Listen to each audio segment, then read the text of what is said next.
The wisdom of the knowing ones. Gnosticism, the key to esoteric Christianity. Manly P. Hall. Introduction. In December 1945, an Egyptian Arab countryman made a momentous archaeological discovery in Upper Egypt. No one knows precisely where the man Muhammad Ali made his discovery. It appears that he had several reasons for concealing the location of his find. Today, it is generally agreed that the discovery was made somewhere in the vicinity of the present town of Nag Hammadi, near which was located in early Christian times the first and largest of all Christian monastic communities, the compound of Kenobosham, founded by the sainted Coptic monk Pachomius. Muhammad Ali's discovery consisted of a large, red earthenware jar containing 13 papyrus books, bound in leather.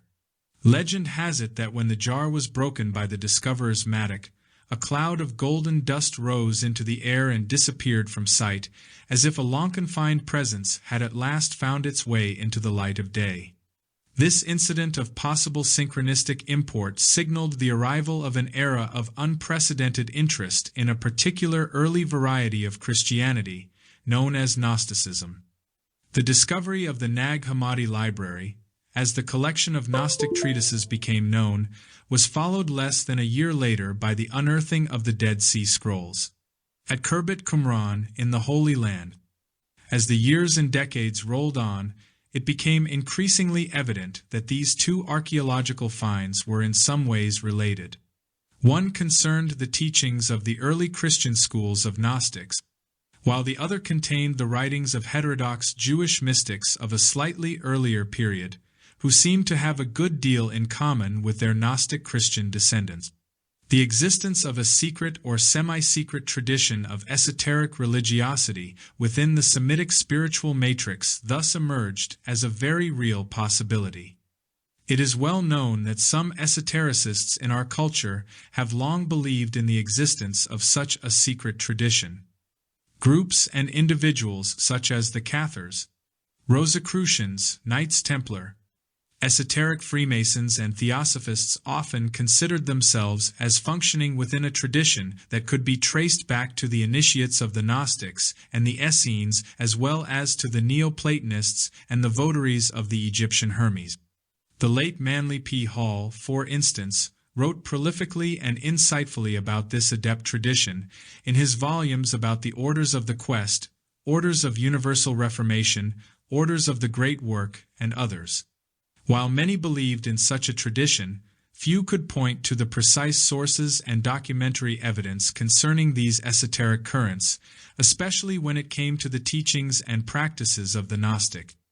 For over a millennium and a half, the only information available concerning the Gnostics was to be found in the writings of certain church fathers, who wrote polemical treatises against the Gnostics. To gather accurate information from such sources was highly unlikely. These writers, or heresiologists, were the very folk who relentlessly attacked and ultimately incited the repression of the Gnostic. They assailed, ridiculed, and greatly distorted the message of the Gnostic teachers, making them appear as fools and knaves of an invariably reprehensible kind. In the late 18th and early 19th centuries and thereafter, a small number of original documents of Gnostic provenance appeared in Europe, having been brought there by travelers from the Middle East. By the end of the 19th century, the few now available Gnostic documents impelled many scholars to abandon reliance on the biased heresiological sources which were considered normative earlier. Books, such as those by the German scholars von Harnack, Richard Reitzenstein and Walter Bauer, and their English and French colleagues, brought about a change in Gnostic studies. Neither were the members of esoteric orders and societies idle at this time. Madame Blavatsky and her brilliant pupil, G.R.S. Mead, did much to stimulate enthusiastic interest in the Gnostics, while French esotericists led by Papoose, Girard and Cosse, and Jules Douanel went so far as reconstituting the Gnostic Church, which in several variants continues to the present day. However, none of the aforementioned could rival the coming of the Nag Hammadi Library and its aftermath. The new epoch of research sparked by this wealth of documents came to extend gradually far beyond the halls of academe. At the turn of the 20th to the 21st century we find novels, works of popular scholarship, science fiction, magazine articles and web pages on the Internet in considerable profusion proliferating in the public arena, engendering further interest in Gnosticism. It is high time, therefore, that we all inquire into the substance of the teachings and practices of the Gnostics, the knowers and their knowledge. Until comparatively recently few people were familiar with the word Gnostic. A rather larger number was acquainted with its antonym, agnostic. Both are derived from the Greek gnosis, usually translated as knowledge. An agnostic is thus a non-knower, i.e. one who denies all knowledge of ultimate realities, while a Gnostic is one who professes knowledge of such things. One needs to keep in mind, however, that gnosis is not primarily rational knowledge. It has little to do with philosophical reasoning, and even less is it associated with such matters as our contemporary, computer-related obsession with access to data. Elaine Pagels, author of the splendid work, The Gnostic Gospels, translates the term gnosis, as used by the Gnostics, as insight, a term denoting both psychological and metaphysical cognition arrived at intuitively.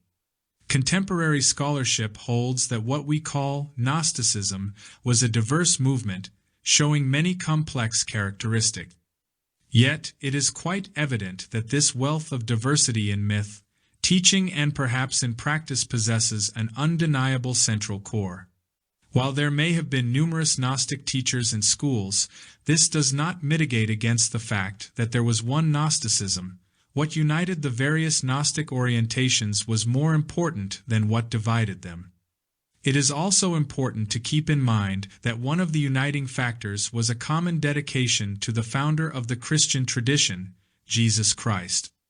For the sake of clarity, it is useful to confine the term Gnostic to the kind of person we see in the Nag Hammadi writings.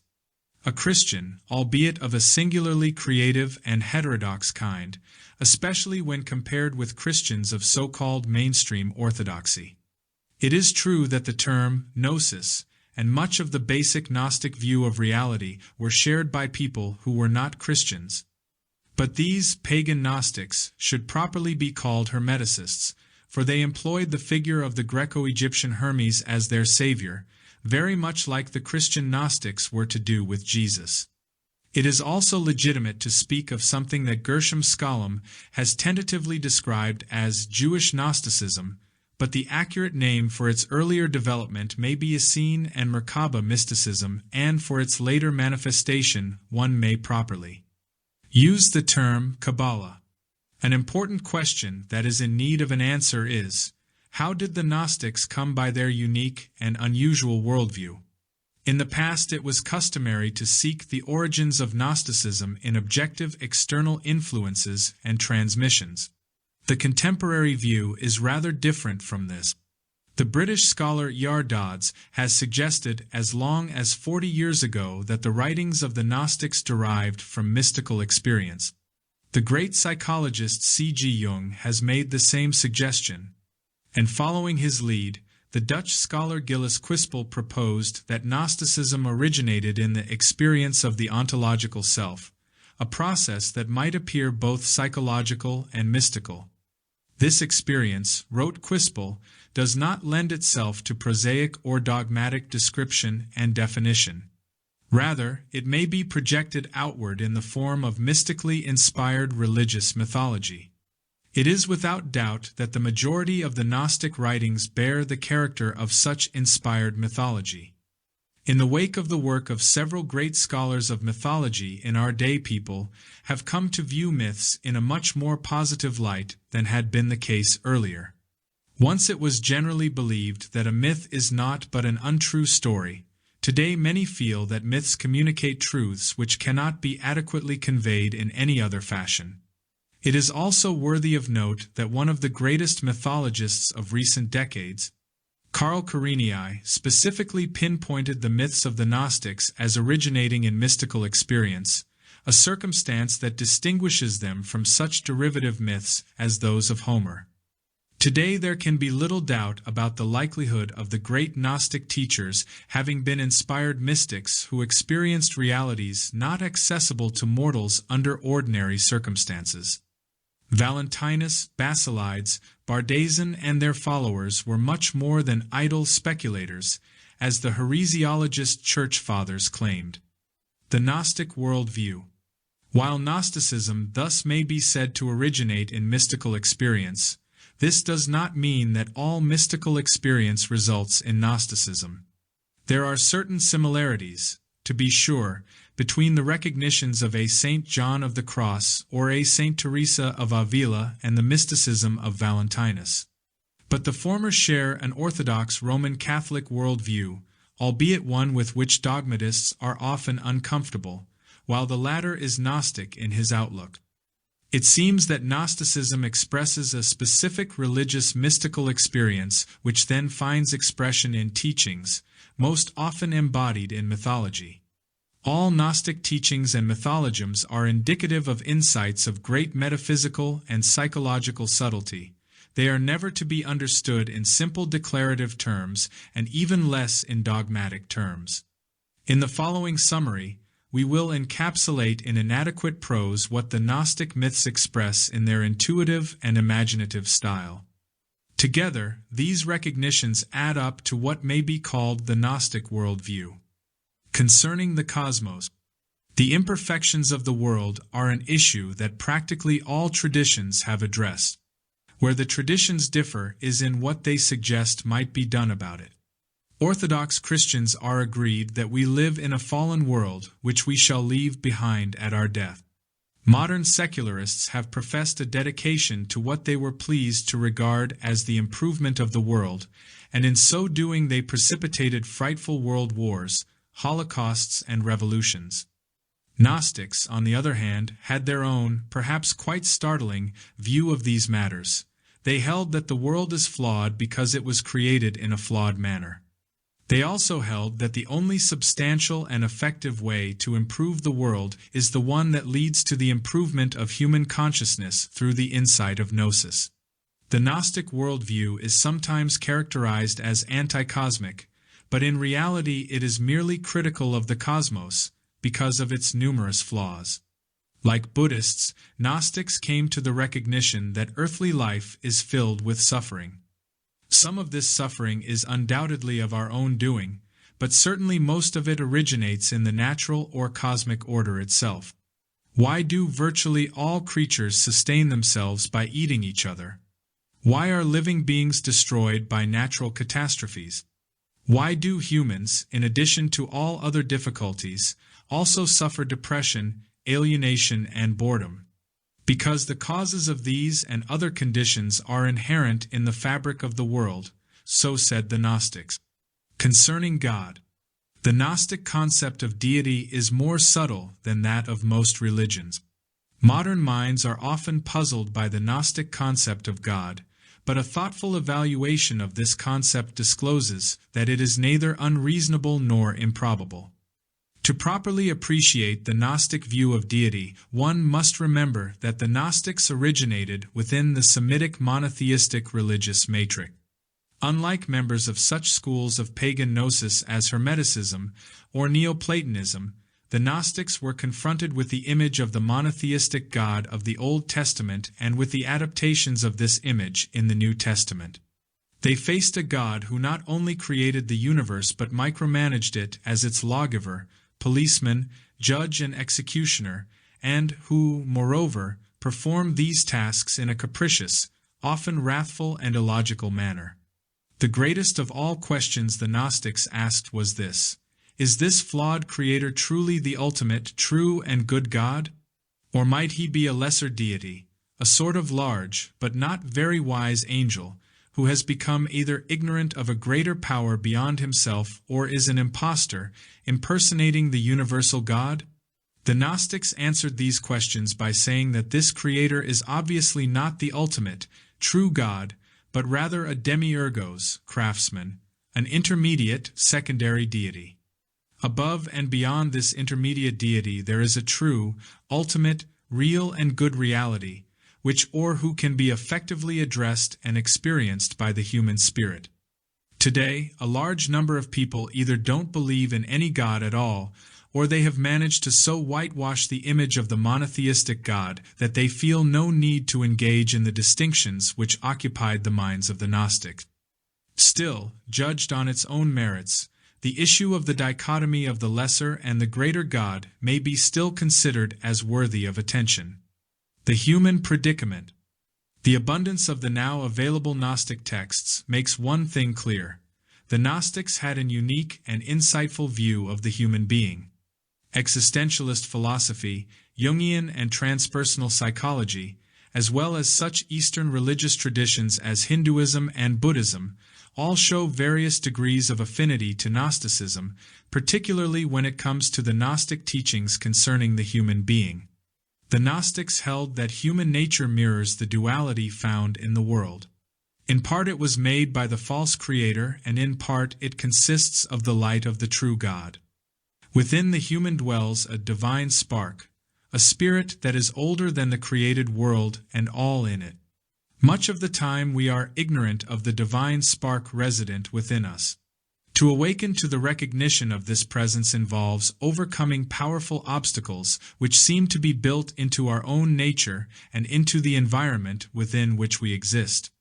Gnostic wisdom has often alluded to the possibility that these obstacles may in some ways be connected with the powers that manage certain aspects of the universe, and whose dominion over us might be threatened by our gnosis. The Apostle Paul, whom Elaine Pagels justly called the Gnostic Paul, may have referred to this circumstance when he wrote that we struggle not against flesh and blood, but against spiritual wickedness in high places. Death releases the divine spark from its lowly prison, but such release may be only temporary unless liberating knowledge has come to the human while still on earth. Men and women are divided into three categories that resemble modern psychological type. A small number are spiritual, pneumatics, who are ready for gnosis and liberation. On the opposite end of the psychospiritual scale, we find those who are earthbound and materialistic, hyletics, and who recognize only physical reality. Between these two poles, as it were, we find those who live largely in their mental-emotional nature, psychics. Such people expect rules of conduct to redeem them instead of aspiring to higher, salvific states of consciousness. In many cases one may note a certain development that people undergo and that moves from materialistic slavery to the senses by way of ethical religiosity to spiritual freedom brought by liberating gnosis. As the noted scholar of Gnosticism, Gillis Quispel wrote, "The world spirit in exile must go through the inferno of matter and the purgatory of morals to arrive at the spiritual paradise." The Gnostics held that the essential nature of the human is divine. Mainstream orthodoxy, then as now, believes that the soul of the human is a creation, forever different in nature from the deity. Not unlike Hinduism and Buddhism, who recognize a transcendental Buddha nature or Atman respectively in the human, Gnosticism looks upon men and women as gods and goddesses who have forgotten who they are. Humans are caught in a predicament wherein the limitations imposed by physical existence are combined with a triple ignorance: ignorance of our origins, of our true nature, and of our ultimate destiny. It is from this predicament that the Gnostic aspires to be freed by gnosis. Salvation through knowledge.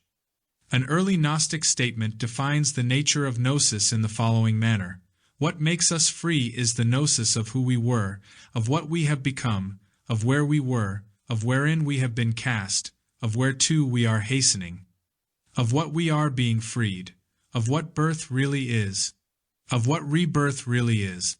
The person who intuitively receives accurate answers to these questions is receiving liberating gnosis. Inasmuch as it is ignorance that keeps us enslaved, it is obvious that the kind of knowledge which removes ignorance brings about our liberation. It is as if we were enmeshed in a great, malefic cocoon, and with the coming of such knowledge the cocoon began to unravel, until at last we could stand again in the sunlight of the true God, freed from our fetters. It might be assumed by some that this liberating gnosis can be achieved by the individual without any outside aid. Such, however, was not the understanding of the Gnostic. To be liberated from our predicament, we require help, although we certainly must contribute our own efforts. Orthodox Christians believe that Jesus incarnated in order to save them by his suffering and death. Gnostics always held that Jesus came into this world as their helper so that with his aid they might attain to liberating gnosis. Neither did Gnostics hold that Jesus was the only such salvific helper to appear in the long course of human history. From earliest times messengers of the light have come forth from the true God in order to assist humans in their quest for salvific knowledge. Some of the messianic figures of this sort mentioned in Gnostic scriptures are Seth, the third son of Adam, Jesus, and in the later Gnostic movement, the Iranian prophet Mani. Gnostics never looked to salvation from sin, original or other, but rather they desired release from unconsciousness and incomprehension, whereby they meant primarily ignorance of spiritual realities. Salvation, or liberation, is a potential present in every man and woman, and it is not vicarious but individual. The great messengers of the light come to stimulate this potential, and they do so not by their death but by their lives. The ministry of these messengers is twofold. First, they bring us teachings which lead our minds and hearts to gnosis, and second, they confer liberating mysteries, which with their mystic grace bring the fullness of liberating gnosis, which is thus sealed in our spirits forever. The nature of Gnostic liberating mysteries has been a matter of conjecture for a very long time. Many scholars of the last 2 centuries were unfavorably disposed toward both myth and sacrament. Frequently they relegated the mythic and the sacramental aspect of Gnosticism to either some sort of early immature developments which were designed to mature into philosophy, or on the other hand, they regarded them as phenomena indicating decadence. The latest research has proven all of these contentions wrong. Myth and sacrament were not incidental byproducts of Gnostic spirituality, but were its heart and essence. The Gospel of Philip of the Nag Hammadi collection presents us with an entire volume of Gnostic sacramental theology. Other indications of sacramental gnosis are ubiquitous in the currently available documents. Gnosticism is thus revealed as a tradition, possessing its own myths and its own sacramental mysteries, its own priesthood and spiritual lineage leading back to the great Gnostic teachers of old. Those who expect a totally individualistic, spontaneous spirituality unmediated by tradition and formal content in Gnosticism will be disappointed. Today we are experiencing what might be called a modest Gnostic Renaissance. The possibility exists that the Gnostic Renaissance at the end of the 20th and at the beginning of the 21st centuries may in some ways represent a parallel to the Hermetic humanistic Renaissance of the 15th and 16th centuries. As the then newly rediscovered Hermetic literature fueled the great cultural rebirth of that historical epoch, so the similar rediscovery of the Gnostic scriptures in our period may lead to similar results. The stone that the builders rejected may become the cornerstone once more. What the blindness of churchly politics rejected nearly 2,000 years ago may find its way into the spirituality of the new century and new millennium. Be that as it may, books that bring us closer to the wisdom of the Gnostics ought to be welcomed. When such a book comes to us from the pen of one of the wise men of this age, Manly P. Hall, it is to be welcomed with particular joy. The following treatise authored by the late Manly P. Hall consists of several interrelated essays concerning the Gnostic. As indicated by the subtitle of his work, our author regarded Gnosticism as the key to esoteric Christianity. For this insight alone we ought to congratulate him most profusely. Indeed, there can be no esoteric Christianity without Gnosticism, for in a very real sense the wisdom of the knowing ones is the original esoteric Christianity itself. Take away the contribution of the Gnostics, and all the non-mainstream spiritual structures of alternative mystical Christianity fall like a house of cards. Anyone calling himself an esoteric Christian who disregards the Gnostics remains ignorant of the best and greatest resource of the alternative approach to the inner core of the Christian faith. Today we know that Gnosticism is very much alive. In Iraq and Iran there lives a substantial religious minority known as the Mandeans, who are ancient Semitic Gnostics who have survived into our days.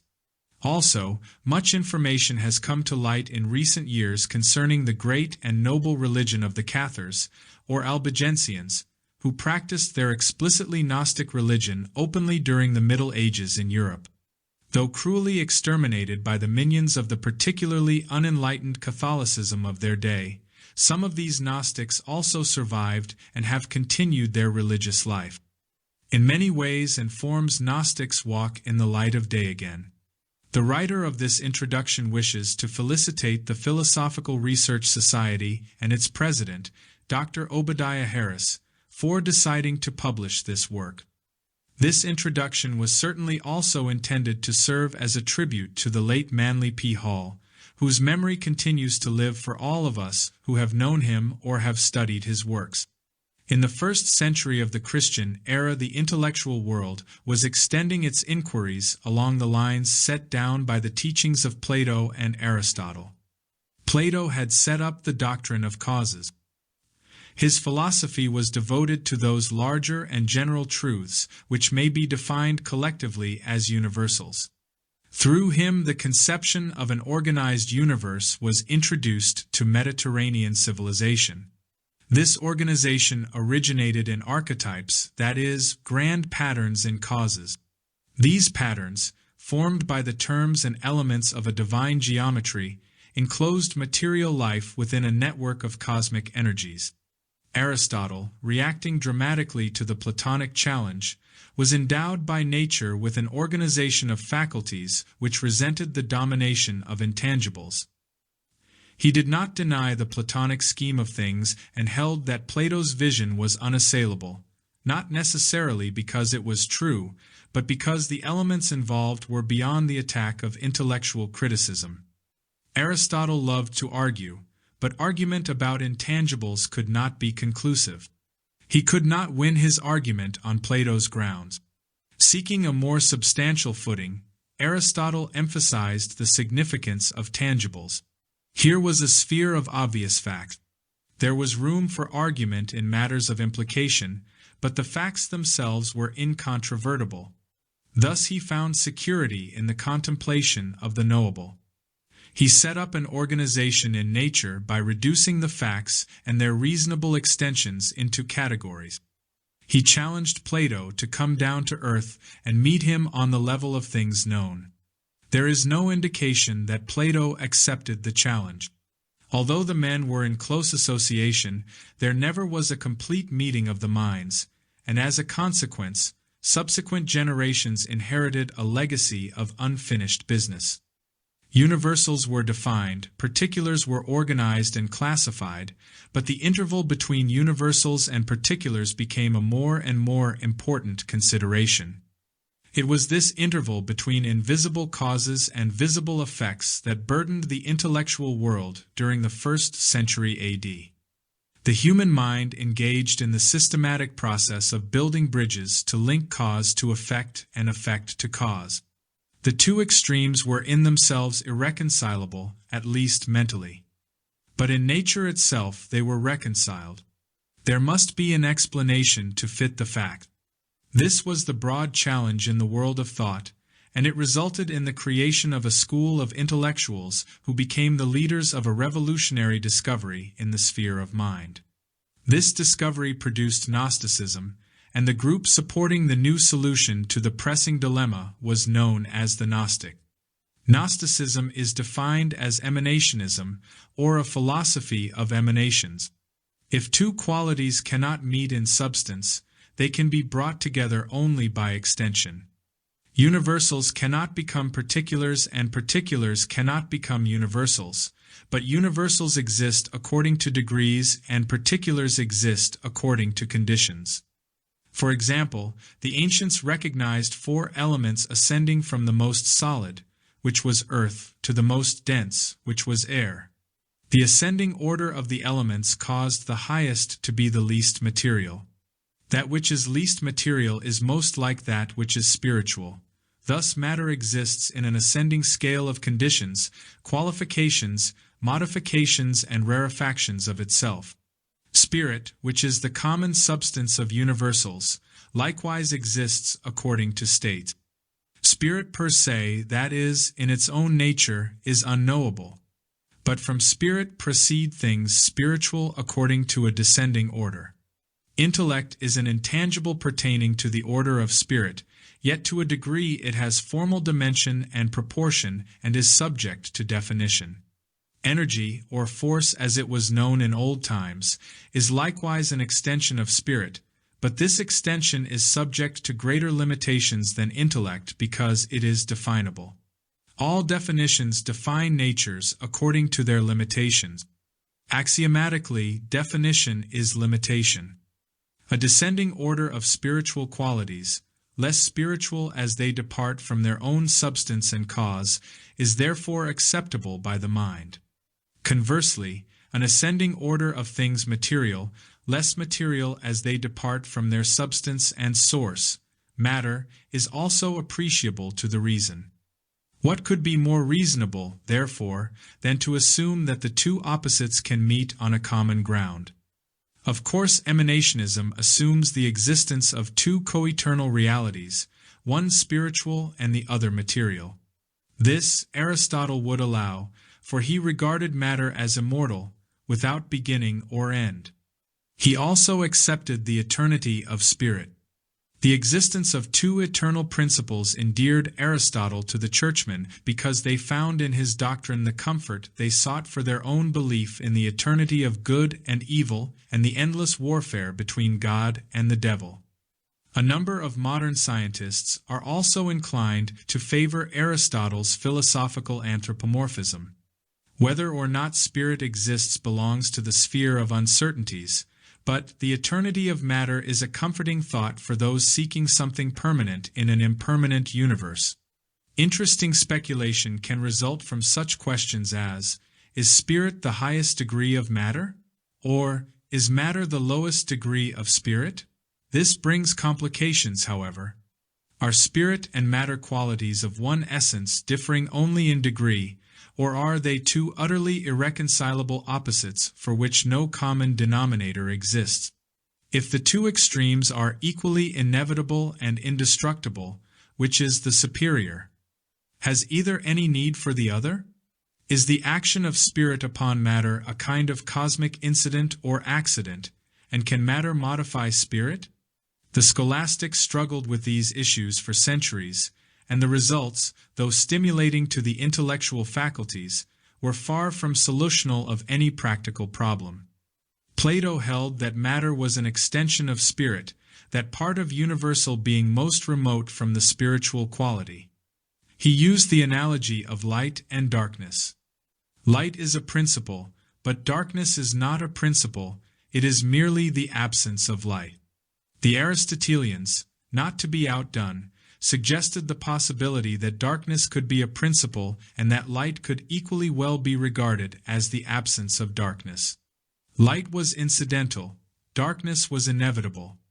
Light could temporarily dispel darkness, but all light must ultimately fail, and in the failure of light the eternity of darkness was revealed. The vital element of precedence was also involved. Did light precede darkness, or did darkness precede light? That which precedes must inevitably include that which succeeds it. Did darkness contain the potential of light, or did light contain the potential of darkness? Most systems infer that darkness preceded light and is therefore more ancient, more universal, and more real. Suns are foci of light set up in darkness, but in quantity, darkness always exceeds light because light is always surrounded by an immeasurable area composed of the absence of light. Is absence then greater than presence? Presence always exists in a field consisting of the absence of itself. One condition is not definable without the other. They are co-eternal and codependent, with absence always in excess of presence. It is like the problem of food and appetite. Hunger is the absence of food.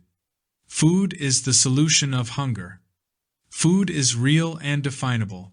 Hunger has no dimension or appearance. Which then is the reality? Food will remove hunger, but only for the time being. No matter how much food there may be, hunger remains, and it is necessary to miss only a few meals to reveal its eternal presence. If light is food and darkness is hunger, which is the more real? Food is a temporary solution to an eternal problem. All this is very confusing. If darkness is equivalent to space, then light may be equivalent to time. This again presents a variety of complications. Can time exist without its space equivalent, eternity? Is eternity the emptiness of time or the fullness of time? Is it all or nothing? If it is all time, then eternity or space is superior to time. If eternity is the privation of time, then time is the reality and eternity is merely an illusion of the mind. There is an illusion here somewhere, but which of these abstractions is the stronger depends upon which school you belong to. The early Christian concept of God further complicated the already confused picture.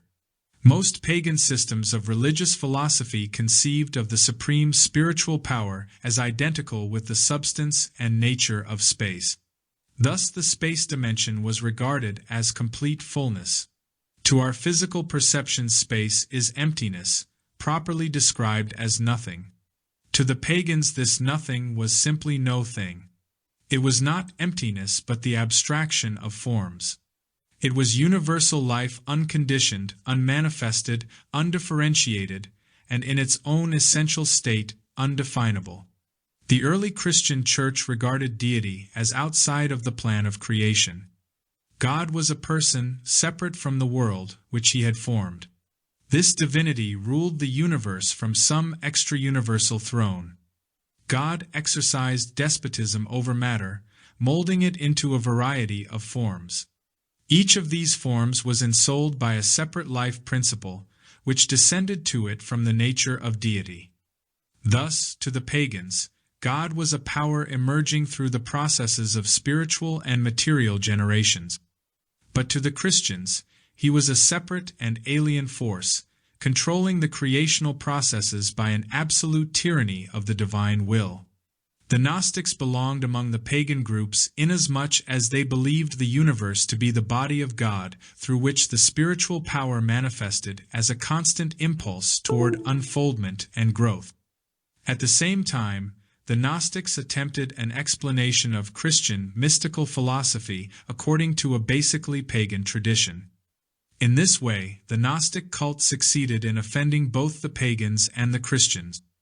Each felt that its viewpoint was compromised. Gnosticism was the great heresy of the ante-Nicene period of church history. The fathers of primitive Christianity, having elected themselves the sole custodians of salvation, exercised this prerogative to stamp out all traces of Christianity as a philosophical code. They particularly resented the Gnostics because these essentially pagan thinkers insisted upon pointing out the non-Christian sources and elements which had contributed to the rise of the Christian sect. The early bishops, saints, and martyrs, such as Irenaeus, Hippolytus, Epiphanius, Tertullian, and Theodoret, divided their activities between the somewhat diversified tasks of preaching brotherly love and a gospel of charity and piety on the one hand, while on the other hand, formulating vicious and slanderous attacks upon the members of all dissenting creeds. No pious ante-Nicene father had proved his zeal, and incidentally, his bigotry, until he had prepared an elaborate treatise against heresies, and pitched a sanctified pebble at some heresiarch. All good churchmen sought to demonstrate that pagans in general, and Gnostics in particular, were promulgators of hateful and misleading doctrines. It was intimated and in some cases actually affirmed that a perverse spirit, the faithful old devil, had raised up teachers of false doctrines in an effort to compromise the infallible revelations of the apostles and their legitimate descendants. Thus, the learned fathers, who incidentally seemed better informed on heresies than orthodoxies, refuted all of the doctrines of the heretics with one grand gesture. It may be seen, therefore, that the Gnostics occupied an extremely precarious position. They were reconcilers of extreme differences, and the way of the peacemaker is usually quite as hard as that of the transgressor. Gnosticism was despised by the Church because it sought to interpret Christian mysticism in terms of the metaphysical systems of the Greeks, Egyptians, and Chaldeans. At the same time, it was openly opposed by contemporary pagan philosophers, particularly certain Neoplatonists, because it appeared to accept, at least in part, the unphilosophic and illogical tenets forced upon an unsuspecting world by the Christian enthusiasts. Attacked from both sides and gradually crushed by the sheer weight of numbers, Gnosticism finally passed into limbo after a desperate struggle for existence over a period of several centuries.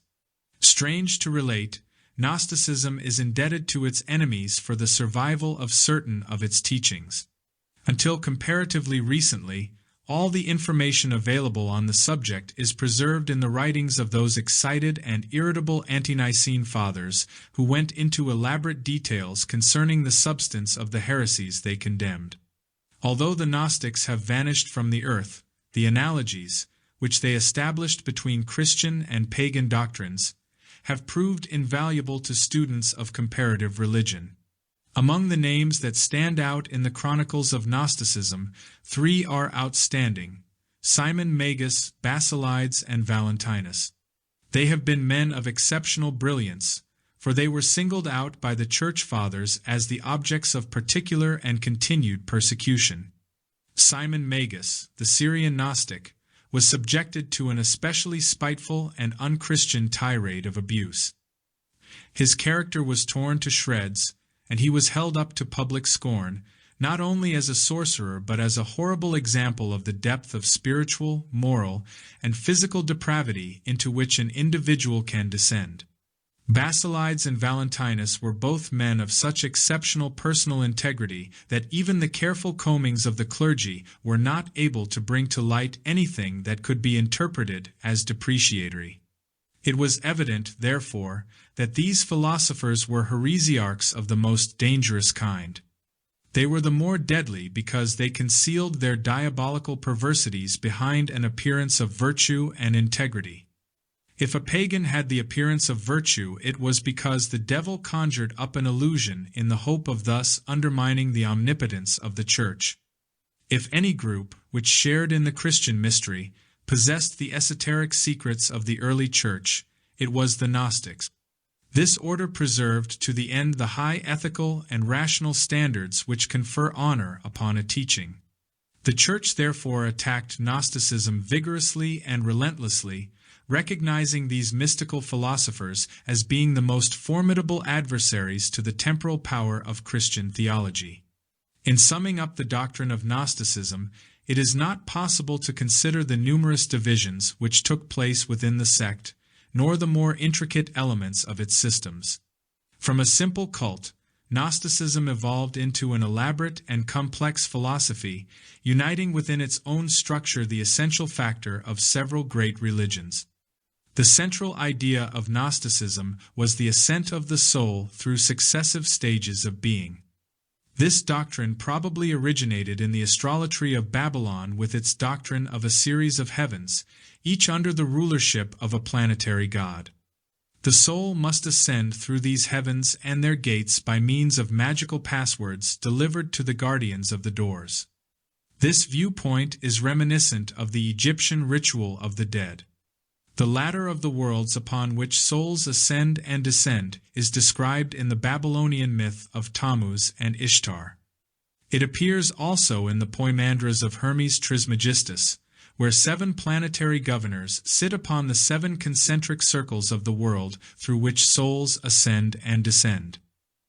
Here, likewise, is the symbolism of Jacob's ladder, the 9 royal arches of Enoch, and the 7 heavens of the revelations of St. John. The commentaries upon Muhammad's night journey to heaven describe how the Prophet of Islam, after climbing a ladder of golden cords hanging above the Temple of Jerusalem, passed through 7 gates at each of which stood one of the patriarchs of the Old Testament. There is much in Gnosticism to intrigue the Orientalist. Bardesanes, the last of the great Gnostics, may have been influenced by Buddhistic metaphysics. This is particularly evident in that part of the teaching of the cult in which Christ is described descending through the 7 worlds on his way to physical incarnation. Like the Buddha, he ensouls a body on each of the 7 planes, thus literally becoming all things unto all men. The ultimate condition of consciousness to which Gnosticism aspires is also reminiscent of Buddhist doctrine. The soul is finally absorbed into an abstract state perfectly analogous to nirvana, so that the end of existence is the condition of not being. Valentinus, the Gnostic, in his vision of the order of creation, wrote, "I behold all things suspended in air by spirit, and I perceive all things wafted by spirit.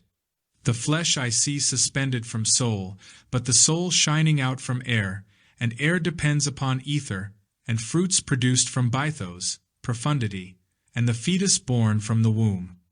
This is Gnostic emanationism, the birth of all natures from their own superiors, and creation itself emerging from its own cause, the absolute or the profundity.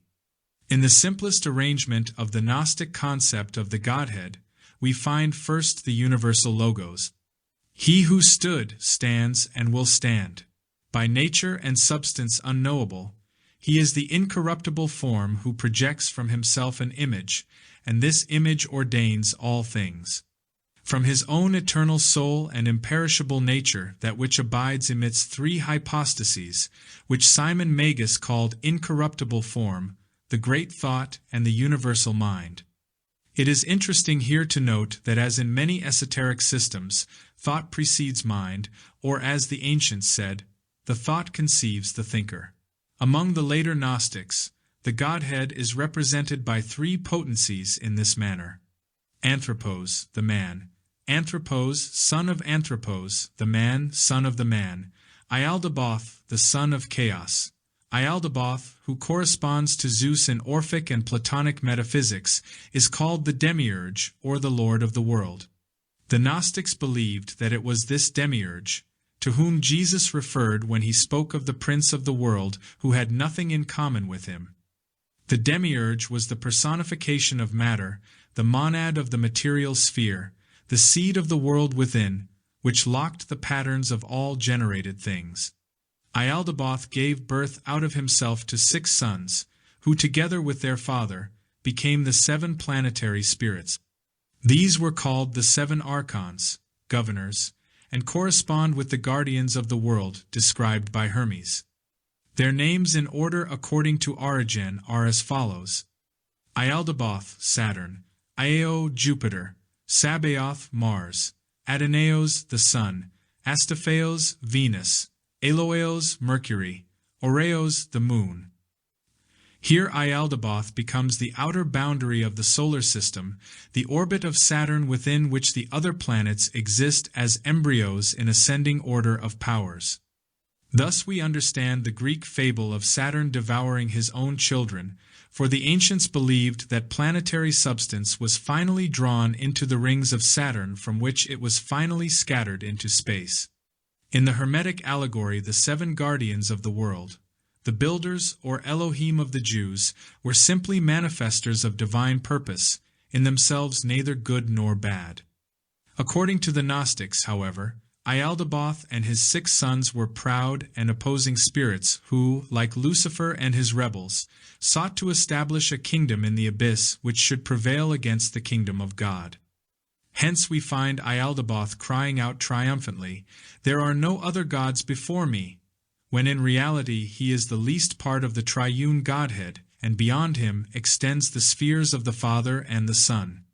In his rare and valuable text The Gnostics and Their Remains, C. W. King sums up the Gnostic Genesis. His remarks are in substance as follows: Sophia Achamoth, the generative wisdom of the world was lured into the abyss by beholding her reflection in the deep. Through union with the darkness, she gave birth to a son, Ialdabaoth, the child of chaos and the egg. Sophia Achamoth, being herself of a spiritual nature, suffered horribly from her contact with matter, and after an extraordinary struggle, she escaped out of the muddy chaos which had threatened to swallow her up. Although unacquainted with the mystery of the pleroma, that all-including space which was the abode of her mother, the heavenly Sophia, or divine wisdom, Sophia Achamoth reached the middle distance between the above and below. There she succeeded in shaking off the material elements, which had clung like mud to her spiritual nature. After cleansing her being, she built a strong barrier between the world of intelligences or spirits, which are above, and the world of ignorance and matter, which stretched out below. Left to his own contrivances, Ialdabaoth, the son of chaos, became the creator of the physical part of the world, that part in which sin temporarily prevailed because the light of virtue was swallowed up in darkness. In the process of creation, Ialdabaoth followed the example of the great deity who engendered the spiritual spheres. He produced out of his own being 6 planetary spirits, which he called his sons. The spirits were all fashioned in his own image and were reflections of each other, becoming progressively darker as they receded from their father. Here we have the Platonic theory of proximities, in which it is described that those beings which are closest to the source of life partake most of the source, but to the degree that they retire from the source they partake of the absence of the source, until at last the outer extremity of the reflections is mingled in the substance of the abyss. Ialdabaoth and his 6 sons inhabit 7 regions disposed like a ladder. This ladder had its beginning under the middle space, the region of their mother Sophia Achamoth, and its end rests upon our earth, which is the 7th region. When the earth is referred to as the 7th sphere, it does not mean the physical globe, but signifies rather the region of the earth composed of ether. Ialdabaoth, as may be inferred from his origin, was not a pure spirit, for while he inherited from his mother, generating wisdom, instinct and cunning, as well as an intuitive realization of the universal immensity, he also received from his father, matter, the qualities of ambition and pride, and these dominated his composition. With a sphere of plastic substances at his command, Ialdabaoth severed himself from his mother and her sphere of intelligence, determining to create a world according to his own desires in which he should dwell as Lord and Master. With the aid of his own sons, the 6 spirits of the planets, the son of chaos created man, intending that the new creature should reflect the fullness of the demiurgic powers. This man should acknowledge matter to be his Lord and should never seek beyond the material sphere for truth or light. But Ialdabaoth failed utterly in his work. His man was a monster, a vast soulless creature which crawled about through the ooze of the lower elements, bearing witness to the chaos that conceived it. The 6 sons captured this monster and brought the awful creature into the presence of their father, declaring that he must animate it and give it a soul if it were to live. Ialdabaoth was not a sufficiently exalted spirit, and he could not create life. All he could do was to make forms. In his extremity, the demiurge bestowed upon the new creature the ray of divine light which he himself had inherited from his mother Sophia Achamoth. It is thus that man gained the power of generative wisdom. This new man, sharing the light with his own creator, now beheld himself as a god and refused to recognize Ialdabaoth as his master. Thus, Ialdabaoth was punished for his pride and self-sufficiency by being forced to sacrifice his own kingship in favor of a man he had fashioned. Sophia Achamoth now bestowed her favor on mankind even at the expense of her own son. Humanity, which now contained her light, followed the impulse of that light and began to collect of itself and into itself, and divide light from the darkness of matter. By virtue of this spiritual industry, mankind gradually transformed its own appearance until it no longer resembled its creator Ialdabaoth, but took on the visage and manner of the Supreme Being. Anthropos, the primal man, whose nature was of the substance of light and whose disposition was of the substance of truth. When Ialdabaoth beheld his creation greater than himself, his anger blazed forth with jealous rage. His looks, inspired by his passions, were reflected downward into the great abyss as upon the polished surface of a mirror. This reflection apparently became inspired with life, for all bodies are but ensouled shadows, and from the abyss arose Satan in the form of a serpent, the embodiment of envy and cunning. Realizing that man's power lay in the protection of his mother, Ialdabaoth determined to detach man from his spiritual guardian, and for this reason created about him a labyrinth of snares and delusions. In each sphere of the world grew a tree of knowledge, but Ialdabaoth forbade man to eat of its fruit, lest all the mysteries of the superior worlds be revealed to him, and the rulership of the son of chaos come to an untimely end. Sophia Achamoth, determined to protect the man who contained her own soul, sent her genius Ophis in the form of a serpent to induce man to transgress the selfish and unjust commands of Ialdabaoth. Man, having eaten of the fruit of the tree, suddenly became capable of comprehending the mysteries of creation. Ialdabaoth revenged himself by punishing this first pair, Adam and Eve, for eating the heavenly fruit. He imprisoned man and woman in a dungeon of matter, building around their spirits the physical bodies of chaotic elements wherein the human being is still enthralled. But Sophia Achamoth still protected mankind. She established between her celestial region and relapsed mankind a current of divine light, and kept supplying him constantly with a spiritual illumination through his own heart. Thus an internal light continually protected him, even though his outer nature wandered in the darkness. The battle continued, Sophia Achamoth ever striving to protect, and Ialdabaoth ever determined to destroy. At last, sorely afflicted by the evils which had befallen her human grandchildren, Sophia Achamoth was afraid that darkness would prevail against her.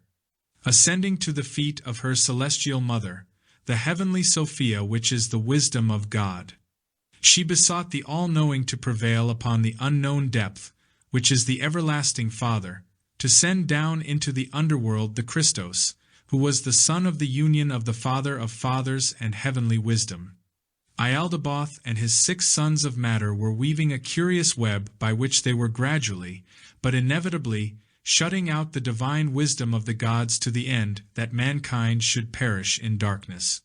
The most difficult part in the salvation of man lay in discovering the method by which the Christos could enter into the physical world. This method must be within the law of creation, for the gods cannot depart from their own ways. To build bodies was not within the province of the higher God. Therefore, Ialdabaoth himself had to be coaxed into creating, without knowing the end, a body to receive the Soter. Sophia Achamoth appealed to the pride of the demiurge and finally prevailed upon Ialdabaoth to prove his powers by creating a good and just man by the name of Jesus. When this had been accomplished, the Soter Christos enveloped himself in a cloak of invisibility and descended through the spheres of the 7 archons. In each of the arches he assumed a body appropriate to the substances of the sphere, in this way concealing his true nature from the genii, or guardians of the gates. In each world he called upon the sparks of light to come out of the darkness and join him. Having united all the light of the worlds in his own nature, the Christos descended into the man Jesus at the baptism. This was the moment of the age of the great miracle. Ialdabaoth, having discovered that the Soter had descended incognito to thwart his purposes, stirred up the people against Jesus, and using all the forces of materiality at his command, he succeeded in destroying the body by which the Christos was functioning in the material sphere. But before the Soter departed from the earth, he implanted in the souls of just men an understanding of the great mysteries and opened forever the gate between the lower and higher universes. Theodoret thus completes the story. Thence, ascending into the middle space he, Christ, sits on the right hand of Ialdabaoth, but unperceived by him, and there collects all the souls which shall have been purified by the knowledge of Christ.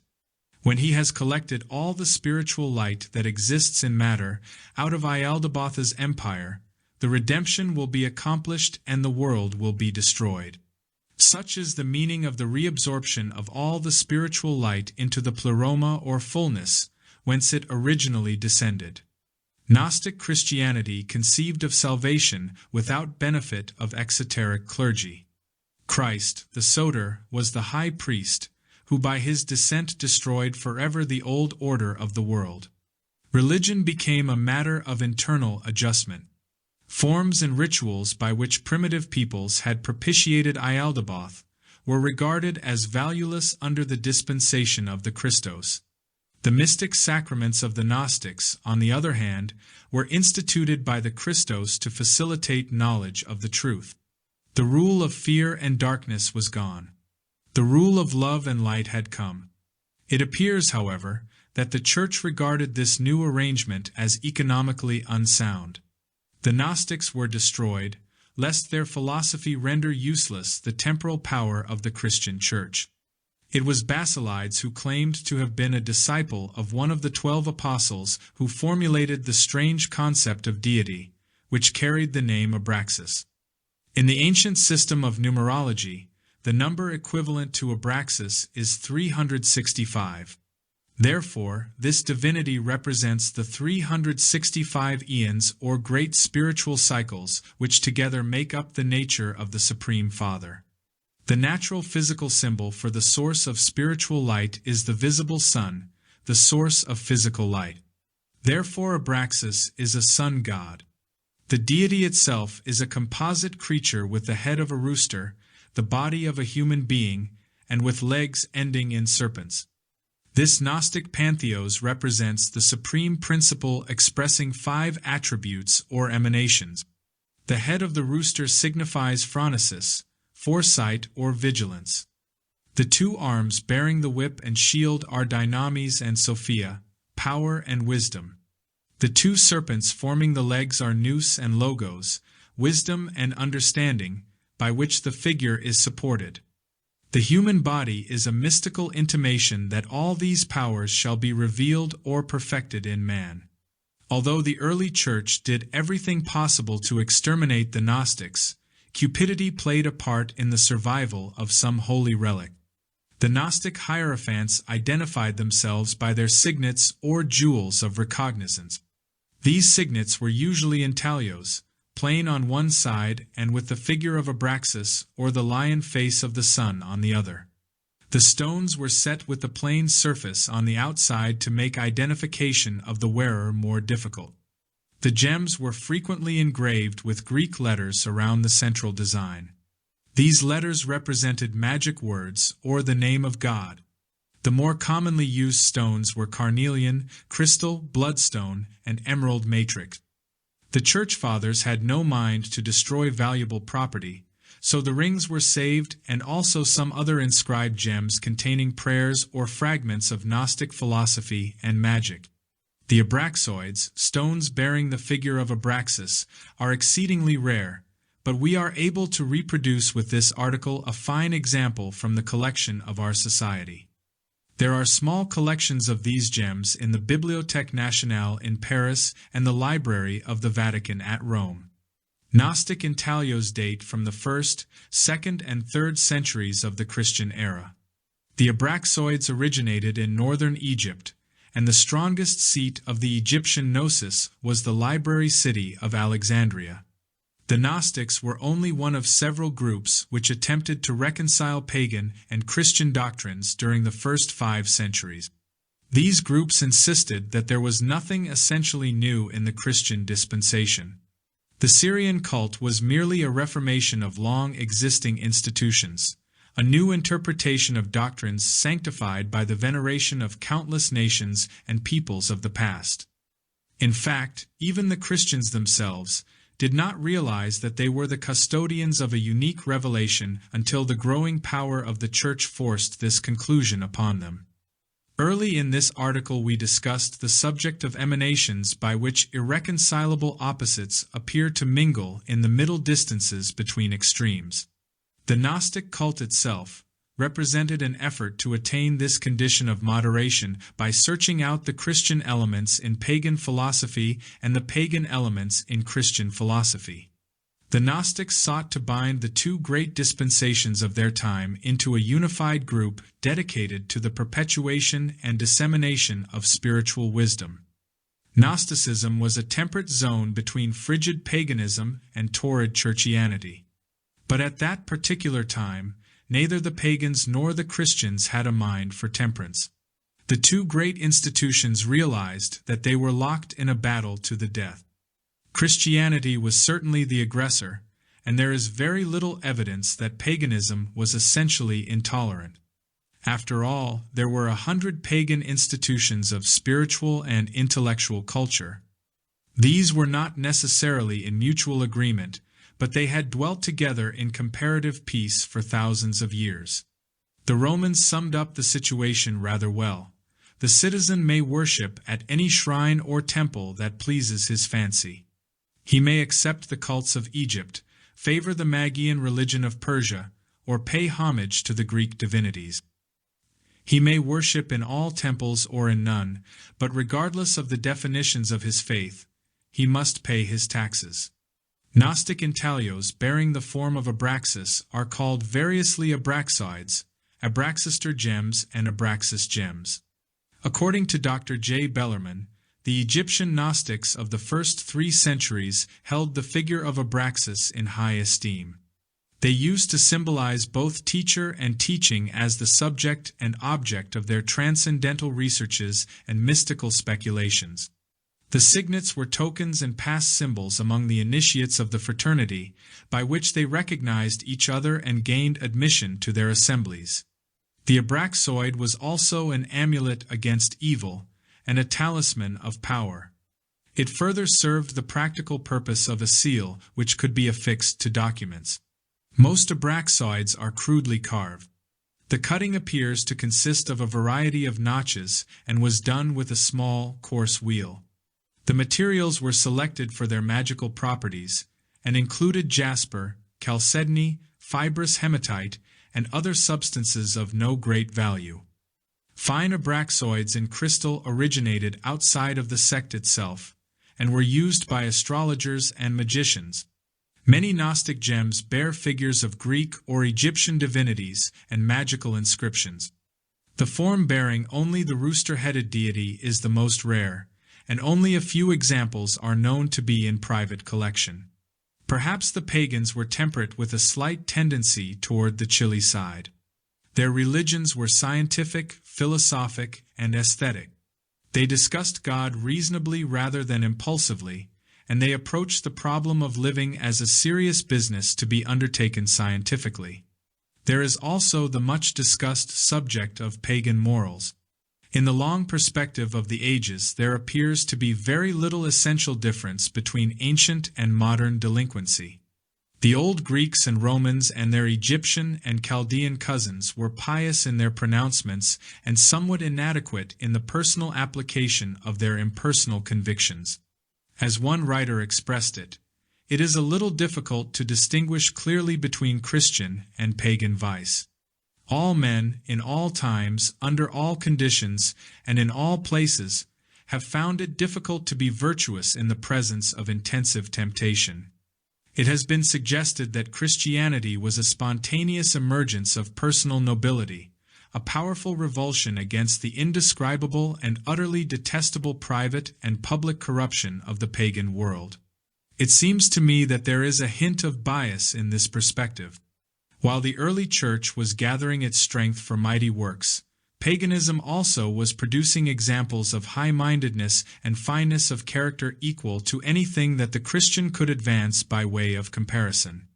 From the period 500 BC to 500 AD, civilization received its priceless legacy of religious foundations, philosophical doctrines, scientific institutions, artistic and literary monuments, and its enduring codes of laws, statutes, and regulations of human conduct. From medicine to astronomy, from architecture to poetry, from agriculture to ethics, human talents and abilities were being wisely directed toward what Lord Bacon describes as reasonable ends. During this period, the modern concept of democracy unfolded. Universal suffrage was advocated by the Roman Empire, and universal legitimacy was decreed. A Roman lady of the 2nd century had more legal standing than a modern woman living in the state of New York in the 19th or early 20th century. Politicians have always been a seedy lot, but Roman law was essentially sound and was enforced with a reasonable degree of efficiency. Most of the progress attained in the 1,000 years aforementioned was accomplished by pagan men and women. Hippocrates, the father of medicine, was a pagan. So likewise was Ptolemy, the father of geography. The multiplication table was given to us by a pagan, and the first Christian hymn was pagan music with new words. In the 4 centuries directly preceding the Christian era, the pagan world produced nearly 600 immortal leaders of human thought, human industry, and human achievement. Without these men, modern civilization would not exist. How many outstanding leaders of equal or approximate ability were produced in the first 4 centuries of a Christian-dominated Mediterranean civilization? We leave the reader to ponder this issue and discover, if he can, any such array of intellect outside of a circle of theological controversialists whose contributions were completely sterile.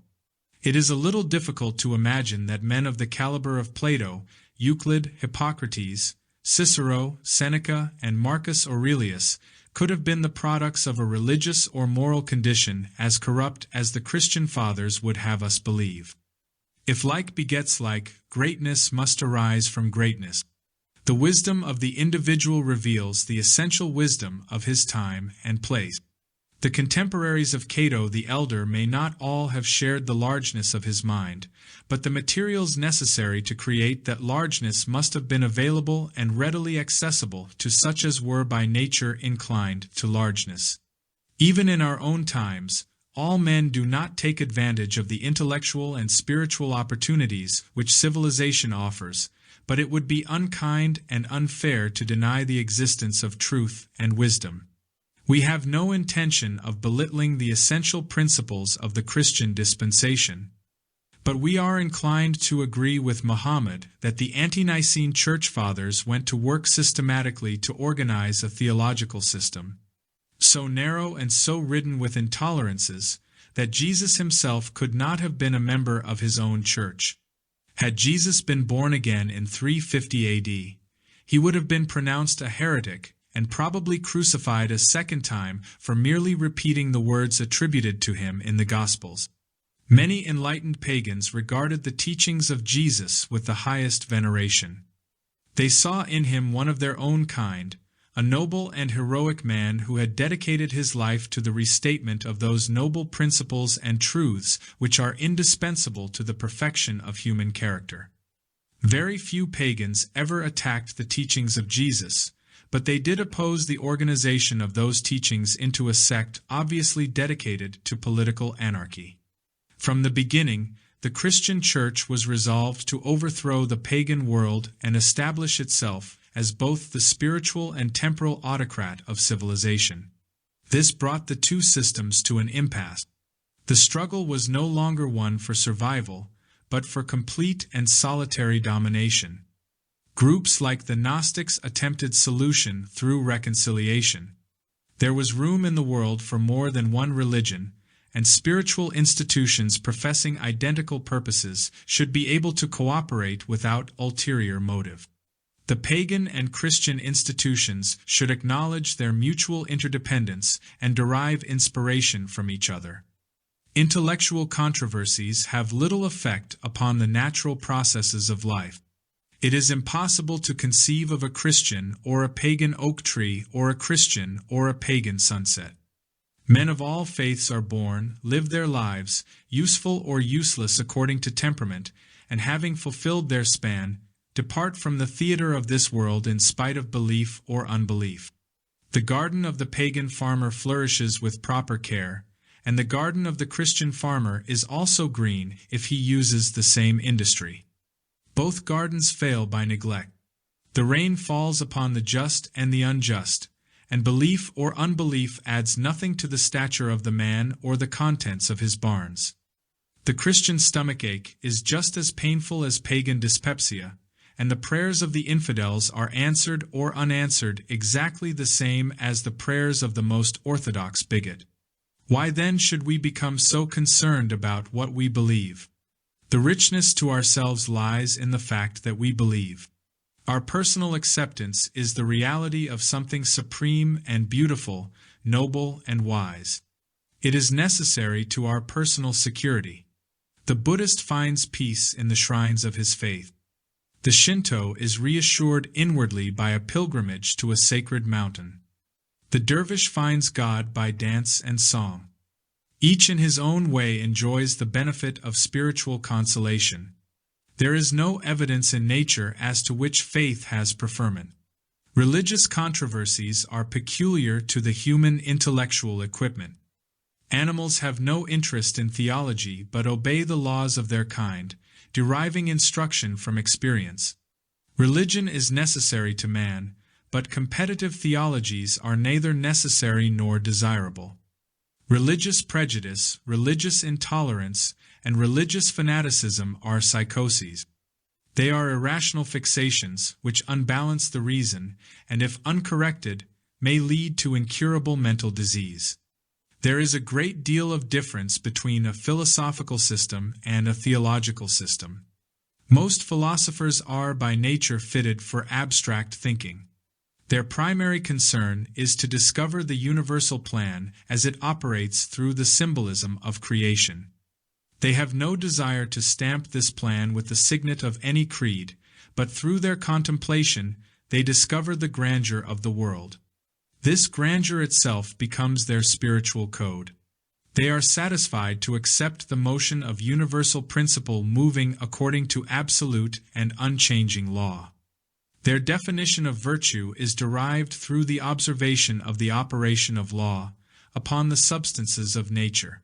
Philosophers may differ among themselves, but their differences do not prevent them from mingling as human beings bound together by a common realization of mental inadequacy and a redeeming sense of humor.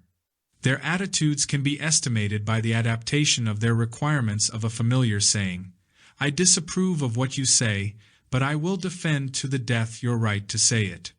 Theological systems are especially deficient in a sense of humor.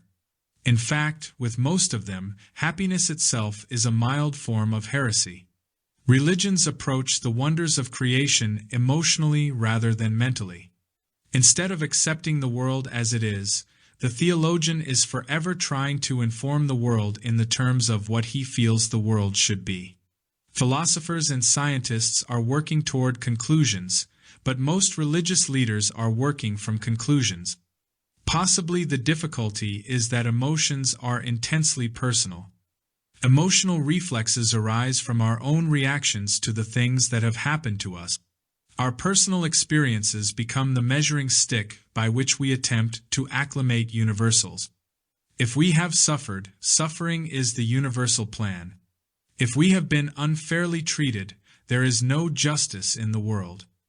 By investing the divine powers with personalities like our own, we create a pantheon of nervous, excitable, erratic, inconsistent, uncomfortable, frustrated, neurotic, and inhibited divinities who run the world with the same lack of ability with which we administer our own affairs.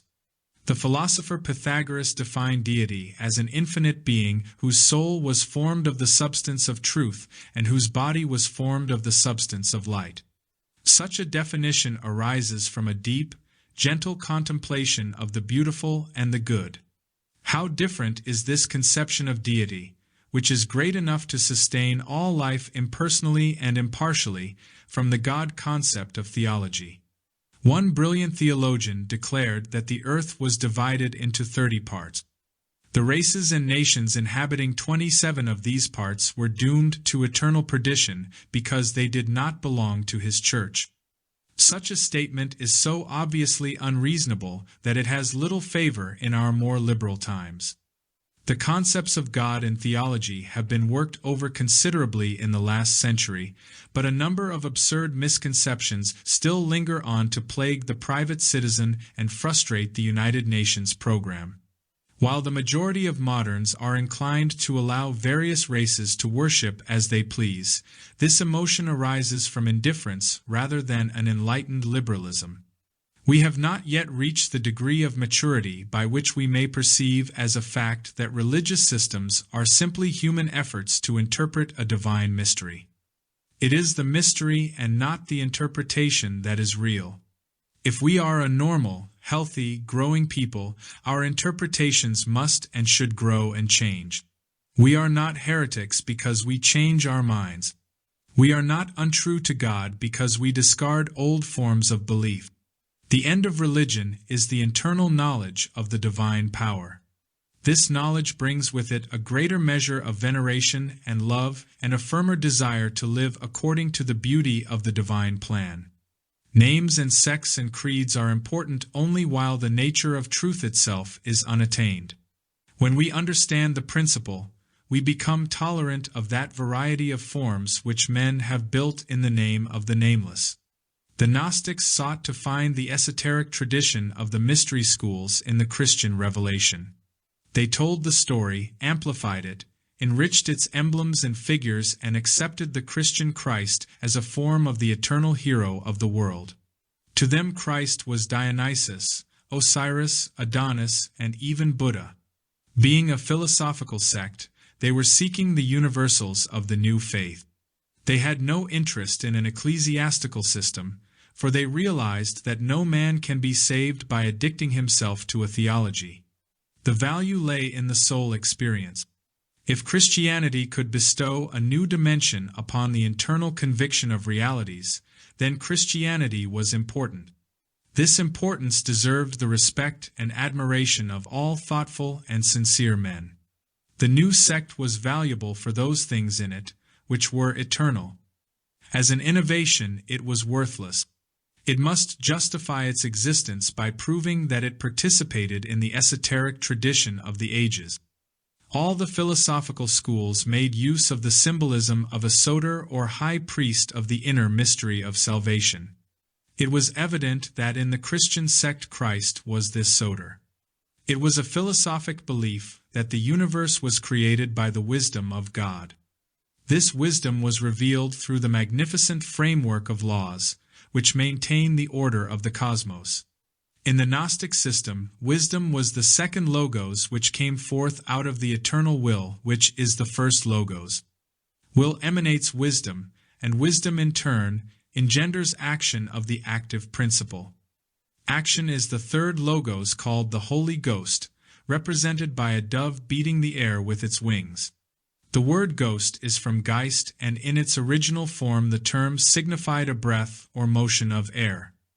Our word gust, as applied to an agitation of the atmosphere, comes from the same root.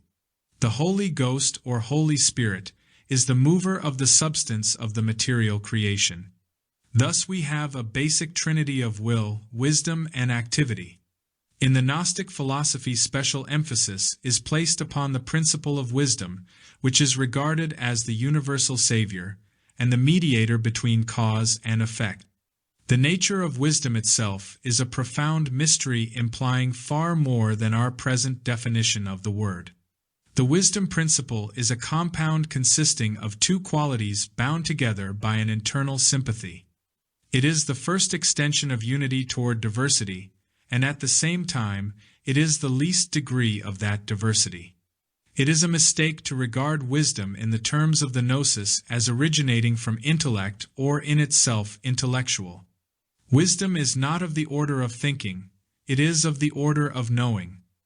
Knowledge is possible only through the establishment of an intense sympathy between the thing knowing and the thing known. The subject and the object must be bound into an intimate compound by an experienced consciousness. Wisdom, therefore, is a kind of artificial unity made possible by the power of the will. Like the philosopher's stone described by the alchemists as the man-made diamond, wisdom is a synthetic essential substance perfected by art. The knowledge aspect of wisdom is philosophy. It is the power to perceive the divine nature, the divine will, and the divine purpose in all structures, substances, and processes of nature. True philosophy is an experience of consciousness toward the discovery of truth. The love aspect of wisdom, the Sophia of the Gnosis, is natural religion or faith. Wisdom is experienced as an emotional impact. The universal realities are felt and estimated in terms of the feelings which they stimulate within the personality. The wisdom-love apperceptive power, if exercised as the instrument to attain the state of knowledge, results in the perfect experience of God and nature. As is usual with philosophical groups, the Gnostics were individualists and opposed to any intense program of organization.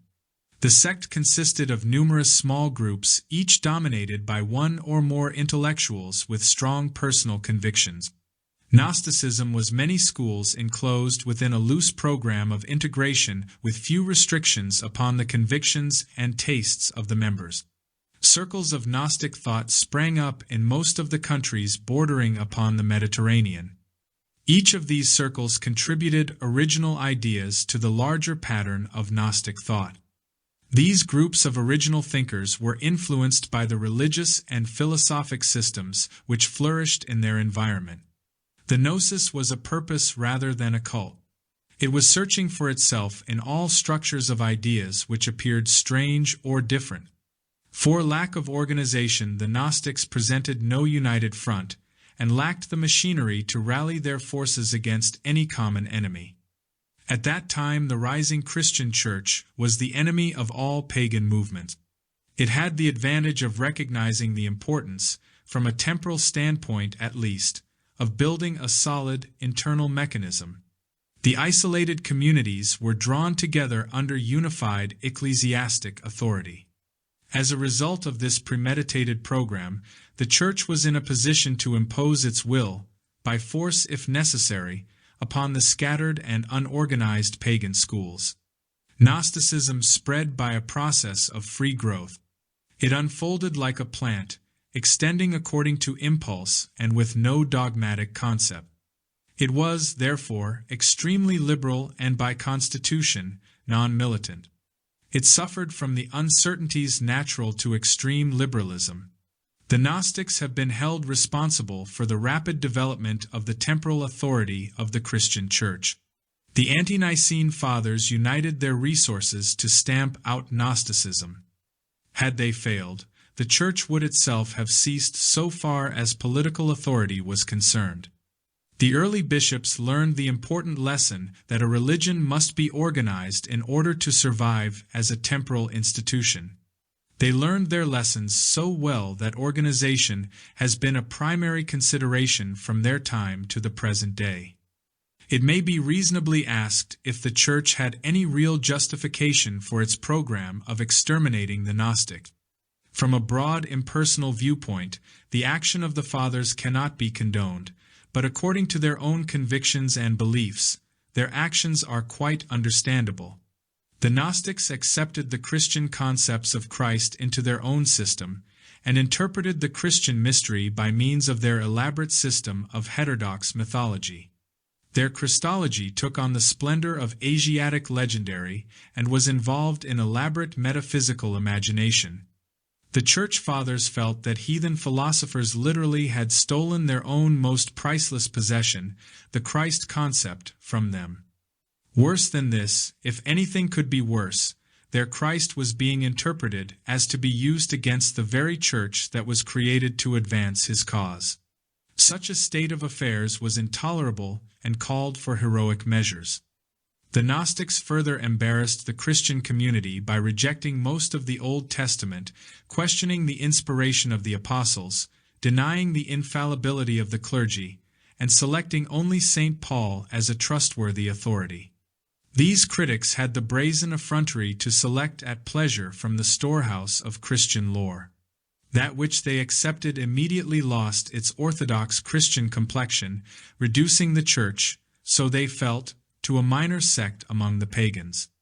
The devotees of Christianity were outraged and forgot their own differences long enough to meet this challenge with every means available. Numerically overwhelmed and out-organized, the Gnostics gradually faded from view to survive only as elements in later systems of thought. It is not easy to estimate the true proportions of a philosophy which survives principally in the writings of its opponents.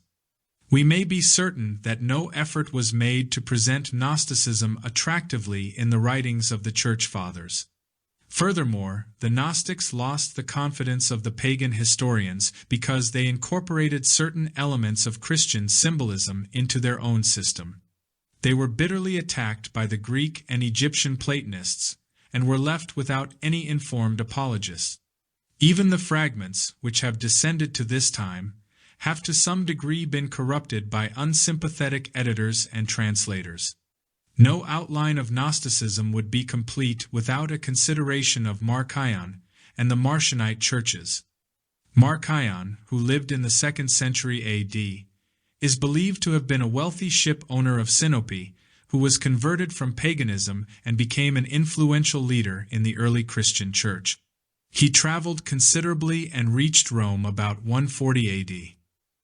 He was an original thinker and attempted to institute what he regarded as essential reforms in Christian theology.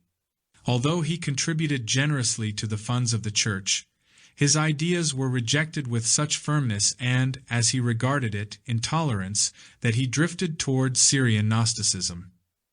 His determination to reconvert the Christian church to what he held to be the pure gospel never wavered, and he went so far as to create a church of his own which for a time threatened the survival of the Roman communion. Marcion was one of the first to recognize the basic inconsistency between the teachings of the Old and New Testaments. He criticized the Fathers for imposing the Mosaic disposition upon the moral and ethical teachings of the Messianic ministry. If the two books, the Old and New Testaments, had equal or even approximate sanctity, there could be but one answer, and that was, there were two gods.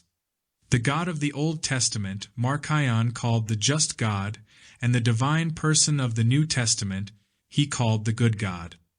The just God was a God of wrath and vengeance, sitting in judgment over the world.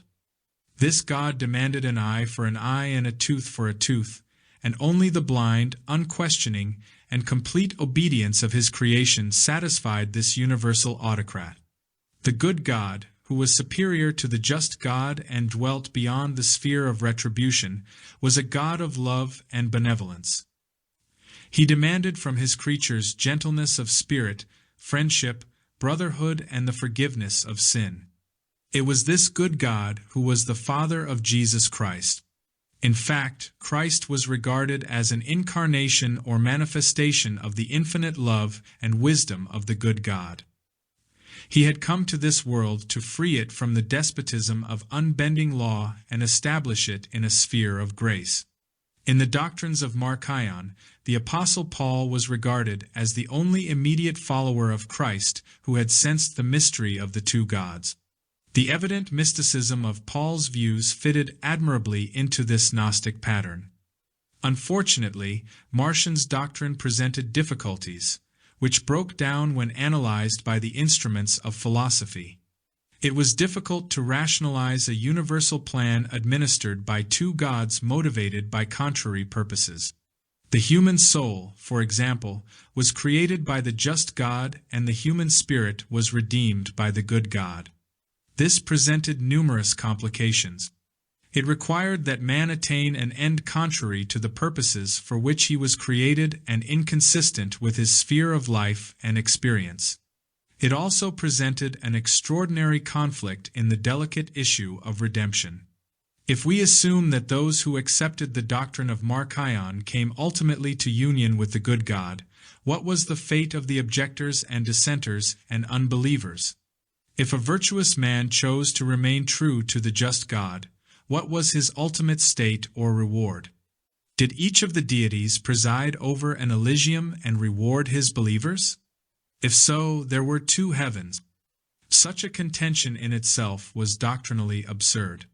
It is impossible to build a faith that will gain any numerical strength without assuming that the unbeliever is destined to ultimate misfortune. The Marcionite churches held for the most part that those who followed after the just God found no favor even in the eyes of their selected divinity, who rewarded them for their devotion only with perdition. It is customary to blame Marcion for having promulgated a fantastic theology, but in simple truth the fault lay not with him, but with the early church fathers. His mistake was that he took their twofold scripture and came to the only possible conclusion.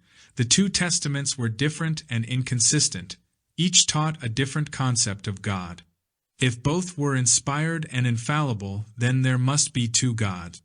The contradictions still exist, but theology has glossed them over, and the modern believer has made no effort to examine impartially the substance of the conflict. The God who hardened Pharaoh's heart is still hard to reconcile with the God of love described in the Pauline epistles. Marcion himself appears to have been a good and kindly man, sincerely desirous of taking the doctrine of vengeance out of the Christian dispensation. His communities attracted many gentle, kindly souls, and as time went on they sought to heal the rift in the divine nature. In the end the Marcionites reduced the just God to a secondary state, making him a servant and an instrument of the principle of good. It is important to note that the earliest inscription found upon a Christian place of worship, 320 AD, was over the doorway of a Marcionite meeting place. The Gnostics continued for a while to influence Christian thought largely through the followers of Marcion. Traces of the sect are to be found as late as the 10th century AD, and the questions which Marcion pondered were revived in the years of the Protestant Reformation. Even today the principles of justice and mercy are usually in conflict, in practice if not in theory.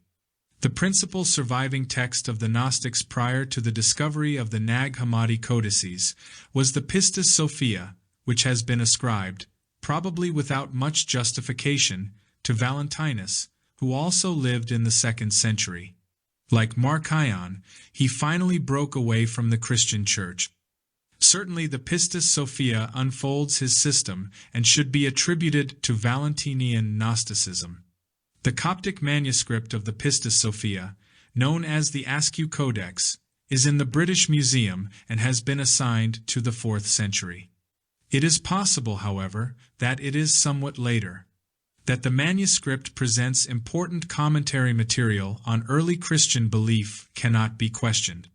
There is also considerable probability that it preserves legends and reports widely circulated during the 4th and 5th centuries. The text would indicate that an advanced degree of metaphysical speculation flourished in the Christian communities.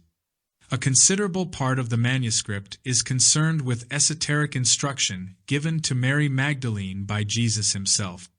Gnosticism is a powerful link between the elaborate philosophical system of Asia and the mysticism of Syria and Egypt.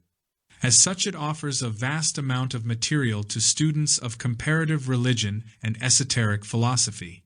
It also supplies many missing elements of the Christian story and implies the existence of a well-formulated esoteric tradition under the surface of early Christian theology. Gnosticism, the science of salvation. Religions and philosophies come into existence, unfold their teachings, attain their maximum sphere of influence, and then either diminish and fade away, or are subject to broad renovations and reforms. It is possible to construct a graph which shows clearly the parallels between the motions of ideas and the evolution of organic forms in nature. From the study of such a graph, if carefully prepared, a quantity of useful information can be gathered. Several interrelated factors influence the complicated course of a spiritual revelation. First of all, a major philosophical system nearly always originates in a period of moral or ethical confusion, resulting from a spreading revolt against some earlier school of thought that has lost its effectiveness. A new belief must also be placed in its proper setting involving the time factors and the environment in which some reformation is urgently required. It follows that in almost every instance, beliefs originate in a local need and therefore develop in the restricted atmosphere of a clan, tribe, or community. They must also be considered as the productions of emergencies. The gods long honored by a people have ceased to answer its prayers, or have no longer bestowed protection against the enemy. On the philosophical level, the experiences of the community may have advanced the people until the beliefs of their ancestors are no longer satisfactory or applicable to existing conditions. A new teaching, in order to survive, must transcend the area, the time, and the conditions associated with its origin. A faith given to a people living in the desert must be acceptable to those who dwell in cities. It must extend its influence through the levels of society, finding enthusiastic exponents among farmers, merchants, professional persons, and aristocrats. If it cannot adapt itself to the needs of the many, its influence will always be restricted to the few, and as these die out, the doctrine itself must perish. There are also larger considerations. A teaching, to gain world prominence, must transcend barriers of language, the isolating factors of political systems, and find ways of supplanting older beliefs or forming a cooperative partnership with them. Having thus assured a large area of influence, it must cope with the factor of time, which, in turn, is the measure by which social change is weighed and estimated. As it is relatively impossible for any human being to foresee the mental, emotional, and physical conditions of his remote descendants, or estimate the problems that future ages must meet in order to survive, it is inevitable that men will outgrow the interpretations their forebears have placed upon spiritual and natural phenomena. Progress does not disturb facts, but it does require a new interpretation of the moral and ethical implications of realities universally accepted and respected. It is interesting to compare situations that arose almost simultaneously in the unfoldment of Eastern and Western civilization. For a long time, it was assumed that the timing was coincidental, but it is now suspected that some direct contact between the two hemispheres contributed to the similarities that have so long disturbed scholars. In Western civilization, which still centered around the Mediterranean area, the first century of the Christian era has been so significant as to result in our calculation of historical sequences as before and after the beginning of the Christian era. Let us summarize briefly what may be termed the intellectual emergency. Greek philosophy had fallen into decline, and the Grecian states were under the dominion of Rome. Roman philosophy was a negligible factor, offering very little to satisfy the inner life of the Latin people. Egyptian learning had been so seriously debased that it was little more than an abject formalism, catering to the whims of Rome.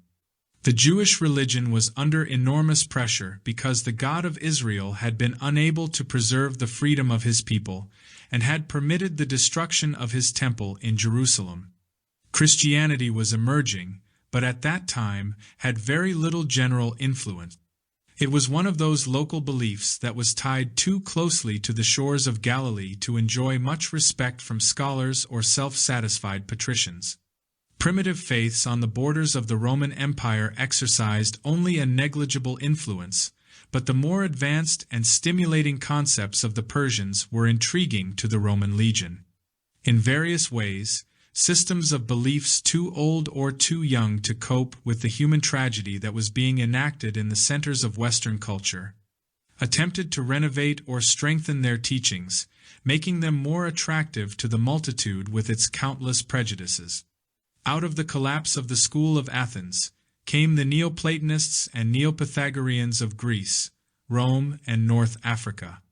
The Romans themselves began to produce a few idealistic leaders who sought to restore the sacred schools they had inherited from Greece and Egypt. The Roman situation found inspiration in Neoplatonism, the most able exponent of this system among the emperors being Julian the Apostate. Egypt was in the process of revising its own system and laying the foundations for that elusive cult which has survived to us as Hermeticism, which in turn gave rise to medieval alchemy. In the Judaic area, a forthright mysticism was evolving as a consolation in time of great sorrow. Here is the traditional source of the Sefer Yetzirah, the Book of Formations, and the Sefer HaZohar, the Book of the Splendors. The Mishnah was taking precedence over the Torah, and after the diaspora, the children of Israel carried their mystical aspirations, together with the strange spiritual sciences which they evolved, throughout Europe and the Near East under the broad name of Kabbalism. Christianity, although comparatively young, sensed its own need almost immediately, and rebuilt its foundations upon the ministry of St. Paul, who emphasized strongly the mystical experience of Christ as the Spirit of life, hope, consolation, and resurrection in the heart of every true believer. Even this broad program, however, had one besetting weakness. Christianity had developed upon a level of simple needs, and naturally had little to offer to the philosopher, the scholar, and the sage. In order to solve this dilemma, the early Church Fathers condemned in general all branches of higher intellectualism, insisting that by simple faith alone, salvation was possible. Several groups opposed this point of view, with the result that the early centuries of Christianity were plagued with schisms and heresies. On the fringe of Christianity, where it mingled its influence with Neoplatonism and the old sacerdotal mysteries of Egypt, there developed another remarkable pattern of heterodoxies. The most famous of these were the Syrian and the Egyptian gnosis. Around the gnosis, and intertwining with it, at least to a degree, were the Manichaeans, Nestorians, Arianists, and pre-Islamic mystical associations of Arabia and Persia. It was all very complicated, but with the concept of a graph in mind, the broad trends are immediately clear. Western man had reached a point of no return in his journey from antiquity to modern times. The institutions he cherished were collapsing about him. He had to either reject his faith or reform it. As the human being is by nature religious, and simply declines to exist in a society devoid of abstract ideals, he followed the most reasonable course. He reserved his old heroes, honored the sanctuaries of his ancient beliefs, but convinced himself that beneath the surface of his former theological acceptances there were esoteric truths, spiritual laws, transcendental arts, and mystical forms of wisdom, and the time had come for these to be revealed. Having made his bridge, and having escaped in this way from the abstract and arbitrary boundaries of orthodoxy, he came into possession of an evolving religion, a faith that grew with him and could therefore be enthusiastically bestowed upon future ages. Thus came the days of the great evangelisms. Now let us turn our attention for a moment to conditions in Asia, using the same date line, the beginning of the Christian era. Everywhere on this vast eastern continent, religions and philosophies were in trouble. Hinduism, far the oldest, was still staggering under the impact of Buddhism. From his early discourses, it is evident that Buddha actually regarded himself as a reformer of Hinduism, which was beginning to close in on the Buddhist schools. Furthermore, the old gods of India were more glamorous than the quiet, unworldly arhats who preached the way of salvation taught by the light of Asia. These arhats also were under difficulties. In the 600 years after the death of Buddha, the Sangha or the Brotherhood had been confronted with numerous obstacles, and had slowly lost the tremendous impulse bestowed upon it by the personal life and teachings of Gautama Buddha. Councils had become necessary, and the Sangha had taken refuge under the protection of benevolent monarchs and princes. It was generally assumed that Buddhism was destined to slowly fade away. Its moral code was too severe, and not many were to be found who would renounce wealth, family, social position, and even the scanty comforts of life, to wander as homeless beggars along the rough roads and paths of Bengal. Buddhism had become a more or less exclusive order of monks, and like most such monastic groups, had slight hope of survival, and even less hope of exercising a profound influence upon the moral life of Asia. Hindu scholarship was riddled with skepticism, and strong traces of pre-scientific materialism were becoming evident. The various schools had little in common, and the only answer was the rise of some mystical tradition. This need was met by the gradual unfoldment of yoga and Vedanta philosophy. China was in a sad way both politically and religiously. There was no such empire as we generally visualize when we think of the vast area of Chinese influence. There was constant warfare and bickering, rivalry of princes, and a continuing exploitation of the common people. Taoism, the mystical philosophy of Lao Tzu, one of the most advanced systems ever devised by the human mind, had fallen into a kind of ceremonial magic, dealing in miracles, trying to perpetuate itself by offering more and more of consolation and less constructive instruction. Confucianism was not much better off. The master himself died disillusioned and convinced that his ideals could not survive. They did live, but gradually fell into the keeping of a group of aristocratic intellectuals. By degrees, Confucianism was used to bolster up the aristocracy and protect it from the righteous indignation of the proletariat. Wherever Confucianism gained ascendancy, it attacked all liberalism. While it gave China a magnificent concept of life, it was never able to gain a sufficient support among leaders free from self-interest. The Near East had not yet felt the impact of Muhammad, and most of its schools of thought were drifting into compromise and exploitation. Something was urgently required, and it was among the Buddhist group that this need was most clearly foreseen and adequately met. By degrees, the center of Buddhistic influence was moving out of India. One school was establishing itself on the island of Ceylon, where it managed to maintain its identity against the Hindus, Muslims, British, and other foreign powers. The other stronghold of Buddhistic philosophy was the vast desert area we now call Turkestan, partly in China, partly in Russia, and with fragments extending through northern India and into Afghanistan. In other words, Buddhism was setting up its abode on the periphery of the East Indian sphere of influence, and as it moved away from Hindu learning, it came into direct contact with a variety of national groups, racial strains, and cultural patterns. Most of those with whom Buddhism established friendly terms were in need of something more vital, inspiring, and encouraging than a doctrine of philosophic nihilism. Hill tribes and mountain people, and those who dwelt in the oases of Gobi, could not be expected to contemplate the abstractions of selflessness or the submergence of personal identity. Everywhere there was challenge, and most of the Eastern religions and philosophies had no intention of allowing themselves the luxury of liberality. They belonged to that type of thinking which condemned all change, demanded uniformity, excommunicated those who left the faith, and anathematized any who sought to reform it. Into this situation Buddhism moved swiftly and effectively. The name most honored among the Buddhist teachers of the time was Nagarjuna.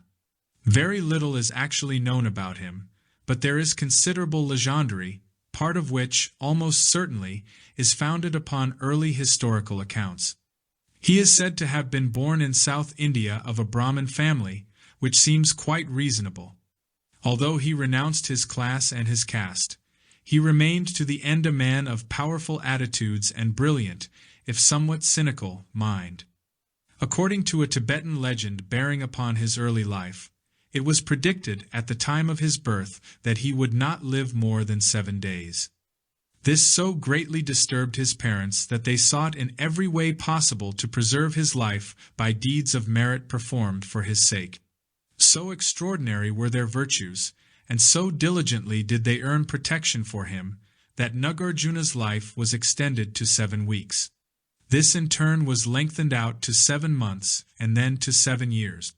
Before he had attained to the exhaustion of his merit, Nagarjuna enrolled in the ancient priestly college of Nalanda, and began to personally venerate the great Buddha Amitayus.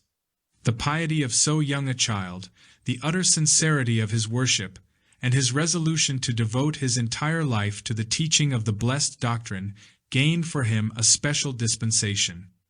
Amateus bestowed upon the child the promise that he should live for 300 years.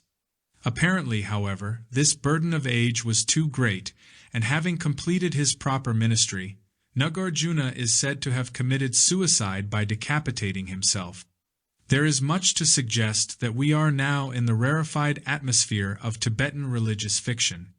If we delete the extravagances, the facts seem to remain that Nagarjuna was likely a delicate child, whose health caused great anxiety to his parents.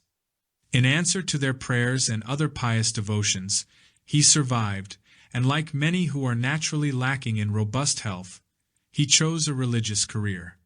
In the quiet atmosphere of the sanctuary, and because of his natural spiritual dedication, his health improved and he enjoyed a fairly long life.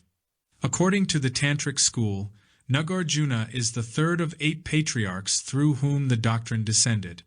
When the Japanese patriarch Kobo Daisher went to China to study the esoteric teachings of Yogacara, he was given paintings of the 8 patriarchs. It appears that 2 of the paintings were so deteriorated by age that copies became necessary. One of these was the portrait of Nagarjuna. This was actually copied by Kobo Daisher himself, and the account is one of the best authenticated of those associated with early religious paintings. The picture is now in the Todaiji Temple in Kyoto, Japan. It shows Nagarjuna seated with a distinctly non-Chinese cast of features, his complexion somewhat swarthy to suggest that he is a Hindu. He wears a robe of red and yellow stripes, and holds in one hand the thunderbolt. The painting is over 1,000 years old and shows considerable fading and repair, but it is probably the best available likeness of Nagarjuna, and may trace back to contemporary or nearly contemporary records. The tremendous power of the patriarch is well depicted, and it also reveals the extraordinary skill of Kobo Daisher as a painter of religious themes. Although the esoteric sect originally had its stronghold in China, it gradually lost most of the vitality that distinguished it in early times. In recent years, Buddhists have sought to restore their heritage and have rebuilt esoteric Buddhism upon the foundations of the Japanese records. All this leads to a very reasonable question. What did Nagarjuna teach that was to become so important in the descent of Eastern metaphysics, and how did this teaching compare with that of Western mystical revivals?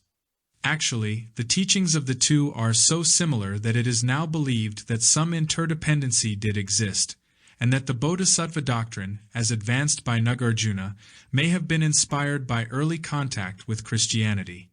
On the other hand, it has also been suspected that Neoplatonism, Gnosticism, and Hermeticism are Europeanized adaptations of esoteric Buddhism brought along the caravan routes from High Asia. Broadly speaking, both Eastern and Western mystics recognize 3 levels of knowledge and 3 ways in which it can be attained. By knowledge we mean the sacred truths of religion and philosophy.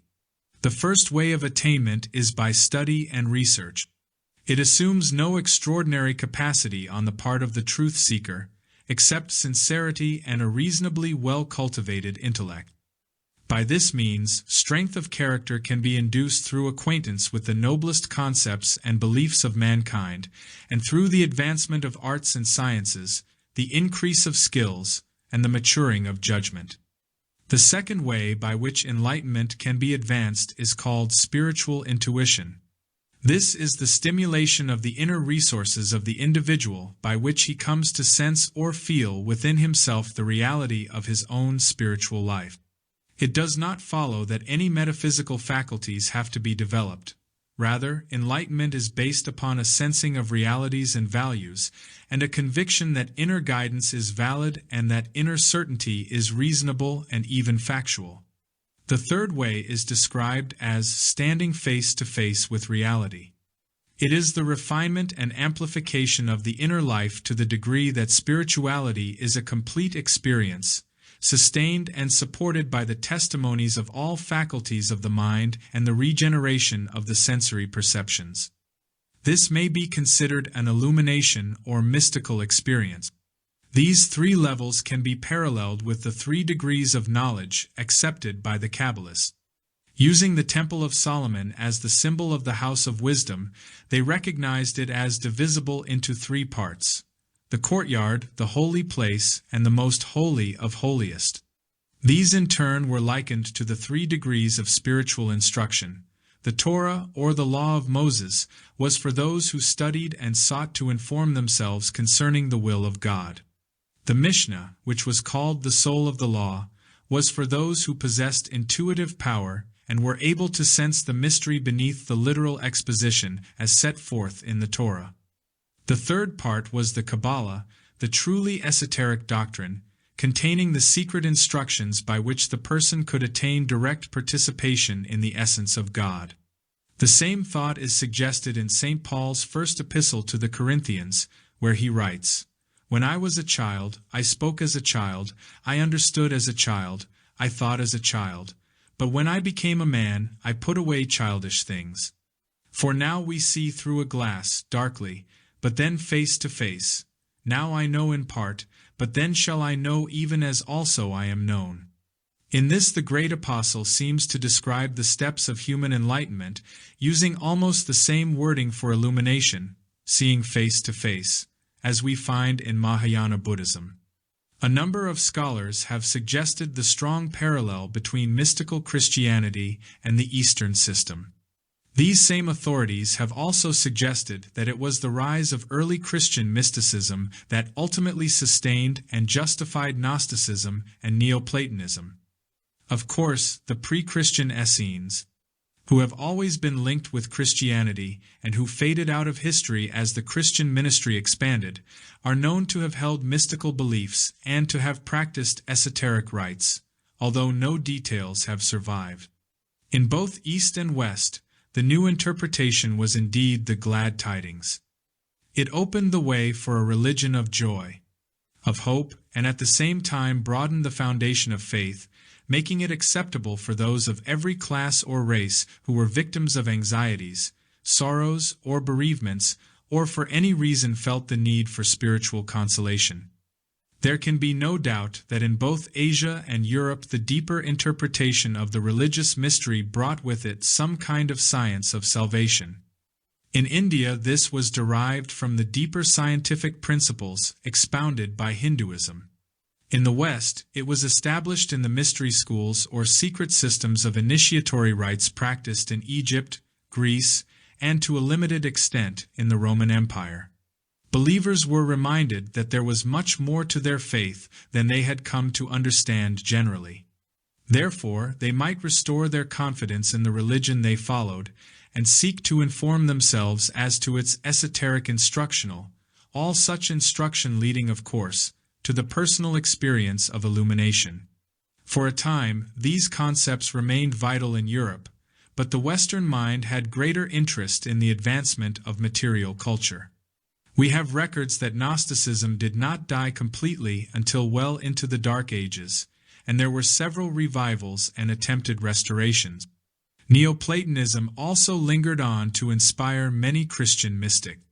The Hermetic arts had a brilliant revival, which extended as late as the 16th and 17th centuries, and Kabbalism fell into approximately the same framework of dating. Manichaeanism also lived on to vitalize a number of heresies and to become a prominent force in man's struggle for political liberty, social equality, and religious tolerance. A number of modern secret societies carry forward fragments of Manichaean belief. By degrees, however, mysticism outside of the Church was regarded with consistent disapproval by the clergy. With the Protestant Reformation, it almost totally vanished from Protestant Christianity, not to be revived until the 19th century, by which time it was confronted by a strong scientific opposition.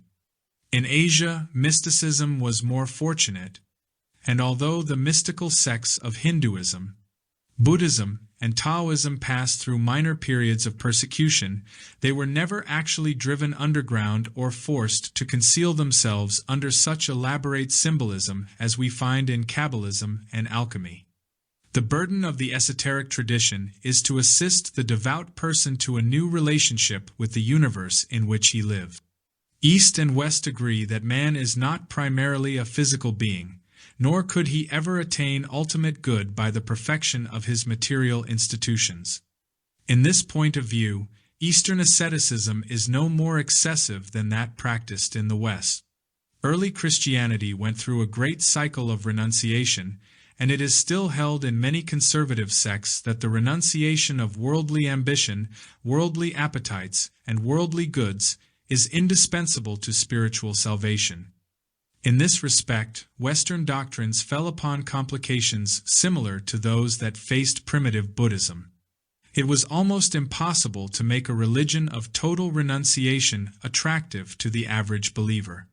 The monastic orders in Europe finally became more or less of a burden upon the spirit. Monks who lived only to celebrate the Mass and illumine missals and antiphonals seemed to be of slight value to themselves or anyone else. Most of all, it did not appear that this unworldliness was actually enlarging their spiritual estates. By degrees, this isolation was broken down and the clergy was required to take some active part in the preservation and advancement of the social system moving about them. We can observe the trend consistently, and today, most successful Christian movements advise their followers to put the simple ideals of Christ to work in their daily lives and to live together in kindliness, fraternity and peace, as a proof that they are truly Christians. Gnosticism certainly dramatized the universe, bestowing upon the abstractions of space glorious and radiant appearances and filling the interval between heaven and earth with a hierarchy of evolving lives and intelligences, all of which were in some way involved in the growth of both the world and man. The Gnostics drew inspiration from the religious artistry of Egypt and the rich ritualistic poetry and cosmological lore of Greece. They also found inspiration in fragmentary sections of the Testaments, both Old and New, especially those parts which were brightened and made luminous by apocalyptic visions. Gnosticism simply refused to accept a cosmos with God above, man below, and nothing between except a few angelic or archangelic messengers. It assumed, with Platonism, that behind the veil which is no more nor less than the boundary of our own sensory perceptions is a luminous universe, magnificent in all its parts, surpassing in wonder any apparition that could have appeared to Ezekiel or Isaiah. According to Gnosticism, the emanations of the eternal principles cast their shadowy forms downward into the abyss of matter. The process of the emanations uniting with their reflections by a kind of hermetic marriage becomes the interaction of spirit and matter in the region of phenomena. Every blade of grass, every tree, is the visible extremity of a vast invisible process. The choirs of hierarchies are as inconceivable as the symbolism of Dante and Milton might suggest. These wonders are not to be named except by an adventure of the spirit beholding the substance of truth. For the rest there can only be acceptances put into words or shapes that suggest, but faintly, the sublimity of their originals. This splendid vision gradually faded from the hearts and minds of most Western people. Even for the devout the spectacle was unbelievable. It became convenient to merely expect a kind of spiritual morality, to strive ever to live well in the hope of earning a better destiny. Where this destiny would occur, even if earned, was uncertain. The visible became the fact, and the invisible faded away as far as man's consciousness was concerned. The unseen world ceased to be regarded as substantial, although there never was, and is not even today, any actual proof that visible forms cease where our power of vision ends. Many will feel that the issue is not especially vital, and that there need be little time devoted to an effort to locate heaven or substantiate the findings of Aquinas as to how many angels could dance on the head of a pin. The real truth is that when we negated the invisible and ceased to sense at least the presence of superphysical machinery behind physical creation, we deprived ourselves of all evidence or proof that could sustain our moral and ethical code. Morality could be only a personal decision to live a little better than our neighbor, and ethics a code of honesty that satisfied our own conscience. In all probability, Northern Buddhism would have failed and perished in limbo long ago had it not maintained its dynamic concepts of the unseen. It was so successful in the development of a religious artistry that it lowered all resistance of the human mind to the acceptance of the radiant likenesses of the Buddhas and Bodhisattvas. The vision in the Lotus Sutra has been compared many times with the Christian apocalyptic works, both accepted and rejected, and recently it has been examined more closely in the light of the Gnostic apocalyptic books that have been found in the present century. Buddhists themselves claim that they can understand from their own sacred texts the real meaning in the Book of Revelation. The Gnostics attempted sincerely to build an experiential concept of the universe that could support religion, convinced that if materialists explained only natural phenomena, they would arrive at conclusions distinctly antagonistic to faith. How could the unbeliever explain creation in a manner satisfactory to the devout?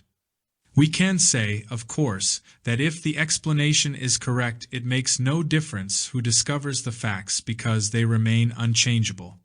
To this both the Gnostic and the Buddhist would reply, "This is all well and good, but how do we know who has the facts?" Every discovery made by science can be explained in more than one way. What we call knowledge is explanation. It is a conclusion arrived at by the mind as the reasonable explanation of a phenomenon. No one denies that many of these conclusions are probably right, but there is no way of knowing which ones can be wrong. If even 10% of our conclusions are in error, we might have to completely reconstruct our concept of the universe. We cannot exist with a knowledge if we become aware of a fact that cannot be reconciled with this knowledge. Something has to change, either the fact must be disproved, or the knowledge must be reconstructed. Gnosticism was convinced that there could finally be only one form of knowledge, and that was universal. The ideas that separate arts and sciences should perfect their own systems with no consideration for each other, while no reconciliation of differences could not be tolerated. The easiest way to reconcile is by finding common ground in the beginning. If the universe is one firm structure of laws and procedures, then it is not necessary to separate one branch of learning from another or to isolate scholars from each other. Specialization is possible, but it should be based on knowledge of basic generalities. The more we can build a strong pattern of a magnificent, purposeful existence in time and space, the more we can depend upon education to advance the social state of man. But if we divide knowledge from ethics, facts from morality, and wisdom from skill, we dismember that vast being, that great universal totality of which the poet has written, "Its body nature is, and God the soul." This phase of East-West thinking arose as the result of desperate need, but the situation remains unbalanced even in our century. We are completely suspicious of Oriental idealism, and the East is instinctively afraid of Occidental materialism. Must these unreconciled points of view forever serve as a barrier between intellectual and spiritual communion of the two hemispheres? The story of Western Gnosticism is a consistently tragic account of an advanced philosophical system striving for survival in a world of disillusioned and disheartened human beings. One of the principal accounts of the Gnostics is derived from Clement of Alexandria, a Christian writer of the ante-Nicene period who had little or no sympathy for heathen heresies. On the assumption that the Gnostics were attempting to impose an Eastern philosophic structure upon Christianity, the pious felt it a moral duty to belittle and defame both the Gnostic teachers and the system of learning they sought to disseminate. Actually, what the Gnostics were attempting to do was to bridge Eastern and Western learning, but the time was not favorable and remained inauspicious until the present century. Because it was subject to persecution from the beginning, very few records bearing upon the lives of prominent leaders or the deeper aspects of their teachings have survived. The recent discovery of the Gnostic library at Kenobosham in central Egypt is the most important light to be cast upon the subject in 15 centuries. Even now, however, we have only certain literary remains which are useful inasmuch as they indicate the mystical trend of the better-informed Gnostic teachers. It is known that Gnosticism affirmed the Oriental belief in reincarnation and probably found some support among followers of the old Platonic and Pythagorean systems. Unfortunately, however, Gnosticism was bitterly assailed by Neoplatonism, probably because of its emphasis upon transcendentalism and esoteric practices. In some way, the Gnostics must have contacted some of the tantric beliefs which were rising in northern Asia. This is especially evident in the Gnostic teaching of Shakti, or female consorts of the various divinities and divine powers. In both East and West, the Shakti were not intended to represent actual goddesses, but rather the personification of the feminine quality or polarity of existence. The Chinese and the Gnostics were in agreement that the divine energies operating in space moved upon various conditions or levels of substance, causing matter or the negative pole of life to be aroused and unite itself with the positive, creating principle. In Chinese metaphysics, man was the child of heaven and earth, spirit and matter, God and nature. These polarizations are represented in Tibetan art by the deities embracing their feminine counterpart. A hint of this is also to be found in what has survived of the original Gnostic theogony. In northern Asia, a deity appeared which has been among the most mysterious of Eastern esoteric symbols. This deity is called Prajnaparamita and is depicted as feminine. She is a bodhisattva, the embodiment of universal wisdom, and in a sense, the personification of the great religious book, the Prajnaparamita Sutra. She is the patroness of the book, and is the living substance which it contains. She is a strangely detached and wonderful being, and like the Greek Athena, the Latin Minerva, the Egyptian Isis, and the Gnostic Sophia, she was identified with the whole structure of the system of initiation into those sacred institutions now called the mysteries.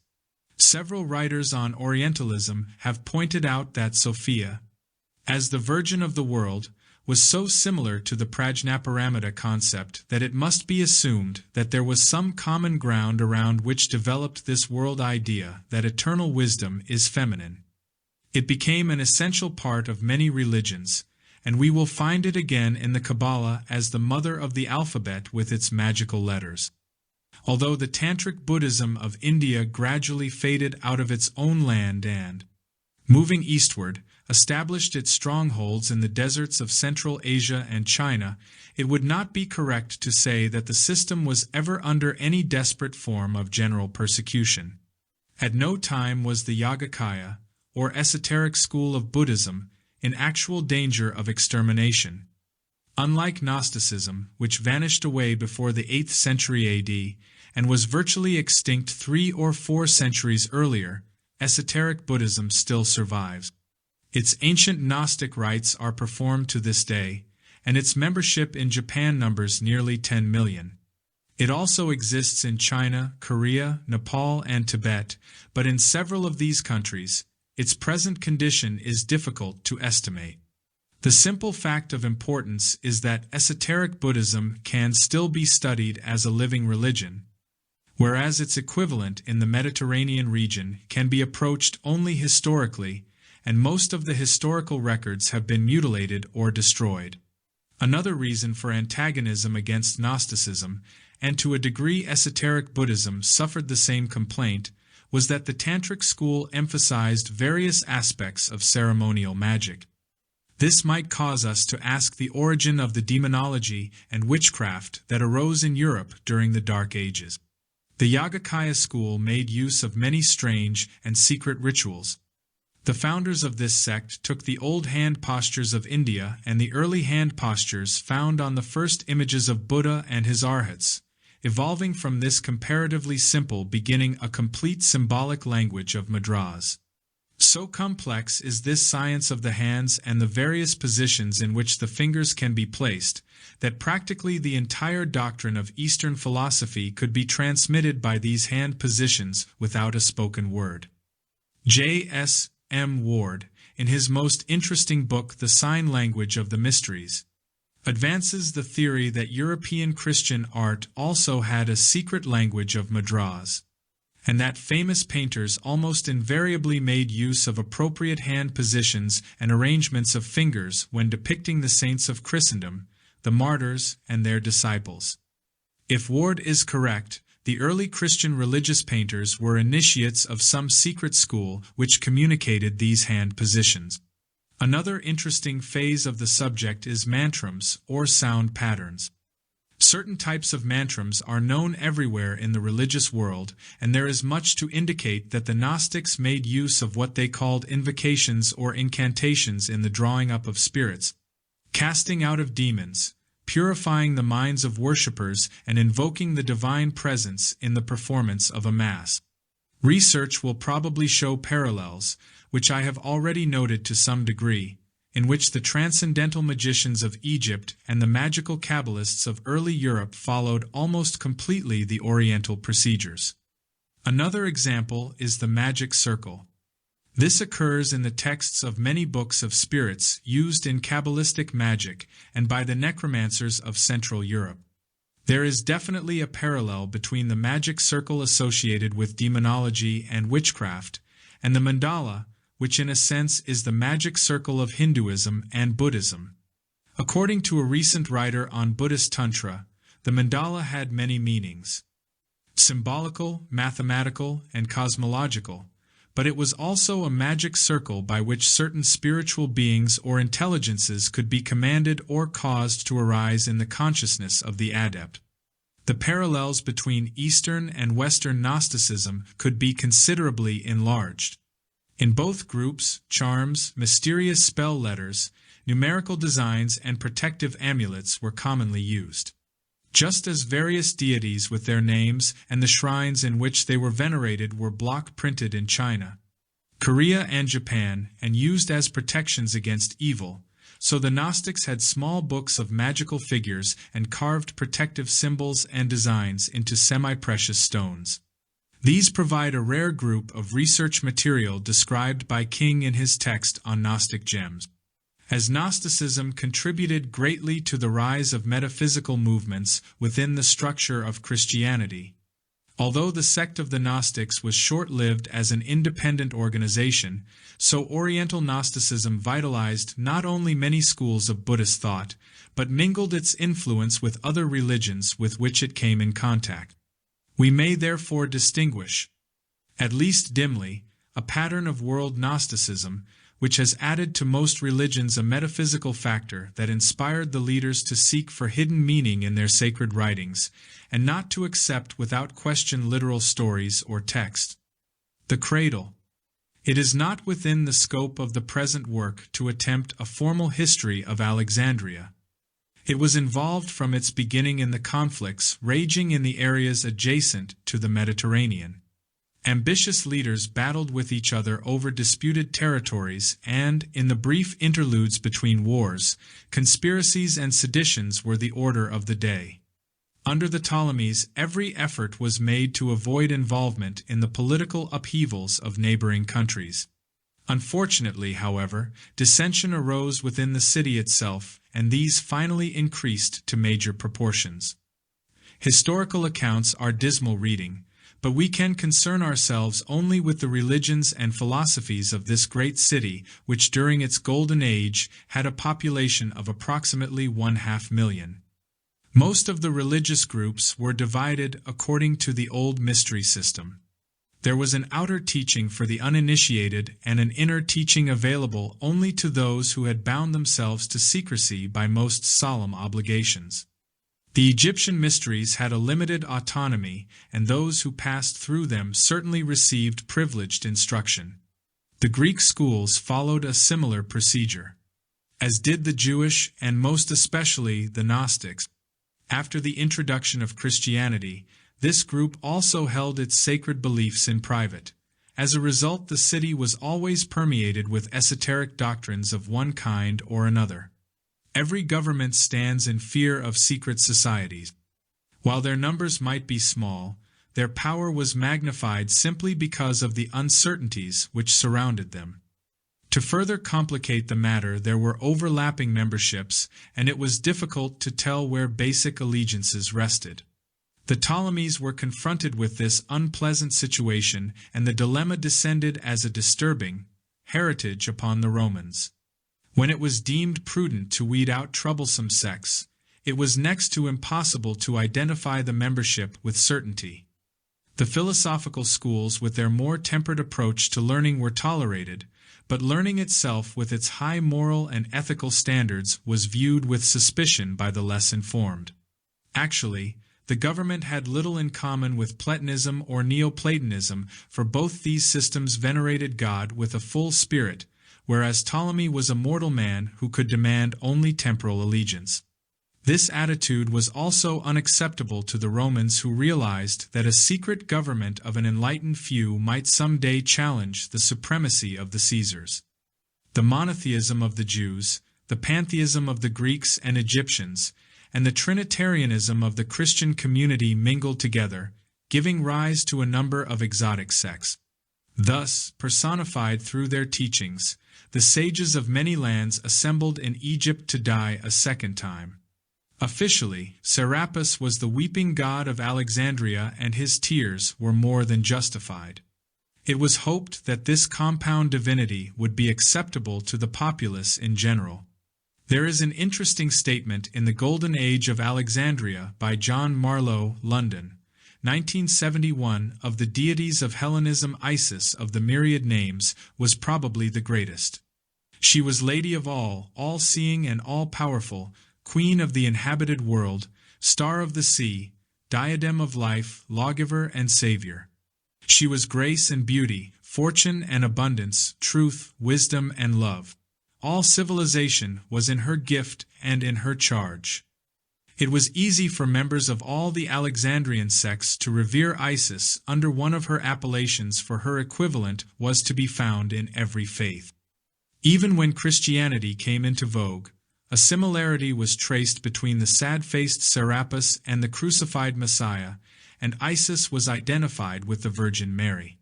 Public celebrations cut through the conflict of belief. Calixenus was a witness to one of the great state festivals of Alexandria. Ebers paraphrases the report of Calixenus. The procession with the mythological impersonations must have been interminably long. In the time of the native kings, the ancestral images of the Egyptian gods and pharaohs had been introduced. And in the same way the gods of Olympus with the Macedonian princes, Alexander the Great, Ptolemy Soter, and his son Philadelphus, were now represented. To add to the delights of the feast, splendid sham fights were held, where the victors, and among them the king, received golden crowns as prizes. One such feast day under the Ptolemies cost between 300,000 and 400,000 bucks. And how enormous must the sums have been which they expended on their fleet! 800 splendid Nile boats lay in the inner harbor of the Lake Mareotis alone, on the army, on the court, on the museum and library. The Ptolemies were not above intrigues and other misdemeanors, but the earliest ones, at least, were strong and gifted men. Ptolemy Soter maintained a modest establishment on the assumption that it was right to bestow grandeur but not to heap it upon himself. He remained on good terms with the state religion of Egypt and was probably initiated into some of their rites. He counted on the Egyptian priests to cooperate with the Greek regime, as they had for thousands of years supported the governments of the native pharaohs. It was not until the Greek influence had begun to wane that lawlessness troubled Alexandria. Ptolemy Soter had been a general in the armies of Alexander the Great, and from years of military life, he had learned how to discipline himself and those associated with him. When the later rulers were unable to maintain law and order among the Alexandrians, they appealed to Rome for assistance, which was graciously extended, but this help ended as might be expected in the Romans taking control of the city. This led to the involvement of the Alexandrians in the predicaments through which the Romans themselves were passing. Rome at that time was mistress of the civilized world with a huge colonization program. Alexandria, which had been content to unfold its internal culture, was unfit for the subtleties of power politics. It had hoped to remain a sheltered abode of learning, but the Romans were of different metal. They were far more concerned in conquering the world than in conquering their own ambition and appetites. The city of Alexandria was founded in 331 or 332 BC by Alexander the Great. The Macedonian conqueror assembled a group of skilled architects and artisans. These were resolved to create a metropolis of such grandeur that it would be truly the greatest wonder of the world. Alexander did not live to see the city he had planned, but he may have been buried there. For several reasons, not entirely sentimental, the embalmed remains of Alexander were placed in a coffin of gold, and Ptolemy Soter contrived to have them brought to Egypt. A magnificent mausoleum known as the Soma was prepared to receive Alexander's remains.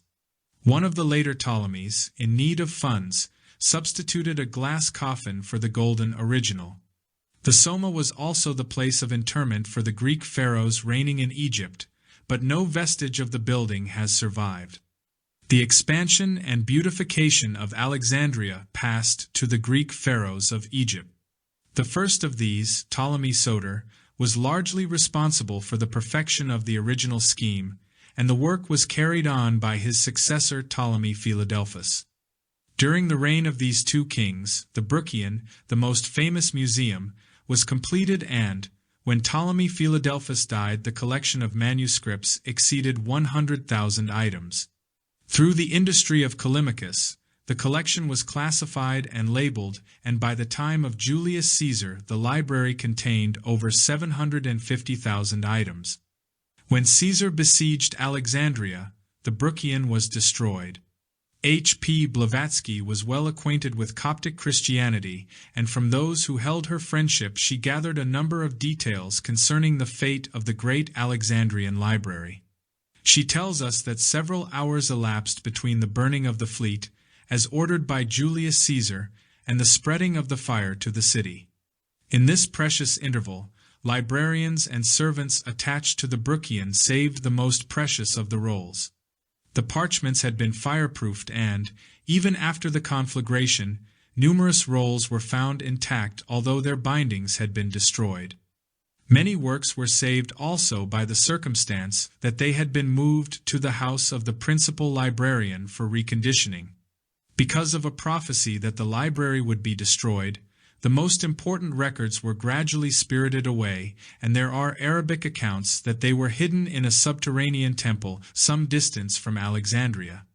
Almost immediately after the destruction, a restoration was enterprised, and Mark Antony presented Alexandria with the Pergamene library consisting of approximately 200,000 manuscripts. Among the famous scholars who availed themselves of the facilities of the Alexandrian collection were Eratosthenes, Strabo, Hipparchus, Archimedes, and Euclid. The Serapeum was also built by Ptolemy Soter in honor of the Egyptian deity Serapis. It was a most extraordinary complex of buildings and contained remarkable statuary and diversified works of art. The library of the Serapeum housed about 300,000 manuscripts and was burned by order of the Caliph Omar in 641 AD. Details of this event can be found in Gibbon's Decline and Fall of the Roman Empire. There is a legend not sustained by any strong evidence that the manuscripts in the Serapeum were used as fuel to heat the public baths of Alexandria. After the Moslem conquest, the importance of Alexandria as a center of learning gradually diminished, and for nearly 1,000 years it languished on the delta of the Nile, all but forgotten. Alexander the Great ordered that all persons living in the vicinity of Alexandria should move into the city, and these were principally Egyptians. With the passing of time, however, and through the inducements offered by the various Ptolemies, Greeks, Romans, and Jews settled in various sections of the city. As a result of its strategic location, elements of Asiatic culture found a secure footing in this ancient metropolis. The result was a diversified populace which provided a suitable atmosphere for the advancement of learning and the intermingling of several streams of religious, philosophical, and scientific belief. From the beginning, Alexandria offered an appropriate atmosphere for scholarship. It was probably the first important polyglot system of culture. It drew to itself persons of extraordinary attainments who appreciated the opportunity to improve their knowledge and deepen their insight. Étienne Vacherat, in his works published in Paris in 1856, summarizes the place of this ancient city in the spiritual life of humanity. Alexandria, at the time Ammonius Saccas began to teach, had become the sanctuary of universal wisdom, the asylum of the old tradition of the East. It was at the same time the birthplace of new doctrines. It was at Alexandria that the school of Philo represented the Hellenizing Judaism. It was at Alexandria that the gnosis synthesized all the tradition of Syria, Chaldea, and Persia, blended with Judaism, with Christianity, and even with Greek philosophy. The school of the Alexandrian fathers raised Christian thought to a height which it was not to surpass, and which was to strike fear into the hearts of the orthodoxy of the councils. A strong life flowed in the veins of all these schools and vitalized all their discussions. Philo, Basilides, Valentinus, Saint Clement, and Origen opened up for the mind new vistas of thought and unveiled for it mysteries which a genius of a Plato or an Aristotle had never fathomed.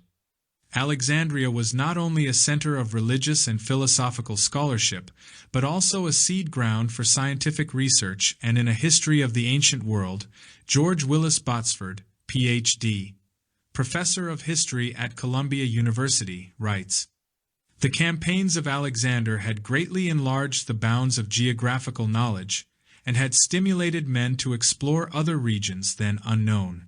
The new information they gathered was published in geographies. Greek scientists had long believed the earth to be round, and now one of the famous geographers computed its circumference at about 28,000 English miles, which is remarkably near the truth. He believed, too, that the opposite side of the world was inhabited, and that India could be reached by sailing west across the Atlantic were it possible to make so long a voyage. Similar advances were made in astronomy. It was found that the sun is many times as large as the earth, and that the earth revolves on its axis and around the sun. This truth was rejected, however, by most scientists of the day in favor of the view afterward known as the Ptolemaic system, which represents the earth as the center of the universe. A certain physiologist found that the brain is the seat of the mind, and that the nerves are of two kinds, for conveying the feeling and the will, respectively. He discovered, too, the circulation of the blood. Many of these truths were rejected at the time, or soon forgotten, to be rediscovered in recent years. In the same age, the practice of medicine became scientific, and surgeons acquired great skill. The geographer referred to in the above quotation was Eratosthenes, the astronomer was Aristarchus, and the physiologist was Hierophilus. From the same authority we also note that one of the kings of Egypt founded a zoological park in which he and his successors gathered many varieties of animals from all the known parts of the earth. Many scholars were attracted by the collection and wrote works on zoology and botany. These advancements took place during the so-called Alexandrian Age, extending from 323 to 140 BC. Claudius Ptolemy of Alexandria was an outstanding mathematician, geographer, astronomer, and astrologer. Living in Alexandria, he had ample opportunity to benefit by the discoveries and speculations of Alexandrian scholars. He remained true, however, to the geocentric system of astronomy and is responsible, at least in part, for the modern conflict between astronomy and astrology. By tying the solar system to the mythology of the ancients, he provided an analogical pattern which may be best described as psychological astronomy. The mystery deepens when we attempt to interpret psychological elements of Alexandrian thought. Dominated largely by the prevailing mysticism, a number of books and essays came into existence which defy the common rules of scholarly writing. Milton S. Terry, in his remarkable book The Sibylline Oracles, N.Y. 1890, referring to collections of ancient prophecies, says, "They belong to that large body of pseudepigraphal literature which originated near the beginning of the Christian era, about BC 150 to AD 300, which consists of such works as the Book of Enoch, the Testaments of the 12 Patriarchs, the Book of Jubilees, the Assumption of Moses, the Psalms of Solomon, the Ascension of Isaiah, and the second book of Esdras." The production of this class of literature was most notable at Alexandria in the time of the Ptolemies. The influence of Greek civilization and culture upon the large Jewish population of the Egyptian metropolis, and the marked favors shown this people in that country, turned them far from the strict usages of their Palestinian brethren. Professor Terry's list could be considerably expanded. Several other apocryphal works of the Old and New Testaments can be traced to the same source. Possibly the most important is the Hermetic literature, which is believed to have appeared in the 1st or 2nd century AD. The Egyptian deity Thoth was combined with the Greek Hermes to produce the semi-mythological deity of universal wisdom, Thoth Hermes Trismegistus. It has never been finally decided whether the author of the Hermetic literature ever actually existed or whether he was used in an allegorical sense. If he was truly the embodiment of all learning, he might also be regarded as the author of all the books in the world. Scholars are now of the opinion that the Hermetic writings show strong Greek and Egyptian influences. Isaac Casaubon, writing in the 17th century, was convinced that the original Hermetic philosophy involved the blending of Platonism, the teachings of the Stoics, and Oriental concepts. As time went on, the mystical theology set forth in the Pomander was expanded to include alchemy, Kabbalism, and ceremonial magic. It was not until the Renaissance that the conviction arose that the Greco-Egyptian Hermes was actually a divinely enlightened person, and efforts were made to create a pseudo-biography for him. While it is quite possible that a marvelously enlightened philosopher-mystic did actually exist, this situation will probably never be completely clarified. The Hermetic dialogues are devoted largely to a reconciliation of Grecian and Egyptian esoteric teachings. There seems no doubt that they were written or compiled in Alexandria. The supreme initiator was a thinly veiled representation of the Egyptian deity Thoth, who embodied the highest aspects of wisdom. The Hermetic approach was scholarly and scientific, and emphasized the highest ethical and moral aspects of learning. Hermeticism may embody parts of the teachings of the Egyptian mysteries. As these were similar to the secret rites of the Greeks, there was little conflict, and they helped to reconcile the aspirations of the Greek and Egyptian communities. Although these works may have been compiled in the early centuries AD, they contain little or no trace of Christian influence. With the decline of the mystery school systems, Hermetic philosophy lost its distinguishing stamp and gradually faded out of Alexandrian culture. It certainly intrigued some of the early Christian teachers, and traces of the doctrine have survived in modern mysticism. The Christian community in Alexandria gained importance with the passing of time. It is said that St. Mark preached there about 40 AD, and this belief is firmly supported by the Coptic Christians. After the death of St. Mark, 62 AD, his body was buried in Alexandria, but was later stolen by Venetian traders who carried the remains to Venice and enshrined them in the Cathedral Church of St. Mark's. As a result of the preaching of St. Mark, a formal Christian school was established at Alexandria. This is probably the earliest Christian institution of its kind. During the Ante-Nicene period, the various nationalities and religions had a comparatively pleasant relationship. Freedom of thought and belief has both advantages and disadvantages. In a tolerant atmosphere, scholarship flourishes, but there is also danger that excessive doctrines will arise and flourish at the expense of the public good. Jewish mysticism found its most able spokesman in Philo Judaeus, a learned exponent of Greek Judaism.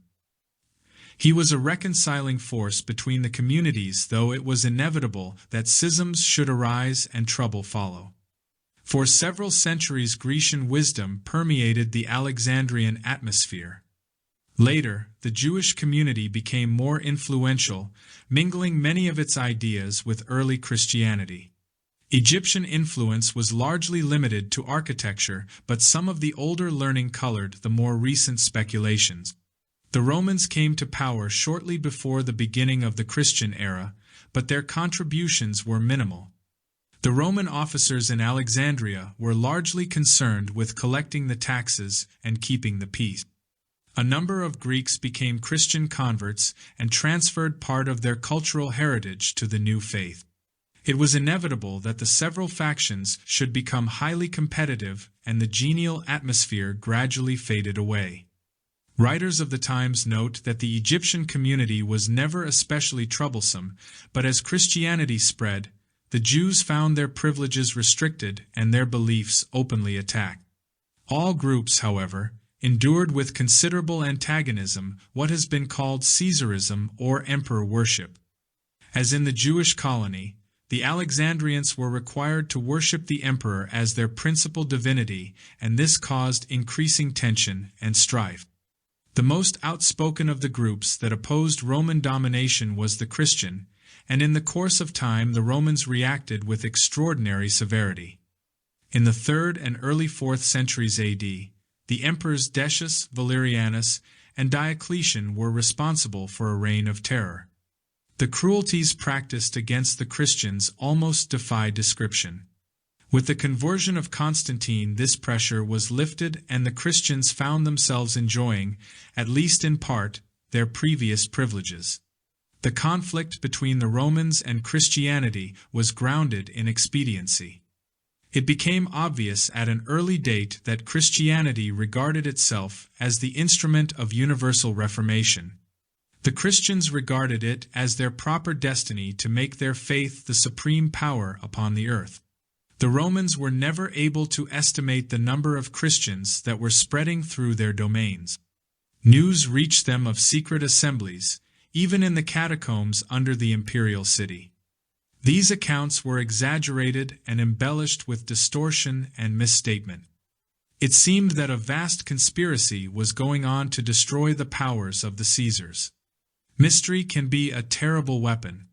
The Roman patrician might have felt that his own servants were secret Christians plotting for his destruction. There seemed no way to combat this hidden menace, and spies sent out learned little or nothing, possibly because there was little or nothing to be learned. Some of these agents considered it expedient to bring back lurid accounts of horrible doings. Even today, we realize that established systems usually try to defend themselves against seditions of one kind or another. In the early years, the Christians were afraid to come out and, huddled together for security, they became objects of fear. This is what finally brought Constantine the Great to convene the Council of Nicaea in 325 AD. He realized that Christianity was spreading and might ultimately come in open conflict with the Roman Empire. His conversion, if it actually took place, was not because of his devotion to religion, for what little faith he kept in the name of Eusebius, who was secretary of the Nicene Council. Constantine wished to have Christianity brought into the open so that its followers could stand and be numbered. He was also resolved, if possible, to bind this new faith with his temporal power, so that, standing together, the state and the church could move the world. The 300 bishops and other ecclesiastics who attended the Nicene Council were, for the most part, fiercely religious, and it never occurred to them that Constantine had ulterior motives. One happy consequence followed, however, for the persecution of Christians within the boundaries of the empire immediately ceased. Unfortunately, however, tragic divisions occurred within the Christian community. Several of the leading adherents came into direct conflict with each other, and verbal recriminations stirred up the populace in general, leading to outbreaks of physical violence. The philosophical groups such as the Neo-Pythagoreans, Neoplatonists, and the more learned rabbis continued to teach with minor restrictions, but religious innovations were quickly and harshly repressed. Almost 300 years earlier, Vespasian visited Egypt, and it was while he was in Alexandria that the imperial purple was conferred upon him in 69 AD. While among the Alexandrians, he consulted the oracle of Serapis on matters pertaining to the state.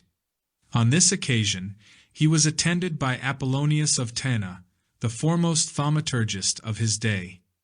Apollonius was a follower of the Pythagorean discipline, but he was also influenced by other sects flourishing in Egypt. The Egyptians held him in high esteem, and he apparently practiced astrology and other forms of divination. Due to Vespasian's admiration for Apollonius, Gnostic emblems began to appear on Alexandrian coins. For further details on this subject, consult S. Rappaport's History of Egypt, published by the Grolier Society, London, 1904. The most famous version of the Old Testament was produced in Alexandria about the year 280 BC, apparently. Demetrius of Phaleron, who was librarian of Ptolemy Philadelphus, convinced the pharaoh that a transcription of the books of Moses should be included in the royal collection. He, therefore, sent 2 ambassadors to Jerusalem to gain the assistance of Eleazar, who was then high priest. As a proof of his sincerity, the pharaoh bought and liberated all the Jewish slaves captured by his father Ptolemy Soter. Eleazar selected 72 scholars, 6 from each of the 12 tribes, and sent them to Alexandria. The earliest Greek translation was probably limited to the Pentateuch, but by the 1st century AD, the Septuagint, or the version of the 70, included the complete Old Testament. Several scholars have made a point of the need of a Greek translation for the use of Jewish intellectuals. It has been suggested that the Hellenized Jewish community had accepted Greek as the language of scholarship. Very little is known concerning the New Testament until the late 3rd or 4th centuries AD. 3 manuscripts have derived from this period: the Codex Vaticanus, Codex B, Codex Alexandrinus, Codex A, and the Codex Sinaiticus, Codex Aleph. These manuscripts are all in Greek and included the Old Testament according to the version of the Septuagint. May we suspect that these important manuscripts might be products of Alexandrian industry? It is impossible to know at this late date how many early biblical manuscripts were destroyed when the Serapeum was completely razed in 389 AD upon the edict of the Christian bishop Theodosius. It is now positively affirmed that the Codex Vaticanus and the Codex Sinaiticus were written in the first half of the 4th century AD. Careful study of the original works has led to the speculation that the same scribes worked upon both manuscripts. The Codex Alexandrinus is very defective, but together with the Codex Sinaiticus, is now conserved in the British Museum. I had the privilege of seeing the Sinaiticus at the time it was acquired by the nation, partly by popular subscription, and I made a small donation to this good cause. The principal name associated with the Jewish community in Alexandria was Philo Judaeus. He was born between 20 and 16 BC in Alexandria, and in his religious studies, he followed the Septuagint version of the Scriptures. Very little is known about the personal life of Philo, but it is reasonably certain that he was married. On one occasion, his wife was asked why she did not wear golden ornaments according to the style of the times. She replied, "The virtue of a husband is a sufficient ornament for a wife." He made 3 journeys, the first to Jerusalem, the second and third to Rome.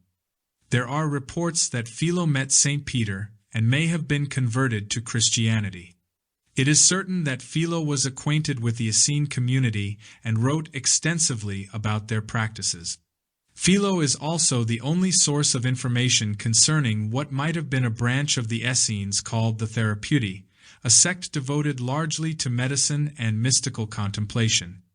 Our modern words, therapy and therapeutic, were derived from this extremely mysterious Egyptian order. Philo's writings consist almost entirely of commentaries and interpretations of the Septuagint version of the Old Testament and oral traditions of the early Christian community. He contributed strongly to the Hellenizing of Jewish thought and properly belongs among the adherents of philosophical mysticism. He also laid the groundwork for the introduction of Greek philosophical ideals into the writings of the ante-Nicene Fathers. To a measure, at least, he protected classical philosophy from ecclesiastical criticism, with the result that Plato and Aristotle were never repudiated by Orthodox Christianity. Philo's writings on the Essene community and related subjects have come into focus as the result of the discovery of the Dead Sea Scrolls. The expansion of Christian teachings in North Africa led gradually to the foundation in the 2nd century of what is now called the Alexandrian school. Among its early leaders, Clement and Origen were the most distinguished. Substantially, this movement was dedicated to the allegorical interpretation of the Christian mystery. This brilliant leadership of the Alexandrian school may be regarded as the earliest formal institution which advanced general learning under Christian supervision. Greek learning and Christian faith were regarded as the first line of defense against the rising tide of heresy. In 362 AD, Athanasius, Bishop of Alexandria, arranged for a meeting of Christian bishops which was known as the Synod of Alexandria. While some theological subjects were discussed, emphasis was upon the readmission to the communion of certain members of the clergy who had sided with the Arians, a schismatic body which had threatened to dominate Alexandrian Christianity. In the uneasy years that followed, many religious leaders became over-involved in politics. Among the most active of these was Cyril of Alexandria, who was born about 370 AD and died in 444. His claim to fame was his conflict with Nestorius, Bishop of Constantinople. Almost immediately upon his appointment to the leadership of the Christian community, he attempted to dominate the secular government. He contributed markedly to the expulsion of Jews from Alexandria, and when his fanatical orthodoxy led to rioting and civil strife, he made no effort to intervene or pacify the public indignation for which he was responsible until the situation was taken over by the civil administration. He continued his attacks on Nestorius until he brought about his excommunication and banishment for heresy. As a result, Nestorian Christianity moved eastward, setting up churches in several parts of Asia and finally reaching China, where it was hospitably received. Clement of Alexandria was the greatest Christian apologist of the 2nd century. The term apologist was given to several early writers who attempted to reconcile Christian and pagan religious and philosophical doctrines. Clement was born about 150 AD in Athens. His parents were pagans, and he followed their religion in his youth. After his conversion, he became the principal spokesman for the Alexandrian Christian community. He wrote extensively and was particularly concerned with Gnosticism. His approach to this subject in the Stromatiz, Miscellanies, was most curious. He created a more or less Christian Gnosticism and imposed his own beliefs upon the transcendentalism which had arisen in Alexandria. By advancing what he assumed to be the spirit of true Gnosticism, he must have brought considerable embarrassment upon the non-Christian community. In his Stromatiz, he separates the good gnosis from the bad gnosis, downgrading as far as possible the esoteric aspects of Egyptian religion. He acknowledged Christian mysteries and felt that they should be respected by followers of the pagan mysteries. Because of Roman persecution, Clement was obliged to leave Alexandria and take refuge in Palestine. The leadership of Alexandrian Christianity passed to Origen, an outstanding theologian, who was subject to persecution by all concerned. Clement died in the early years of the 3rd century. In his well-known text The Exhortation to the Greeks, Clement devotes a considerable section to a venomous attack upon the religion of the Grecian states, including the mystery schools and their principal advocate. In his translation of the principal works of Clement, G. A. Butterworth, Fellow of the University of Leeds, makes an interesting observation concerning Clement's association with the mystical institutions of his time. Butterworth writes, "It seems clear, however, that he was not a Christian to begin with. He is so well acquainted with the mystery cults that there is a strong probability that he had been initiated into some of them. We have it on his own authority that he wandered through many lands and heard many teachers." Perhaps one explanation of Clement's extreme prejudice was that he flourished during a period when classical learning was at a low ebb. What survived of the Greek philosophy was dominated by Roman influences, which were never especially idealistic. His contacts, therefore, were mostly with degenerated forms of the original teachings. It is also evident that Clement was totally unaware of the allegorical and symbolical aspects of the non-Christian religion. It never occurred to him that initiates of the caliber of Pythagoras and Plato regarded the ancient fables as veiled accounts of a sacred doctrine known only to duly qualified and dedicated persons. It seems extremely strange that Clement could have lived in Alexandria without being influenced by the rather liberal religious atmosphere that prevailed in this North African city. Neoplatonism perpetuated the mystical theology of Plato. Clement must have been aware of the integrity of this school. Had he been open to the interpretations held and disseminated by this group, he should in all fairness have modified his own thinking about the ancient mysteries. Clement gained immense popularity as the Church strengthened its position, and is regarded as a saint in some Christian communions. It is believed that Origen was born in Alexandria about 185 AD. The accounts of his early life are conflicting. According to Porphyry, his parents were pagans, but Eusebius states that he came from a Christian family. Eusebius, however, is known to have had considerable prejudice and a lively imagination. Porphyry tells us that Origen attended lectures given by Ammonius Saccas, and the instruction that he received seemed to have multiplied the difficulties through which he passed. While it is doubtful if any of the early fathers were more orthodox than Origen, there was a wide difference of opinion as to what was orthodox. Most of the controversy that raged around Origen would have little meaning today, and he remains to the present time the greatest of the early Christian teachers. Origen was imprisoned and subjected to torture during the persecution ordered by the Emperor Decius.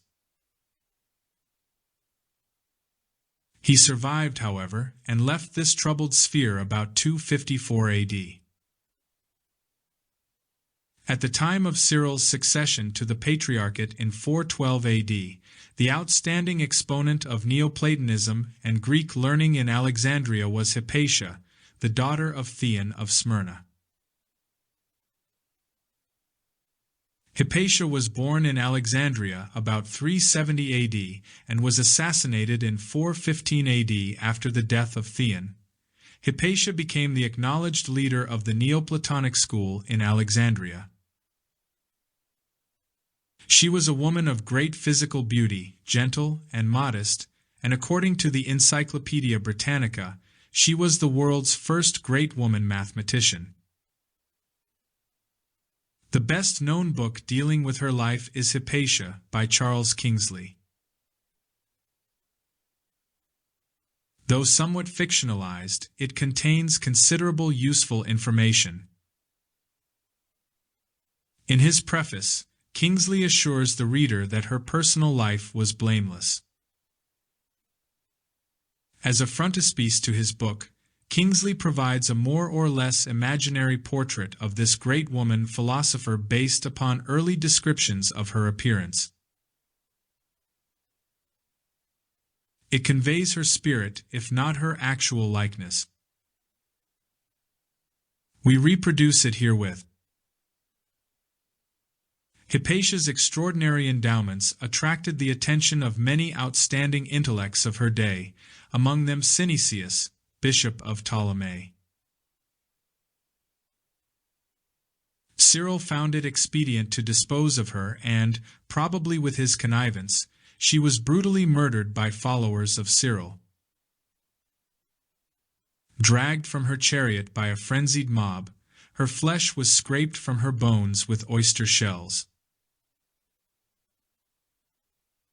After her death it became evident that the golden age of Alexandrian Neoplatonism had come to an end, and those who shared her conviction departed from the city and sought asylum in distant regions. Almost immediately, the city lost its leadership as a center of learning. Neoplatonism, if it did not originate in Alexandria, reached maturity in this North African community. In Egypt its principal leader was Plotinus, who was born in Egypt about 204 AD. The Greek branch gained distinction through Proclus, who taught in Athens. He was born shortly before the death of Hypatia. This tragic incident impelled him to remain at a safe distance. The most important of the labors of Proclus was his massive work on the theology of Plato. This was translated into English by Thomas Taylor in the early 19th century, but the edition was so limited that it is little known or appreciated. While the dialogues of Plato certainly include metaphysical teachings, his essentially religious beliefs have been given scant consideration. His viewpoint can be summarized in a brief statement to the effect that the purpose of wisdom is to build a solid foundation under faith. It is usually assumed that the founder of Alexandrian Neoplatonism was Ammonius Saccas.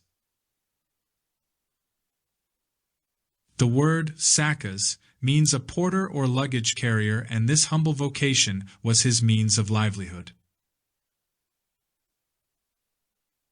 Many find it difficult to believe that Plotinus should have been a disciple of Ammonius for 11 years unless this luggage carrier had attained to a high degree of mystical illumination. Kenneth Sylvan Guthrie, M.D., Ph.D., presents a strong argument in favor of Numenius of Apamea as the comparatively unknown source of Neoplatonic mysticism. He was a follower and interpreter of Pythagoreanism, the original Platonic tradition, and he was also acquainted with Oriental beliefs and the learning of the Jews, Magi, and Egyptians. Plotinus lived a great part of his life in Rome, where he established an influential school attended by distinguished politicians and scholars. He lived an exemplary life and became deeply involved in the improvement of youth. Like most of the later Platonists, he was also addicted to allegory and the interpretation of the intricate system of Grecian mythology. The last words of Plotinus as recorded by Porphyry were, "Now I seek to lead back the self within me to the all-self." The entire Neoplatonic system was based upon the superiority of internal experience over external education. Neoplatonism established certain disciplines for the preservation and release of the human soul from the tyranny of the intellect, the emotions, and environmental circumstances. The basic disciplines were cathartic to remove from the nature the corruptions caused by vice and intemperance. It is almost certain that the Alexandrian school of Neoplatonism was influenced by Asiatic meditational practices. Classical Greek philosophy was a system of instruction in which wisdom was communicated by initiated teachers to qualified disciples. This method was suitable for the dissemination of traditional knowledge and may be compared to the modern theory of education, which is a descent by authority. The mystical experience was taught as theurgy, a kind of divine magic, free of all material corruptions by which the superior principle abiding in man became the leader of character and conduct.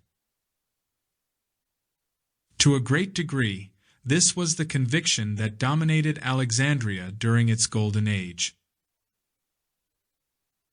Pythagoras elevated the consciousness of his students by confronting them with geometrical symbols and encouraging meditational and retrospective exercises.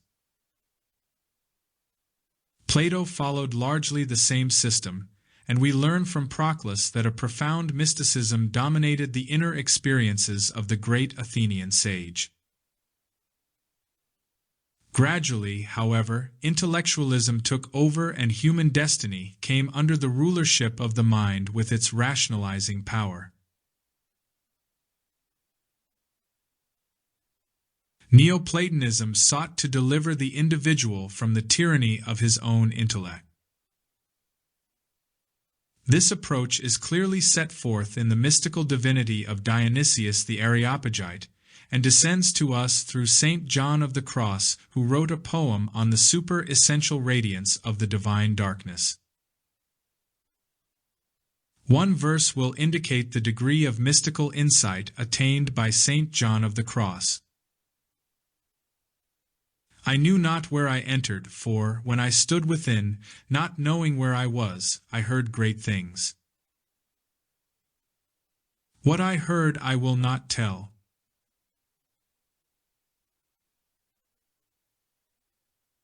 I was there as one who knew not, all science transcending.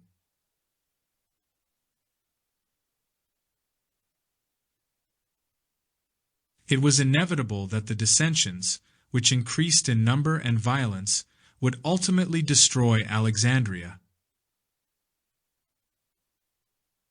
It was captured by Khosrows in 619, later sacked again by Amribnal, as in 641. The library of the Serapeum, which had been destroyed by Theodosius, was partly restored until it contained about 300,000 manuscripts, but in 641 the Caliph Omar ordered its final obliteration as follows. If the books contain only what is in the Book of God, the Quran, it is enough for us, and these books are useless. If they contain anything contrary to the Holy Book, they are pernicious. In any case, burn them. Thus passed one of the noblest eras in human history, destroyed from within itself by wrangling and discord, and finally obliterated by the rise of Islam. The most extraordinary of the Alexandrian schools was that of Gnosticism. It arose in the 2nd century AD, was supported by a number of brilliant devotees, but was overwhelmed by the conflicts with which it was surrounded. The pagan schools regarded the Gnostics with suspicion because it seemed to them that the sect was conquering the Platonic universe with Christian mysticism. The Christians, on the other hand, were equally suspicious because it seemed to them that the Gnostics were using the machinery of the mystery schools to justify the Messianic dispensation, and therefore were making Christianity a part of paganism. A similar dilemma survives to this time. Esoteric studies in general are rejected by both science and theology.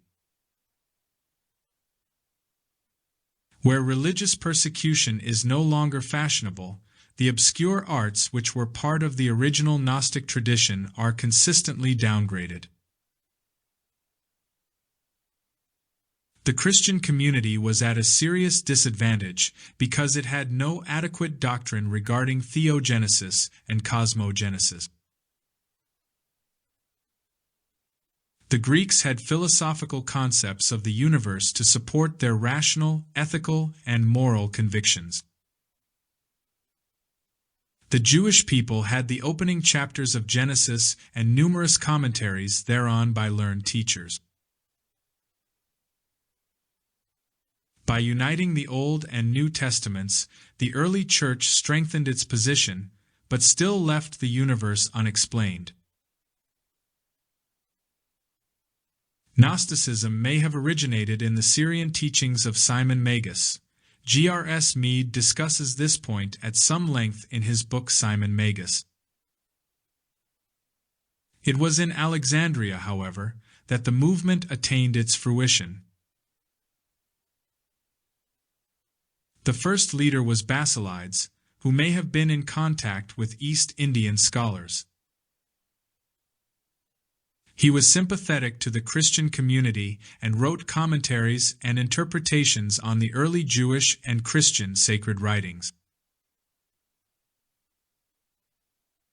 He was succeeded by the most famous of all Gnostic teachers, Valentinus, who claimed that he had received a vision of the supreme power while still an infant. Until recent years, it was difficult to evaluate the deeper aspects of Gnostic learning. The principal available authority was Clement of Alexandria, who devotes considerable space to the Gnostics in his work against heresies. Some have suspected, because of his extensive knowledge of the subject, that Clement may have studied Gnosticism before his conversion to Christianity. The recent discovery of the collection of Gnostic documents near Kenobosham, Nag Hammadi, in Egypt has markedly altered learned opinion on Gnosticism in general.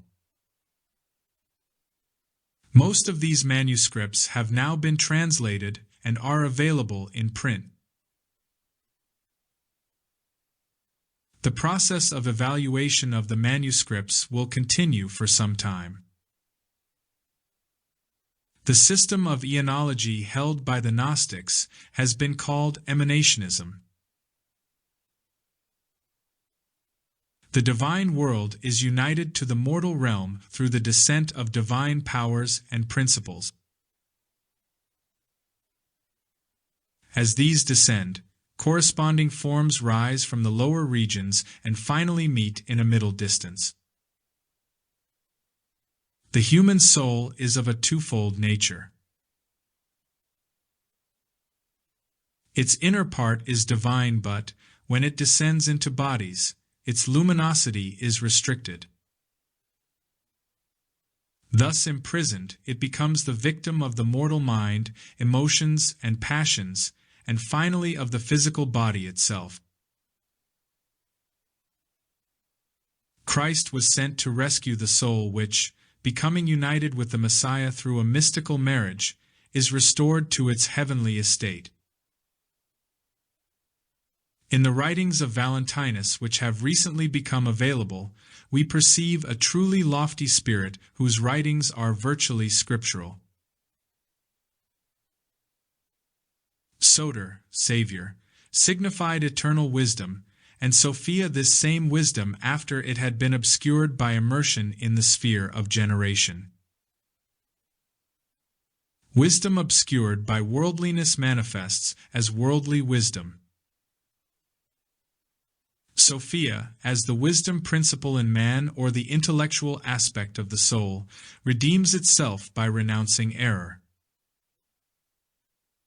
Evolution is the gradual release of spiritual powers through ever-evolving vehicles.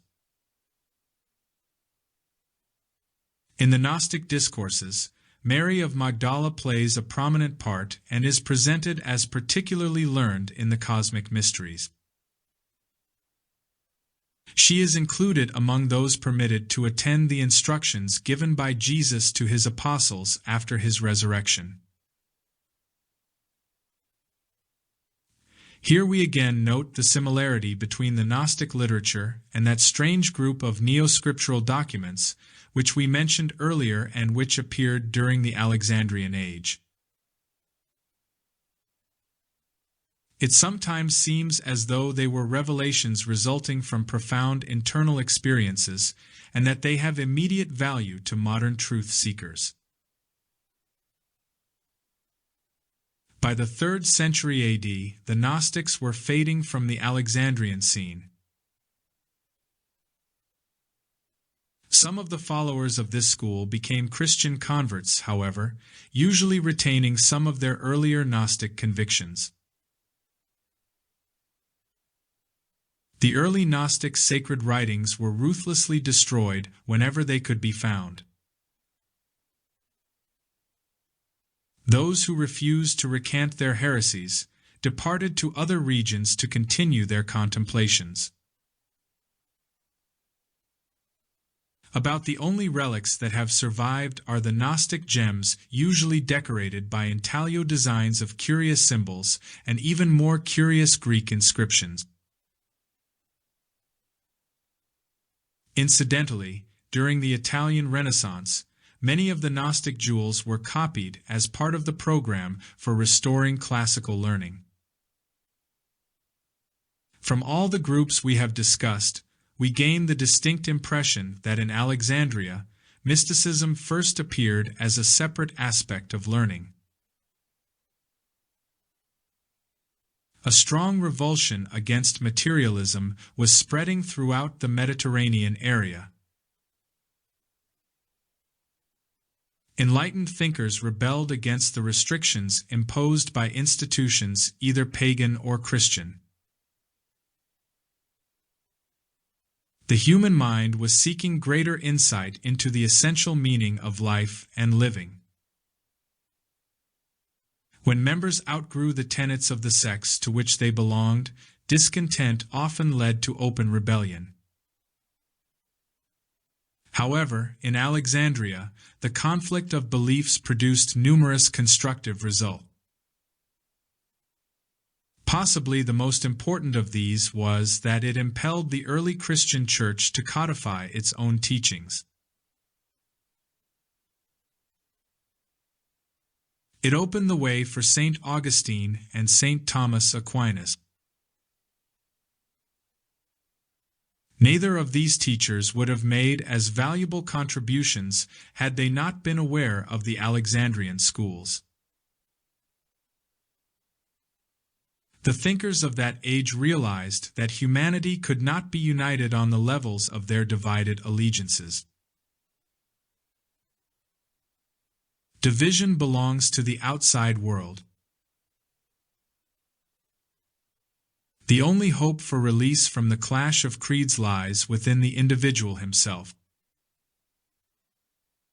Only when the soul, purified by devotion and discipline, is permitted its full expression, can those who are divided by physical estates be restored to unity by that redeeming power which resides in the world soul and manifests in the core of every creature. Symbolism. There is reason to believe that the caravan routes between China and the Roman Empire were established before or about the time of the Christian era, which means that a tremendous territory of previously remote lands came under the direct contemplation of Western travelers, merchants, and, for that matter, escaping heretics. It was a time when heresy was abroad in the land almost everywhere, and there were tremendous migrations of people to escape social, political, or religious persecution. The Greek culture was already decadent at the beginning of the Christian era, but there were still remnants of the old Platonic, Pythagorean, and Aristotelian schools. Egyptian culture had come under the adversities of the Ptolemies and was on the brink of extinction. Syrian life and Jewish philosophy were under the yoke of the Roman Empire. The ancient traditions of Israel were disrupted and the people were in great distress. The same type of situation was occurring in the Far East. At the beginning of the Christian era, there were major philosophical and religious changes in China. At this time, a motion from India reached the Chinese and established the great vehicle of Buddhism. This great vehicle began somewhere in Central Asia, probably in the northern part of India or Nepal, and moved in both directions, east and west, to change the philosophic history of the world. Also, the last of the Zoroastrians had already departed, and the fire worship of this Parsi sect was under challenge. However, the Romans had brought back Persian philosophy with them from their travels and conquests, carrying this philosophy as far as Great Britain.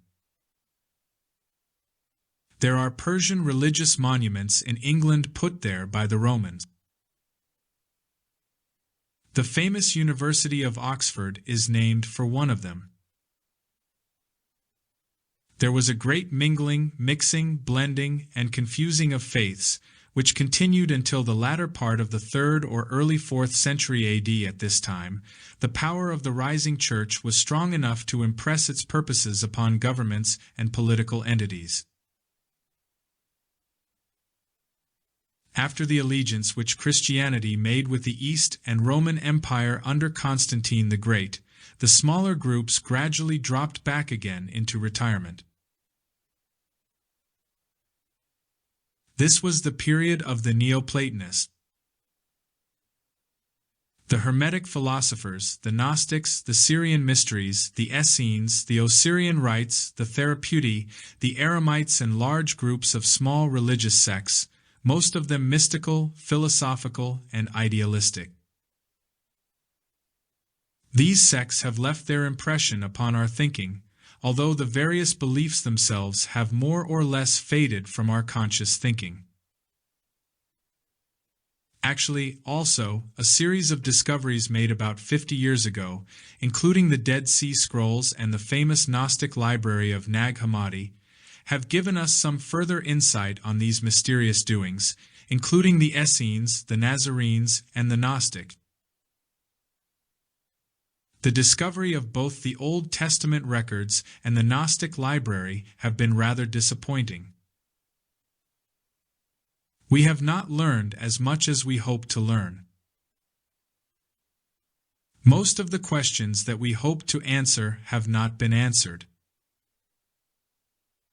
And while there are certain advantages that have been gained through these discoveries, the general picture of the time has not been clarified by them. One of the most important reactions has been in connection with the Gnostic. The Great Book of the Savior, part of which has been translated under the title the Pistis Sophia, was dated to the 8th or 7th century and believed to be a late apocryphal work. However, the Nag Hammadi discoveries in Central Egypt clearly indicate, and definitely prove, that it was in circulation as early as the 3rd century and probably earlier. Thus, what had appeared to be for a time a sort of an apocryphal invention has been gradually established as a bona fide sacred book.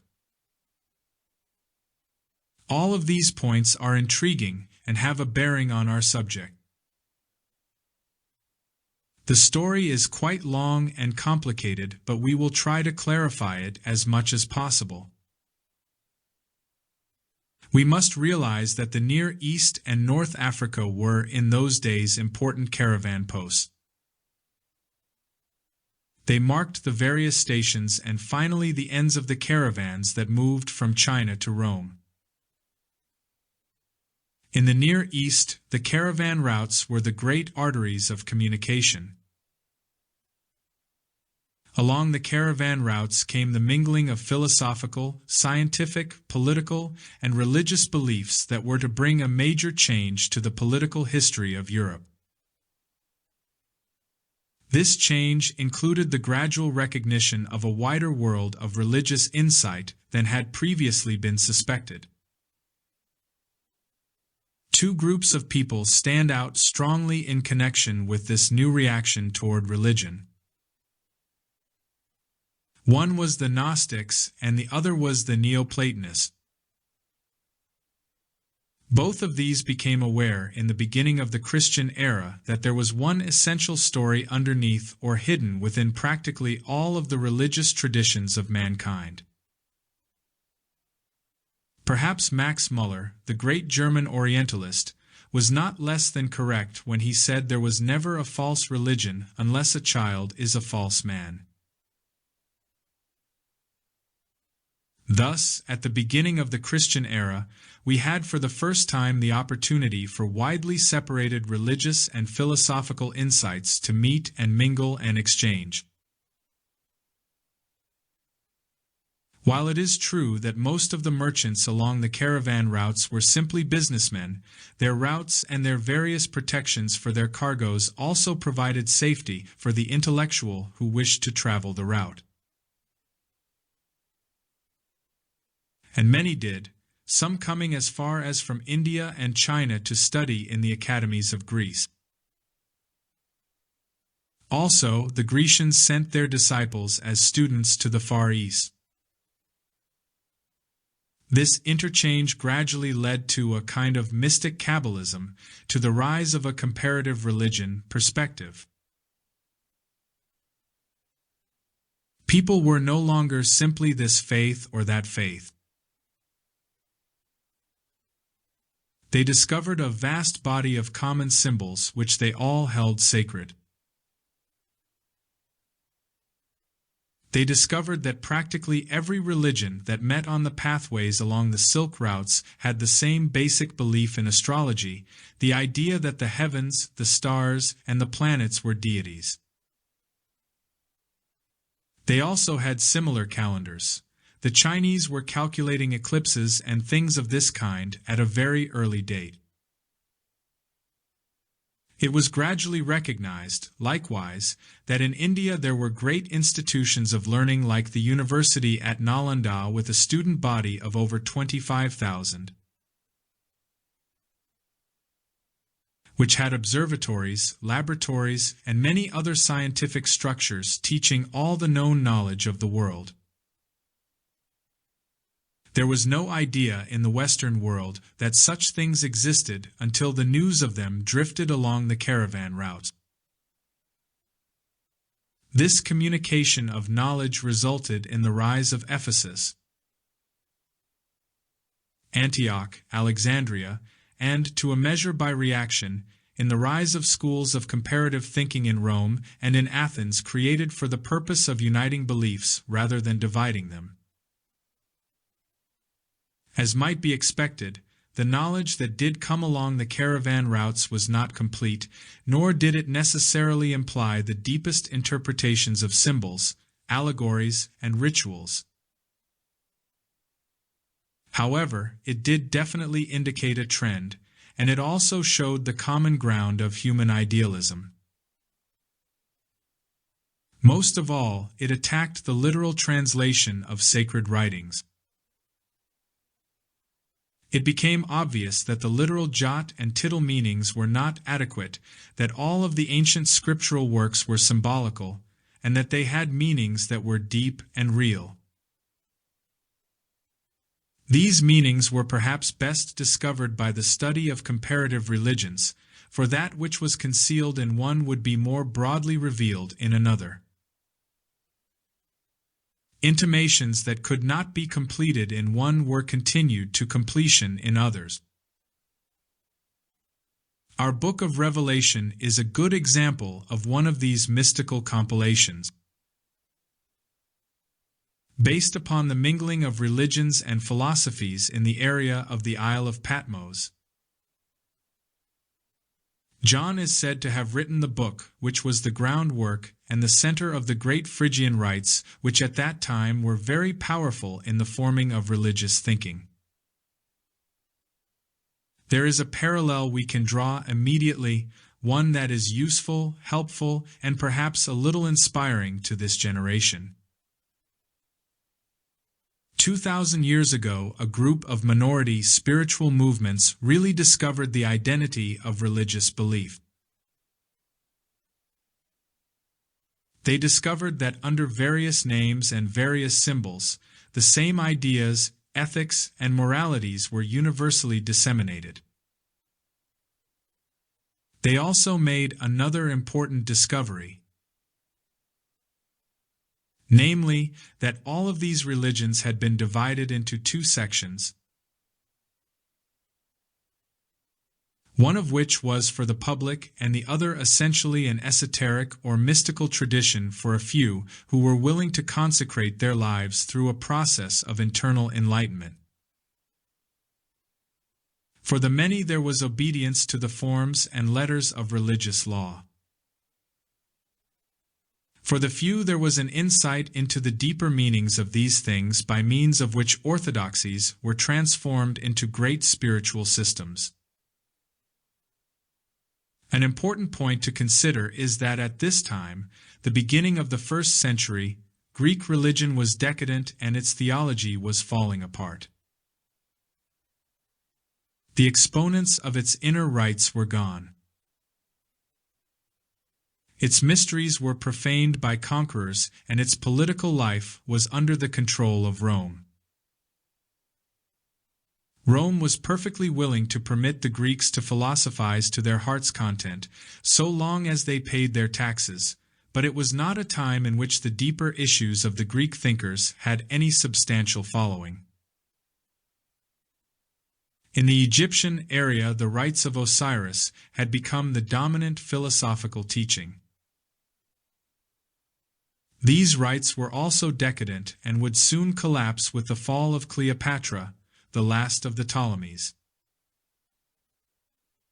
Actually, almost every religion had fallen away from its deeper meaning and had become a formal, ceremonial, ritualistic structure for which the keys were no longer available. Then about the beginning of the Christian era the flame rose again. There was a flash of light, and throughout the world this flash consisted primarily of the discovery of a mystical tradition concealed within the structure of formal philosophies and religions. There is an interesting problem here having psychological value. The question arises, where did this flame come from? Was it a world uprising, a restoration of rites and ceremonies brought together coincidentally perhaps, but by geographical contacts, historical circumstances, and a few brilliant leaders? Or did this flame originally flame up with the human being himself?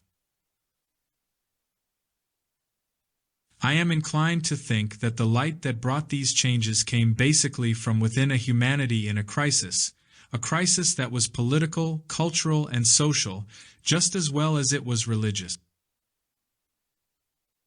The great structures of the world's cultures and civilizations were falling. Tyranny was abroad in the land. Religion had come on evil times, and most of the priesthood had become corrupted.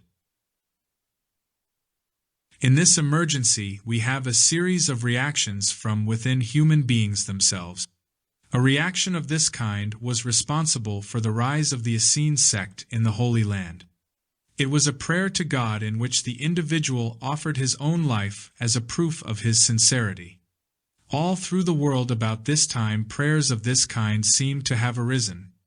They were coming from disillusioned persons who had become convinced of the lack of worth of the systems that they were following, philosophical, educational, political, cultural, and religious.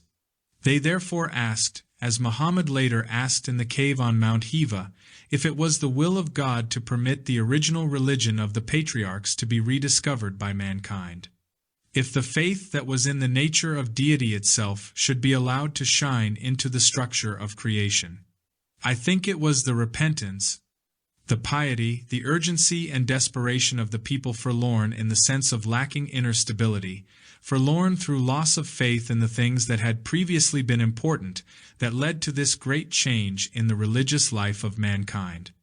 I think it is well described by Synesius, the Christian bishop of Alexandria, when he pointed out that these new religious ideals came with a repentance in which thousands of persons, disillusioned, hurt, lonely, tired, and abused in one way or another, cried out for a solution to their problem.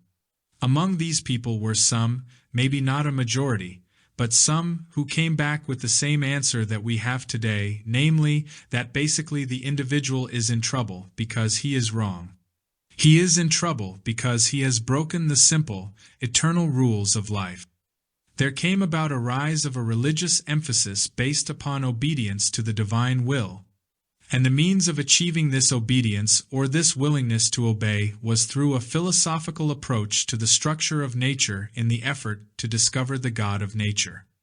Thus, a great system of searching for deity by philosophical means, religious dedication, and certain esoteric practices gained wide attention.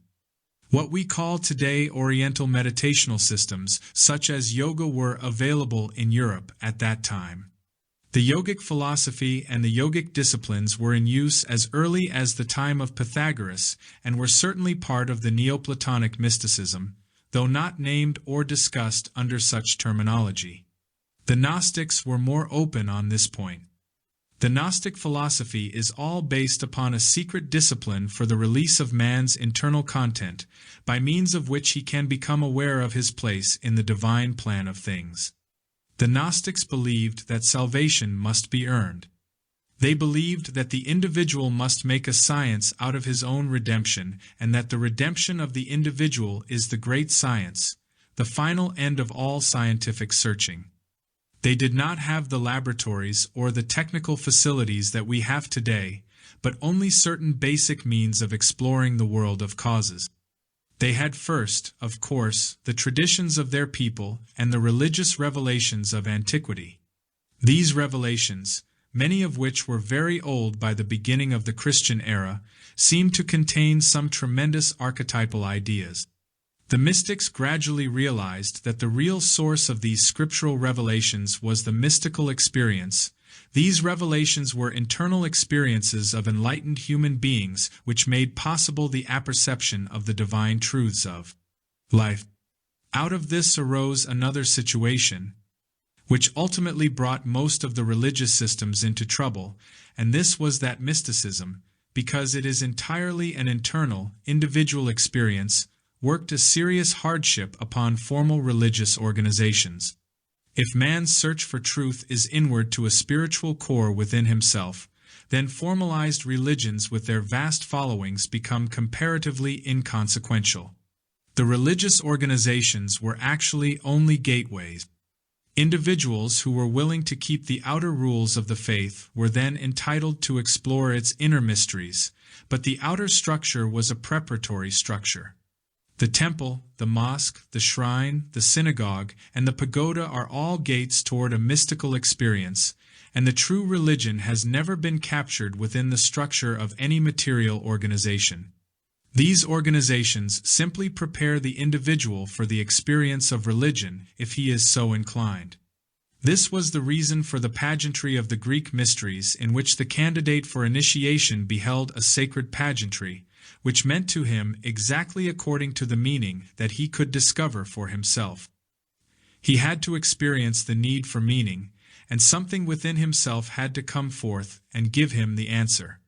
The state and the ancient religious institutions would not provide him with an answer because they held it to be the essential part of true religion that the individual release his own internal spiritual content. Unless he was able to do this, and unless he was willing to earn the right to do this, he was not entitled to the esoteric doctrines. In the early development of the Christian Church, we also find the constant use of the mystery drama. The Mass is the result of ritual. The Mass itself, which is perhaps the greatest single element in Christian religious mysticism, is a ritual. Very often this is put into visible form in a magnificent structure, with magnificent altar instruments and materials. Fine stained glass windows, high vaulted Gothic ceilings, and a magnificent mass in music, such as one of the masses of Palestrina, these accoutrements evoked a tremendous solemnity, and like the high mass of St. Peter's in Rome became almost a symbol of the heavenly host in assembly. Yet this can be seen, and to most people who see it, regardless of their religion, it is impressive, and deeply so. It brings with it a sense of inner depth of meaning. The individual is silenced by the spectacle of a great religious rite. Yet it does not necessarily follow that as a result of this experience, he is led on to greater mystical depths. It has to be his own decision, his own ability, and also that which within himself accepts the mystery of the Mass must explain it and bring it to understandable and useful form. The organizations to which we referred earlier in this talk formed a congregation, and together they saw the body of religion as a great religious mass or spectacle. They suddenly recognized a universal temple in which nature, God, and man unite in a glorification of the eternal. They recognized that in some mysterious way man is bound to this infinite pattern and that there is a tremendous fulfillment, the only actual eternal fulfillment, that will come to those who are able to open the veil and behold face to face the mystery of the infinite itself. The Gnostics and the Neoplatonists did not get along well together, heretics seldom do, but both had the same basic conviction that there was a way that led back to the divine. The Neoplatonists followed largely the Greek theory of religion with strong philosophical emphasis. The Gnostics, on the other hand, followed Syrian mystic doctrines and perhaps the mysterious doctrines of Central Asia. All of these groups, including many we cannot pause to name, were indebted, however, to certain contemporary available structures, and the Gnostics were indebted strongly to Egyptian religion. In fact, the Gnostics possibly give us the only clue to the inner meaning of Egyptian faith. We have seen the magnificent monuments, the great temples, the illuminated papyri, and the miniature relics from the religious art of Egypt. But we have practically no understanding or insight concerning the true spiritual convictions of the Egyptian people. It is inconceivable and impossible that any nation should have endured as Egypt did for thousands of years without a tremendous spiritual potential. Yet this potential has been lost to us with the loss of most of the keys to the hieroglyphic writings, and we are not even sure that the Rosetta Stone was the true key to all of the Egyptian literature. In any event, we do not actually know what moved the Egyptian as a mystical person within himself. The nearest we have to such a concept is in the case of Akhenaten, the great Egyptian mystic heretic. From the gnosis we gain the momentum which would cause us to contemplate all religious meaning, all religious art, all religious architecture, all of nature with its natural wonders and its natural architecture in terms of a key, a secret means of understanding them. Everything visible is simply the long shadow of an invisible principle. Everything that is a letter of the law is merely the reflection of the spirit of the law, and we should never forget that the letter of the law killeth, but the spirit of the law giveth life. Forms, in a sense, kill consciousness or kill man's native curiosity. He sees the form and touches it, his exploration ending there. If it goes further, he merely analyzes the artist who painted or carved the figure, the time it was done, the locale where it first appeared, its historical significance, and what sacred figure it appears to represent. There is no actual penetration, it is all surface consideration. Therefore, there was reason probably to recognize the tremendous need for a revitalization of a religious situation that had gone from bad to worse. And out of this effort to revitalize religion came a series of beliefs that were to survive and have a profound effect upon modern man. One of these, of course, was astrology, derived from Chaldea and Babylonia, practiced throughout the whole world and brought back again into the Mediterranean complex of cultures largely through the Gnostics. The Gnostics were the perpetuators of the Egyptian and Babylonian magic, or stargazers. Another mysterious thing which occurred about this time was the rise of Hermetic philosophy. Hermetic philosophy took its name from the deity Hermes. Who this deity was or what human being he might have been a perpetuation of remains unknown. From Hermetic philosophy, developed in the middle period of Egyptian transition, came alchemy. The alchemical and Hermetic speculations and the divine pomander, or the ship of the man, which is the great Hermetic text, are contemporary with the beginning of Gnosticism. About the 1st century, two great Jewish scholars, Rabbi Akiba and Rabbi Simeon ben Jokai, gave the great impetus to Kabbalism. Where these systems actually originated nobody knows, but the Kabbalah, alchemy, astrology, and ceremonial magic all had the purpose to break through the symbolic surface of religion and discover its spiritual content. To transform religion from a faith to a vital life force to be available to all people.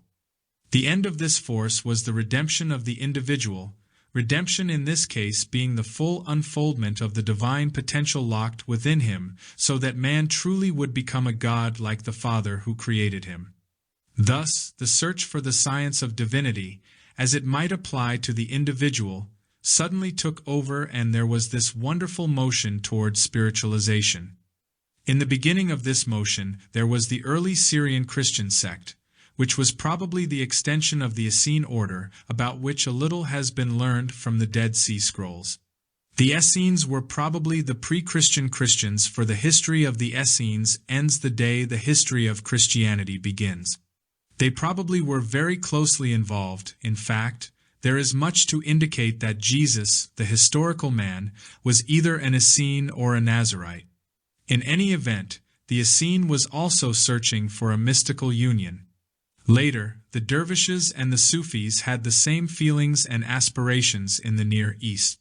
The word union, which we find so much in Near Eastern religious philosophy, derives from the original Sanskrit form, yoga, which simply means union, to remove the interval between man and deity. This is removed by the human being himself redeeming the lesser nature of his own being and restoring it to its luminosity. Also, we find that in the Gnostic, Kabbalistic, and many other of these systems, the figure of Jesus is gradually metamorphosed. It is transformed from a historical person to a symbol of the divine power of intercession by means of which the human being can attain deity. This is to say that the messianic offering, the messianic martyrdom, is the bridge across which man must pass in order to attain union with the Father. Gradually, therefore, the Kabbalists and the Gnostics and the Neoplatonists began to transform the first literal image of the historical Jesus and pronounce in its place the mystical Christ. St. Paul of Tarsus, whose city was on the caravan route to Asia, seemingly in some way picked up this concept because he had been initiated into the mysteries, probably at Ephesus, where the great mother of the Ephesians was worshipped. He had gained this insight of the transformation of the Redeemer from a historical, personal teacher into a source of the redeeming power of God. Out of the union of a purified human being and the defense of the Soter, as it was called by the Gnostics, the heavenly Messiah used Jesus as the living bridge to bring all souls to redemption.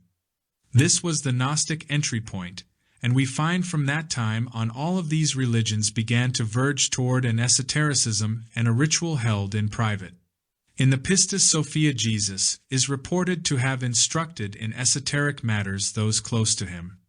The discourses and the instructions are preserved in this book, which is no longer to be held as a late creation, but must be believed to have been written not later than the 3rd century, possibly earlier. Here we have Gnosticism transforming almost all of the New Testament into a mystical testimony of the secret of human regeneration, and here we have all of the instruction necessary to open the keys of the Christian dispensation. That this concept also followed into the papacy cannot be entirely denied, because the papal arms consist of the 2 crossed keys, of which the silver key is the key to the Old Testament and the gold key is the key to the New Testament. St. Peter is said to have carried the golden key, but what did he ever unlock? This is the question that remains. What has been unlocked? How has the key been turned in the lock? There seems to be no answer. It is assumed that there is a mystery, even the Church admits it, but what this mystery is and how it is to be solved has not descended to us, at least publicly. In the 1st century, a desperate effort was made by a number of minority groups of devout persons to unlock the mystery of salvation and to reinterpret these older theologies in the terms of a new concept. The attempt was made to bring religions along the caravan routes into a uniformity of beliefs by explaining to each how the others interpreted the same mysteries. To prove that all were right and therefore to establish the need for an art or science of comparative interpretations.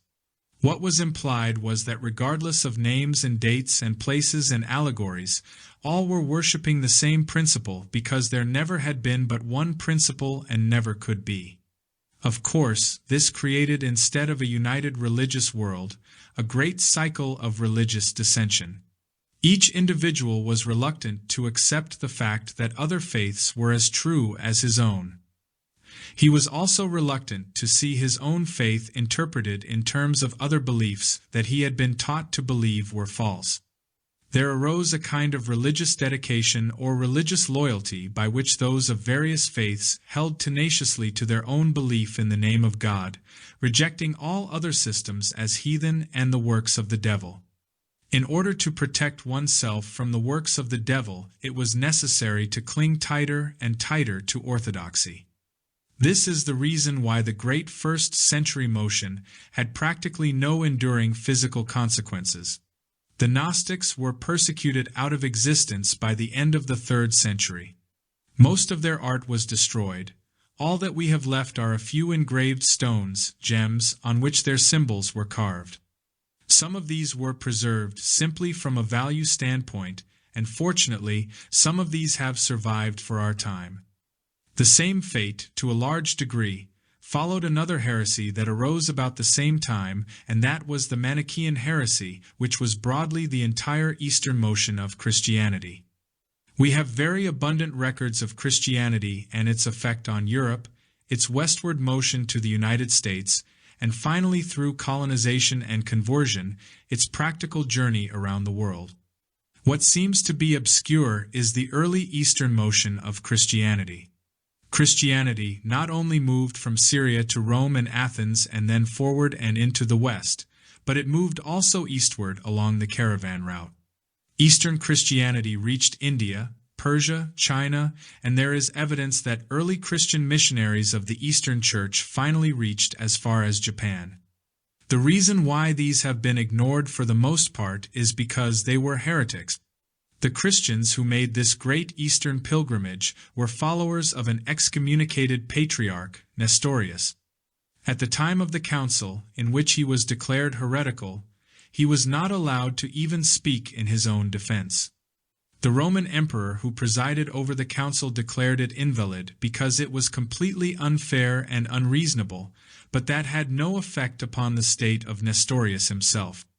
To escape persecution, he and his followers moved eastward, constituting a tremendous line of Eastern mystical Christianity which mingled with Brahmanism, Hinduism, Buddhism, Jainism, and all of the other faiths of the Far East, ultimately modifying them all. We have a tremendous motion starting here, which brings us perhaps to the core of our problem. What were the principal symbols which were used in the meditative disciplines of these sects of which the Gnostics and the early Christian mysteries are so typical? We all know the common symbolism of Christianity in which the cross, though not the earliest probably being the fish, is the most prominent symbol. We also know that the Gnostics had gems inscribed with their principal deities, most of which were borrowed from Egypt. They had Greek inscriptions, replete with mystical words, some of which appear later in the Kabbalah and ceremonial magic of the Middle Ages. The grimoires and the so-called Keys of Solomon probably originate from the Gnostic system. The Gnostics also had some diagrams, some of which have survived, in which the universe itself becomes a great mandala symbol. Nearly all of the Gnostic mandalas took the form of two interpenetrating cycles of orbits, as though the old idea of our solar system with its planetary orbits was superimposed by another with the outer ring of one at the center of the other, creating a series of overlapping circles. This was the principal emblem of the gnosis. The Gnostics were emanationists, and their philosophy of life was built upon the Mithraic ladder of the Persians and Greeks, Homer's Cave of the Nymphs, and the mysterious symbolic ladder that is nearly always shown leaning against the cross at the time of the bringing of the body of Christ down from the cross. The ladder was a Gnostic symbol, and also the Christian symbol of aspiration. The ladder in Egypt was tipped so that the top of it pointed toward the constellation of the 7 stars. The Great Bear was the symbol of initiation into the mysteries and of the heavenly ascent of the human soul. This was the ladder described in the vision of Jacob, in which the angels descended and ascended. Gnostic symbols of emanationism depicted the manner in which existence came to be, the polarization of two forces, spirit and matter. Spirit and matter were originally one, and in essence, substance and eternal truth remain forever one. Spirit is the highest state of matter. Matter is the lowest state of spirit. This was a basic Gnostic concept, later to be found in the early writings of the Rosicrucians. The latter symbolized a pattern of levels of emanations from the divine power coming down in waves, one after another like the tides along the shore, bringing divine light down into the abyss of matter, as Jacob Boehme called it. Along with this concept, at the same time from below, another tide was rising, which was matter being refined, regenerated, purified, and ascending so that finally all forms reached the point where they could mingle with the descending powers of God. Emanationism was this process of the divine descending in waves of emanation, and the material ascending in waves of emanation until they met, the meeting point being the spiritual constitution of man. Man was placed in the middle place, and in him there was a mingling of the natural and the divine. The human being was, therefore, the living bridge between nature and God, placed there not necessarily only that he might cross this bridge, but that through him all forms lesser than himself could cross. All of nature finding its way to God is destined to pass through the consciousness of man himself, or that level of consciousness which man possesses. The ladder of emanationism also became the physical geographic symbol of the universal structure, clearly indicating the morality of Gnosticism. Gnosticism taught that man's growth was a sequential unfoldment of his own inner life on ascending levels. From below upward, he had through regeneration to reach the central point of himself, which was the luminosity of his own soul. It was in his own soul that his ascending body met his descending spirit, and this union produced the divine being within him. As Paul says, "The Christ in you, the hope of glory." It was the regeneration of the body, making possible the descent of the spirit, that finally resulted in what the alchemists called the rose diamond. The philosopher's stone, the mystery of the universal medicine, and the transmutation of all base substances into their purest spiritual essences. These were different terms with essentially the same meaning. In Christianity, we must recognize that the most valid archetypal meditation form that we have is the architectural form. The architectural form produced the great churches of early Europe and the great symbolic monuments, which were to remain as the wonders of the world. Nothing has been done equal to them in any other part of the world. These churches were mathematically developed according to the patterns of Pythagoras. They were symbolically, vibrationally correct, and were also intended to represent the emanation concept of the Gnostics. It was built into them, being the place where the divine and the human met. The divine was represented in these churches by the great mandala window, the rose window in which the interior of the church was lit by one light, the sun, broken up upon the varicolored patterns of the same glass segments. Thus, it would appear that one light became a thing of exquisite beauty in the shining through of the handicraft of man. The final archetype of the church, or the ecclesia, was the heavenly palace. It was the universe itself regarded as a great structure, a structure in which all things lived and existed to honor their creator. In the Gnostic symbolism, the Egyptian deities were used for very much the same purpose. One of the transmissions that we have in practically all parts of the world is the transmission of Isis, the Great Mother of Mysteries. Isis is, and always has been, the emblem of the esoteric tradition itself. Isis is the ever-fruitful mother of wisdom, the Virgin Sophia of the Kabbalists and the troubadours. She is Maha Maya, the mother of Buddha, for both Maya and Mary have the same meaning, water. She is the water of life. Most of all, she is the symbol of the mystical discipline which must give birth to the hero of the world, to the Redeemer. Isis was the mother of Horus, who avenged the murder of his father. In all of these religions, the adept, the mystic, the enlightened, and the initiated one was born from the mystery of the Great Mother, the womb of the universal spiritual mystery. Another symbol that we find carried from one religion to another is the cross. The cross is one of the most universal emblems of all time. It was symbolic not only of the death of Christ, this being actually a comparatively late usage, but most of all it was the Pythagorean symbol of equilibrium. It was the symbol of balance and the symbol of matter. It was the symbol of the material world on which all of the saviors of time have been crucified. It represents the human body within which the soul is crucified, also the directions of space and, therefore, the measurements of the mundane world. The cross was the basis of the shape of the church. In Egypt, the cross was a symbol of water because water was life, the water of baptism and the water of righteousness. Water was measured in the Nile by the Nilometer, which became the Egyptian cross. Wherever the water came at the proper season, the crops were assured. Otherwise, there was desolation in the land. Because it was water, it was life, and because it was life, it was forgiveness. Because it was forgiveness, it was shown coming from the mouth of the Pharaoh when he forgave his enemies. It is interesting that the Pharaoh should be represented as doing good to those who had despitefully used him, forgiving criminals or forgiving those who had injured his country. Where this was done, the sign of the cross is shown coming out of his mouth, and these representations go back to 2 and 3000 BC. Another very famous symbol was the ship of salvation, which is found in all faiths. The so-called fisherman's ring, the ring of the papacy, shows Peter in a little boat. The nave of the church is simply the ship of salvation. The word nave, being also the basis of naval or navy, is the symbol of the boat, and all the ancient churches had the nave in that form. This is the ship of salvation of Asia, upon which souls are carried across the sea of life and death to come finally to the blessed land of protection at the end of the journey. In the Asiatic symbolism, the bodhisattvas and Buddhas are the crews that sail the ship. In the West, the priests, deacons, and acolytes were regarded as the crew of the ship.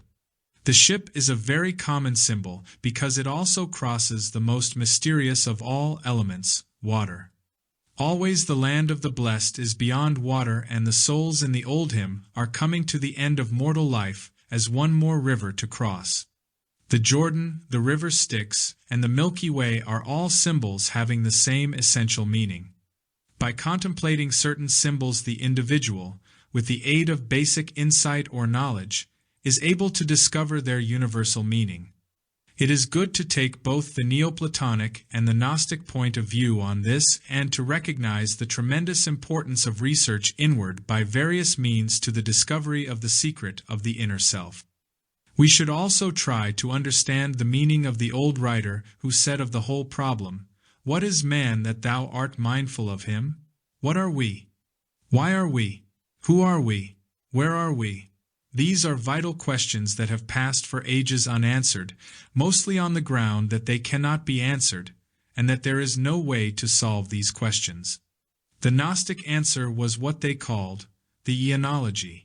The eons were levels of the rungs of the ladder leading from death to eternal life. They had a way of ascending the ladder through internal meditation and insight. The individual learned to experience level by level and the inner nature of himself. The Gnostic gems are symbols of man. The Abraxas symbol with the human body and the rooster's head was the symbol of the human heart, and therefore also the symbol of the sun. These people used Pythagorean numerology. They used almost every form of ancient learning in an effort to portray to the mind of the believer the structure of the mystery of himself. It was not a problem that could be easily accomplished, but it was a problem of internal accomplishment. Also, as they pointed out, this inner road is not competitive. The individual searching for truth within himself is actually not in conflict with any religion, nor is he in conflict with the faith he may nominally belong to. No one but himself can ever know about this searching. If the searching is done properly, it is devoutly religious and can be done in the name of any religion in the world, for all have the same quest as it was called in the age of chivalry when the orders of the quest came into existence. In the quest for the overself, the searching for the reality and the determination to penetrate every symbol to find the essence behind it, the individual can discover how he himself can be his own physician and redeem his own nature. He is a priest before the altar of his own soul, and he, too, has the right to direct inward communication with the Father who abideth within him. The purpose of the mystery rituals was to awaken this. In dreams we have symbolic pictures in which some attitudes of our own have become embodied in archetypal forms, and we see them again. Many of these dreams are capable of interpretation. The great dream is the dream of life itself, and this also is capable of being interpreted. Life has meaning according to the dreamer. Dreams have different meanings according to those who dream them. But always there is meaning, and this meaning has always to do with the level of development the person has reached, the problems that beset him, the insecurities that he experiences, or the fears that dominate his mind and emotions. These things can all be discovered, and the dream can be made meaningful. The dream of heaven, the great spiritual dream of man, can also be interpreted. This dream, which was held in common by hundreds of millions of people, is a dream founded upon an archetypal reality within man himself. The kingdom of heaven is within you, and this kingdom is discovered by the journey inward. This journey inward is the experience of the journey through the eons or through the orbits of the world, as described in Dante's Inferno and Milton's Paradise Lost. Finally, the whole thing centers on an internal approach to the meaning of symbols. For the average Christian, probably the best symbol to start with is the cross. No longer conceived as a symbol of death or as a symbol of martyrdom, the cross is considered in terms of cosmogony, in terms of the world, and in terms of the psychic life of man. The cross is made up of the vertical line of descending life and the horizontal line of deceptive matter.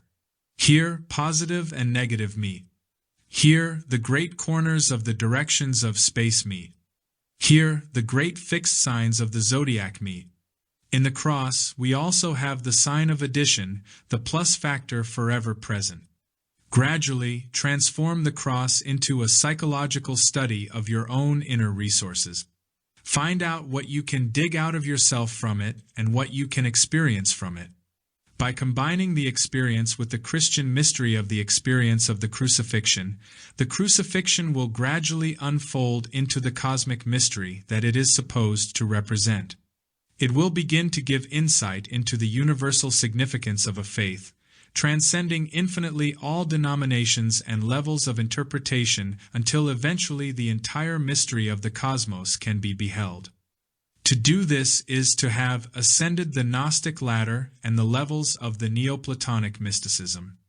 The crux ansata, or the Ankh cross of Egypt, is different from the Christian cross in that it has a loop instead of the upper bar. Also, the cross of the Eastern Church is somewhat different from the Western Church. There are reasons for all these variations. There are reasons for the regalia, rituals, and the various sacraments. These reasons all go back to a great universal purpose. Man, in losing the sense of this universal meaning, has left himself with superficial meanings that do not satisfy him. Today, one of the problems that is breaking up so many churches is the problem of interpretation. The priest or the clergyman does not feel that he can continue to teach the rather trite orthodoxies without questioning and seeking for deeper meaning. Thus, he feels his only recourse is to get out and begin the quest on his own. If he knew the substance of these symbols and the whole story behind them, he would not have to leave. He would find so much more than he could ever hope to find on the outside. But, while the outside is free for exploration and the inside is tied with artificial knots and stoppages, he will in many instances have to leave his faith. The right answer is that if he went deep enough into his faith, he would find everything he is seeking for, but he has not realized this and has not been taught to know it. It is the descent of mystical orders, more or less secretly perpetuated as an oral tradition held only by a few, that has made possible this great resurgence of modern mysticism. Until religion solves the problem of spiritual ignorance, it cannot lead us economically, industrially, politically, or socially towards a state that is conformable with the divine purpose of things. In the last analysis, all truth-seeking is motivated by the impulse that if truth is found and applied naturally to all the works of man, the result will be universal peace, happiness, and security. To find these mysteries, the old philosophers said that in days of darkness when the world was not particularly open to spiritual things, the only solution for security was to remain discreet. The old alchemists in their cellars and garrets working with the spiritual mystery of life realized that only a small percentage of mankind could understand the findings. However, if one person did discover the truth, that one person would become a monument of strength in society and gradually leaven the loaf. The Gnostic symbols include the lion-headed serpent taken directly from the Egyptian legends. One of the most important symbols on their gems was the god Harpocrates, represented as a small child with a finger to his lips seated on a lotus. This was the god of discretion. Things which are sacred must not be profaned. That which is intended for the wise and the virtuous must not be cast before swine. Harpocrates represented discretion not only as necessary to protect the individual against persecution, but to prevent the rise of confusion around him and within him. The moment the individual tells more than he should, his own position is complicated. He should gain sufficient insight to know when to speak and when to remain silent. Harpocrates represented discretion and also the right of the individual to the mystery of his own inner life. This deity was placed in the proper temples, and it was finally said that it represented, "Keep quiet while you are on the inside. Do not talk in church." However, the real meaning was, "You are entering a sacred place. Be discreet about what you learn here." If this is followed out, the meditational discipline, which is the symbol of the temple, is properly carried on. To enter the temple is always to enter a state of communion with deity. To sit upon the prayer rug, as the Muslims do, is to enter into the sanctuary. The prayer rug is the magic carpet. It is the symbol of magic, for it carries the individual from this world to the other through the meditational process. Always seeking inward, always working to penetrate the veils between the obvious and the real, always seeing in nature a fragment of the eternal and recognizing that every form that exists in the world is in some way a symbol of something deeper, leads to enlightenment. The universe is the great mandala. Within the universe places of worship have been built, the great churches, cathedrals, and temples. These are the symbols of the universe, and in the midst of these symbols stands man himself. He is the symbol of both the cathedral and the universe, and has been able, because of the consciousness within himself, to create the church as the symbol of the universe. He has intentionally put together a pattern on which he has based his understanding and insight of the universal pattern in which he exists. Therefore, man's mind is capable of capturing the archetype and making new applications of it. He is capable of presenting the material world in the form of a church, just as he is also capable of experiencing the divine will as the great cathedral. Because man has this power within himself to interpret, to open gates, to solve the riddle of the Sphinx, and to come gradually into the possession of all knowledge, he is represented as the magician, the sage, the saint, and the scholar. He is the Gurnmans to Parsifal. He is the one who is forever the old teacher, the archetypal symbol, and he is also the personification of the mysteries. He is the Gnostic, the Neoplatonist, the Platonist, and the Pythagorean. He is the Christian saint and the pagan savior. Essentially, he is the archetypal wisdom within which can be reached by internal meditation and contemplation, that which, when reached, becomes the instructor, instructing not in the form of words, but in the form of inner experiences which are irrefutable, the mystical illumination. The recent discovery of a library of Gnostic manuscripts in Egypt has focused the attention of scholars upon this obscure mysterious movement and its influence upon early Christianity.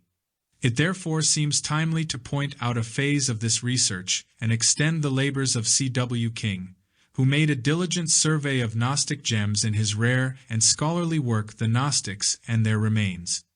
King was deeply impressed by the remarkable talismanic jewels inscribed with symbols of the gnosis dating from the 1st to 4th centuries of the Christian era.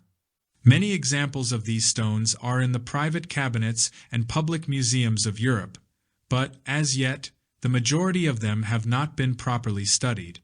It has been pointed out that Gnostic symbolism was so widely diffused and so generally assimilated that its devices and emblems occur, sometimes considerably modified, on most of the engraved gems of the period. Roman military campaigns, extending into various and remote parts of the world, resulted in a scattering of Gnostic jewels throughout the continent and England. The legionnaires evidently wore these talismans as protective charms. As King has pointed out in his Antique Gems and Rings, the citizens of Rome had a slight taste for meaningless adornment. They chose, rather, to combine ornamentation with utility and favored jewelry that had mystical or magical properties. Their taste was consistent with the spirit of the time. The Roman Empire was a polyglot of nations held together by a strong military and economic policy. The central government was not inclined to interfere with the religious beliefs or the philosophical systems of the regions which it conquered. It was only when the priests and scholars of various sects and cults became involved in political conspiracy that freedom of worship was restricted, or the free practice of belief was prohibited.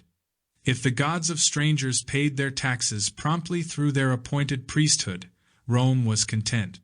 The genuine Abraxas gems, now in public and private collections, present certain features which suggest a brief summary of the materials used and the method of incising. Although the lapidaries of the period were skillful in the art of cutting intagli, few of the genuine Gnostic stones show evidence of high degree of craftsmanship.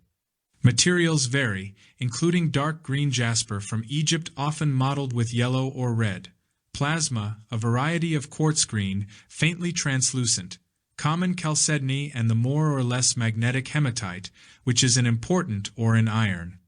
Finished products of this last material appear to be cut in polished steel.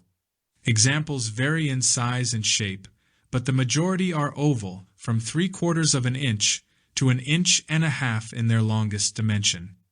The thickness is from 1/16 of an inch to approximately 1/4 of an inch. Most of the stones are decorated only on one surface, but occasionally the sides are inscribed and there are figures or combinations of letters on the reverse. An example of a Abraxoid in my personal collection is roughly square and appears to be cut in basalt. It is considerably larger and thicker and assumes the proportions of a small tablet. The Abraxas figure is deeply cut into the obverse surface, and the Egyptian deity Harpocrates with his finger to his lips is similarly cut into the reverse. This stone would not have been suitable to be set into a ring. It might have been part of a pectoral, or perhaps it was used as a seal. Gnostic inscriptions occur in scaraboid form, and there are cases where earlier jewels have been re-engraved, or Gnostic symbols added. It is evident from the workmanship and symbolism that most of the Abraxas gems originated in the area around and including Alexandria, the famous center of late Egyptian culture. At this time, the glyphic art of Egypt was declining, and it practically ceased after the fall of the Western Empire. Inscriptions on the gems are often undecipherable. The spelling and grammar are described by one authority as simply barbaric. Although the engraving on the Abraxoids may seem rather skillful, careful examination under a magnifying glass indicates that it was done by means of a coarse wheel, a method commonly used in Persia at an earlier date. This method is identified with what is called the Sasanian stamp. We shall learn that Abraxoids and other Gnostic gems were copied and reproduced at a later period. They became so closely associated with astrology, magic, and the Kabbalah that it was customary to find them among the paraphernalia of magicians and sorcerers for several hundred years. Delvers into the portents of the stars were generally referred to as Chaldeans, regardless of their actual race or nation. These Chaldeans favored Gnostic rings cut in crystal, a material not used by the votaries of the original sect.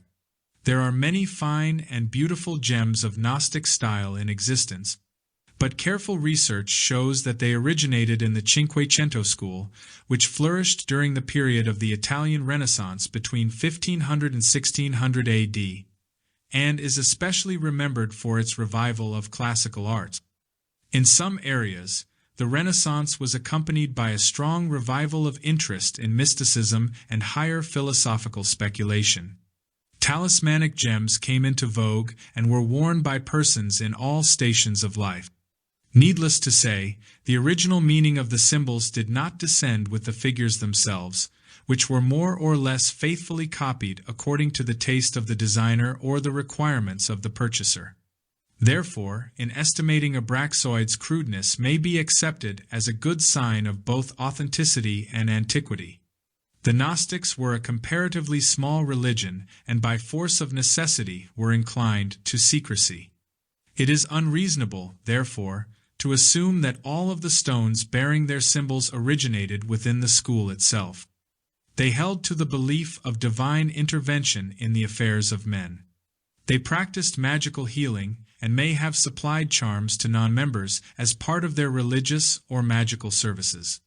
There is some indication of fraternization with other Christian or semi-Christian sects, as well as with the surviving Egyptian priesthood. In describing the Abraxas figure, Bellarmine writes, "They used it as a teacher in doctrine, in obedience to whom they directed their transcendental researches and mystic instruction, as a token and a password amongst the initiated, to show that they belong to the same fraternity, as an amulet and a talisman, and lastly as a seal to their documents." In some instances it appears that the stones were originally set in a swivel type of mounting so that either face could be exposed at will. There are examples which could have been mounted with the inscribed surface inward for purposes of secrecy. There is also a class, usually of irregular shape, with a hole in the center of the principal surface, and evidently intended to be worn around the neck at the end of a cord. Like the Egyptian scarab, they could be carried in the most convenient form according to taste and circumstances. The mingling of Gnostic, pre-Gnostic, and post-Gnostic symbols is so confused that it is difficult to determine the boundaries of usage. When there are large inscriptions, they often include prayers or invocations for the protection of the wearer. In such cases, we must suspect that they had purposes beyond identification of membership, and there is nothing to show that the original owner was even a member of the group. Several streams of culture are distinguished in the designs upon these gems. King is convinced of the Hindu origin of some of these elements. There is also distinguishable borrowing from Syria and the Syrian gnosis. Kabbalistical elements are introduced, as was a blending of Mithraic and the earlier Egyptian symbols. There is probably no other group of religious jewels which can offer as wide a variety of unusual and meaningful emblems and figures. Montfaucon, in his Antiquity Explained, London, 1721, devotes a section to the Abraxas symbols. He divides the symbols into 7 classes, distinguished by the nature of the symbols and their inscriptions. As these classes are illustrated in Montfaucon's work by several large engravings showing collections of these signets, we reproduce the more important plates which are little known and difficult to secure. All students of religious symbolism will do well to examine the figures carefully. In addition to his notes and translations, Montfaucon devotes considerable space to a none too flattering account of the Gnostic cult, based upon the opinion of the ante-Nicene Fathers. In substance, he takes the general attitude that the Gnostics were a heretical sect and a cause of confusion and discord among the Fathers of the early Church. The Roman opinion of the situation, in general, can be gathered from a letter written by the Emperor Hadrian. The worshippers of Serapis are Christians, and some of the votaries of that deity call themselves bishops of Jesus Christ. There is, however, neither prince of the Jewish synagogue, nor Samaritan, no Christian presbyter, no mathematician, no soothsayer, nor elliptes. When the patriarch goes into Egypt, some will be ready to force him to worship Serapis, and some Jesus Christ. The foregoing, which may be accepted as the unbiased opinion of a disinterested observer, gives some idea of the religious confusion that prevailed in Alexandria. It is not even certain whether the patriarch referred to was Christian or Jewish. It is quite possible that pagan sects had their own bishops and priestly leaders whose affiliations were far from clear. The condition of Christianity in North Africa is difficult to restore from the meager records of the period. Thus, the diversity of symbolism found on the Alexandrian gems was a faithful representation of the state of the public mind. The old mystery schools were gradually passing out of objective existence in the Mediterranean area. The Gnostic gems are, therefore, part of the symbolism of a dying concept of culture. The French father, Montfaucon, states that a number of Gnostic gems were excavated in the vicinity of his abbey, which had a collection of more than 60 of these stones. They were widely dispersed, and one came to light recently in the Arabian area. It had been set into a brass mounting with the inscribed part turned in and used as a kind of button to hold an Arab cloak. Many had been found worked into religious jewelry to adorn good Muslims, Western Christians, and members of the Coptic Church. A measure of shrewdness has played its part in the preservation of the Gnostic gems. Books were destroyed, images broken, and holy relics permanently removed. On the other hand, gems were valuable, and although precious stones were not included in this class, many beautiful and colorful bits of jewelry were fashioned. No one seems to have thought of casting these aside. After their religious significance was forgotten, they were intriguing curiosities with considerable material value as talismans and works of ancient art. It might be mentioned here that although synthetic gems and Roman paste were known, they were not employed in the making of Gnostic signets. At that time, natural materials were available and cheap. It was more suitable to receive the complicated engraving. The 7 classifications into which Montfaucon arranged Gnostic gems are certainly arbitrary, but there is a broad pattern behind his plan. His arrangement is as follows. 1. Those with the true Abraxas symbol. 2. Those featuring the lion. 3.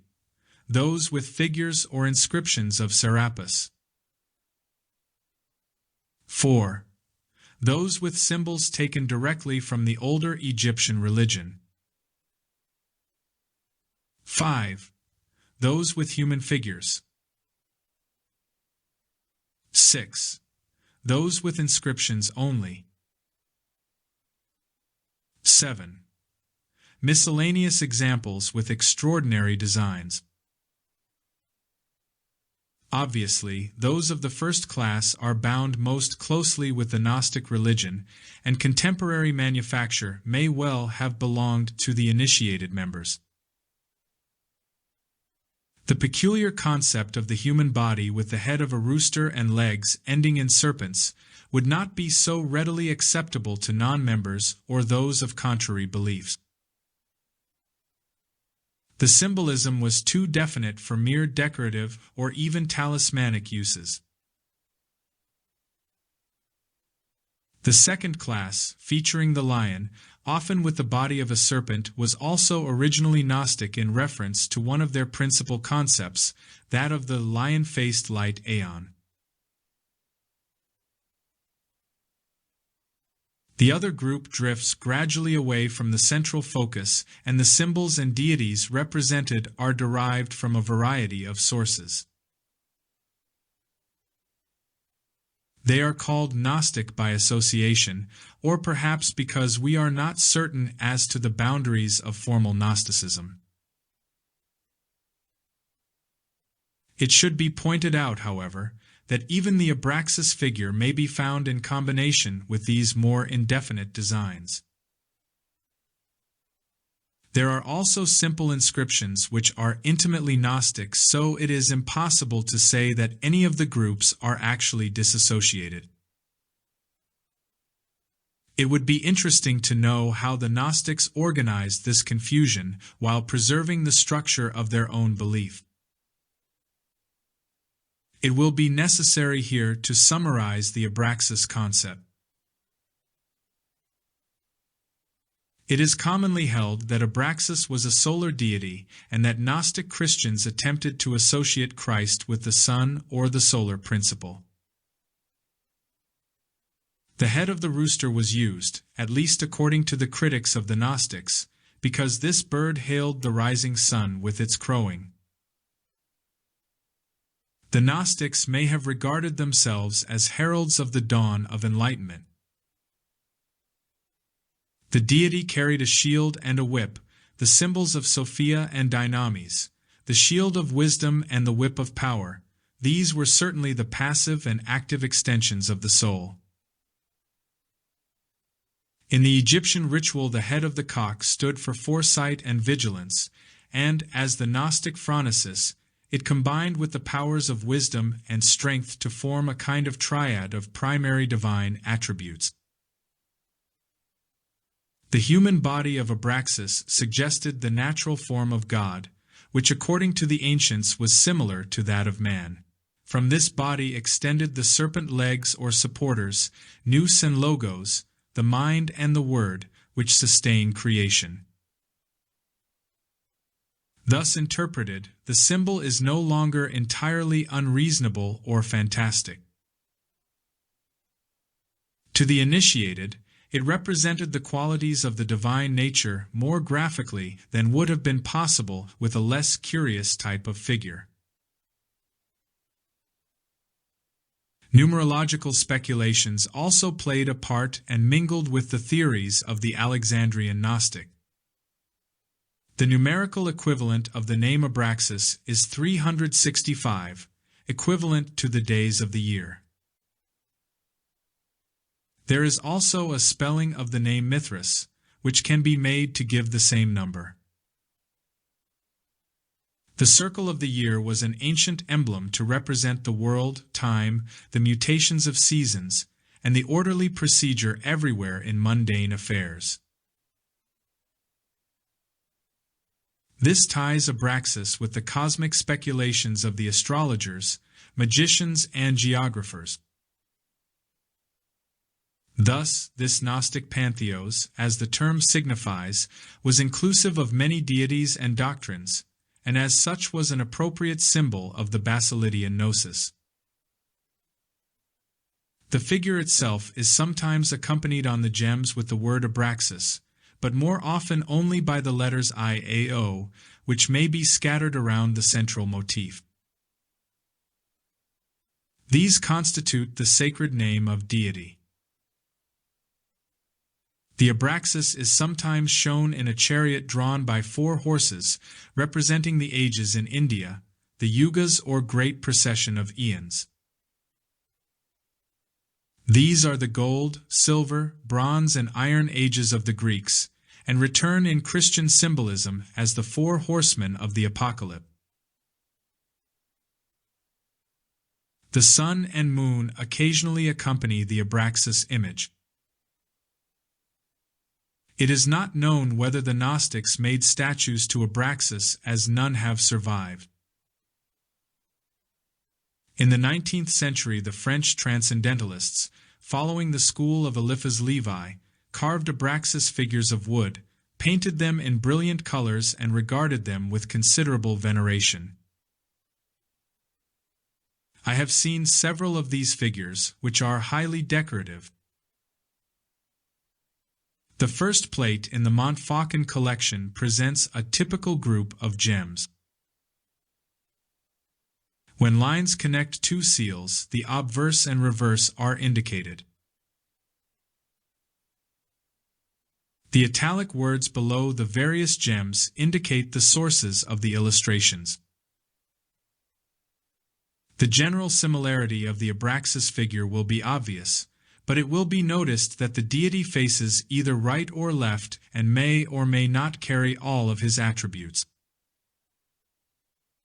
In one seal in the upper row, the sign of Cancer or the crab is with the central figure. Another abraxoid has the sun god and horses on the reverse.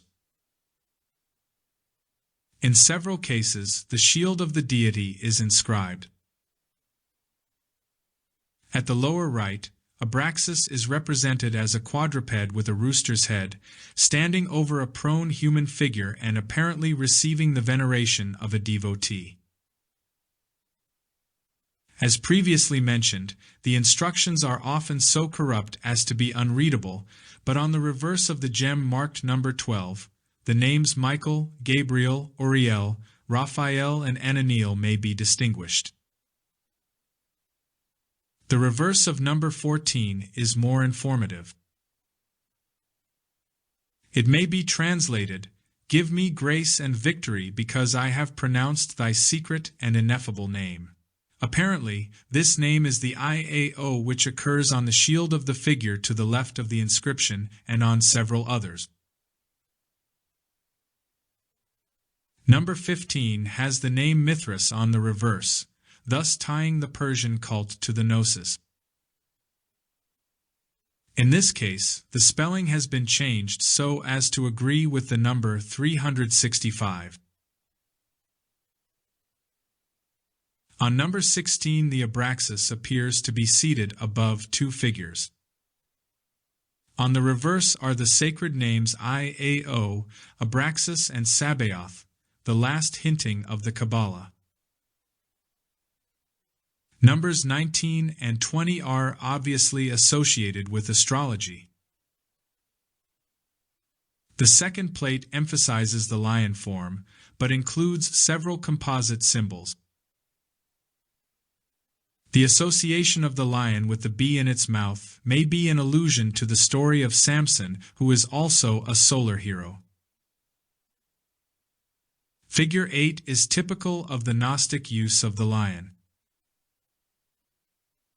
The letters in the rays emanating from the lion's head are not decipherable. Number 11 shows magical and astrological talismanic figures. These descended almost unchanged into the necromancy of medieval Europe, possibly through the gypsies. It is possible that the lion-headed serpent should be regarded as a time symbol inasmuch as the god Phrones was sometimes called the lion-headed. The simplest explanation is that the body of the serpent represents the pathway of the sun through the zodiac, and the head of the lion represents the exaltation of the sun in Leo. The Gnostics considered this figure as a Christ symbol by associating it with the lion of the tribe of Judah. At the bottom of this plate are heads of Serapis with Gnostic allusions. It will be noticed that these were not inscribed. The third plate contains various allusions to Serapis in combination with other symbols and figures.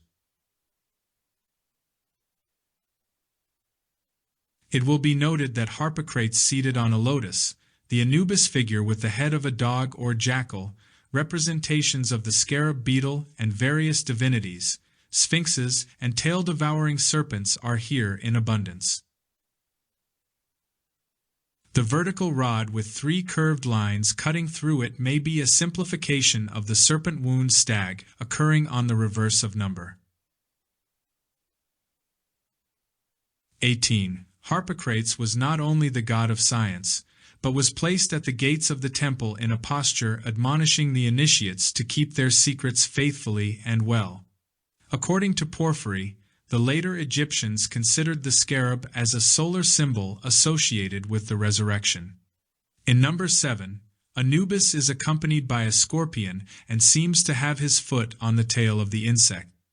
In this class the inscriptions are less complicated and, when readable, are usually the names of deities, or brief words of praise and prayer.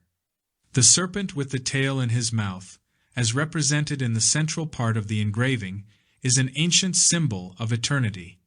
In number 29 Harpocrates is seated in a boat, and the design, except in the method of its presentation, is almost completely Egyptian. Several of these signets apparently derived their inspiration from the Ophites, who held the serpent in great veneration and considered it as a proper symbol of the Christian mysteries. They reasoned that when Moses raised up the brazen serpent in the wilderness, he was referring to the coming Christ, who would also be raised or lifted up for the salvation of man. On number 19, directly to the right of the large central gem, the name Moses actually appears. The 4th and 5th classes of Gnostic gems are included in the next plate and the lower sections of the preceding plate. Thus, we see various animals, insects, composite creatures, as well as designs essentially human in construction, including Greek and Roman gods and beings with multiple wings and arms. Number 2 of this group represents Jupiter, accompanied by the astrological signs of his planet and Sagittarius. Number 3 and 4 present Mercury with the inscription Michael and Diana, accompanied by the word Gabriel. On number 15 is Canopus in the form of a jar from which water is flowing. This figure is associated with the zodiacal sign Aquarius. On the reverse is a typical magic star. On number 30, Cupid and Psyche are seen embracing. Most of the other designs represent deities or eons. Number 34 is of unusually fine workmanship, and its direct relation to the gnosis is uncertain. In many gems of this type, there are crude inscriptions on the reverse, which seem to have been added for magical purposes. The inscription on number 36 includes the following: Holy name, propitious powers, preserve Vibia Paulina from every evil demon. Vibia Paulina is evidently the person for whom the charm was made. A considerable part of the next plate is devoted to the 6th class, consisting of inscriptions without figures. The first number identifies a large seal on the reverse of which is a prayer and a combination of vowels which may be a cipher. Number 4 is similar, with a number of magical symbols.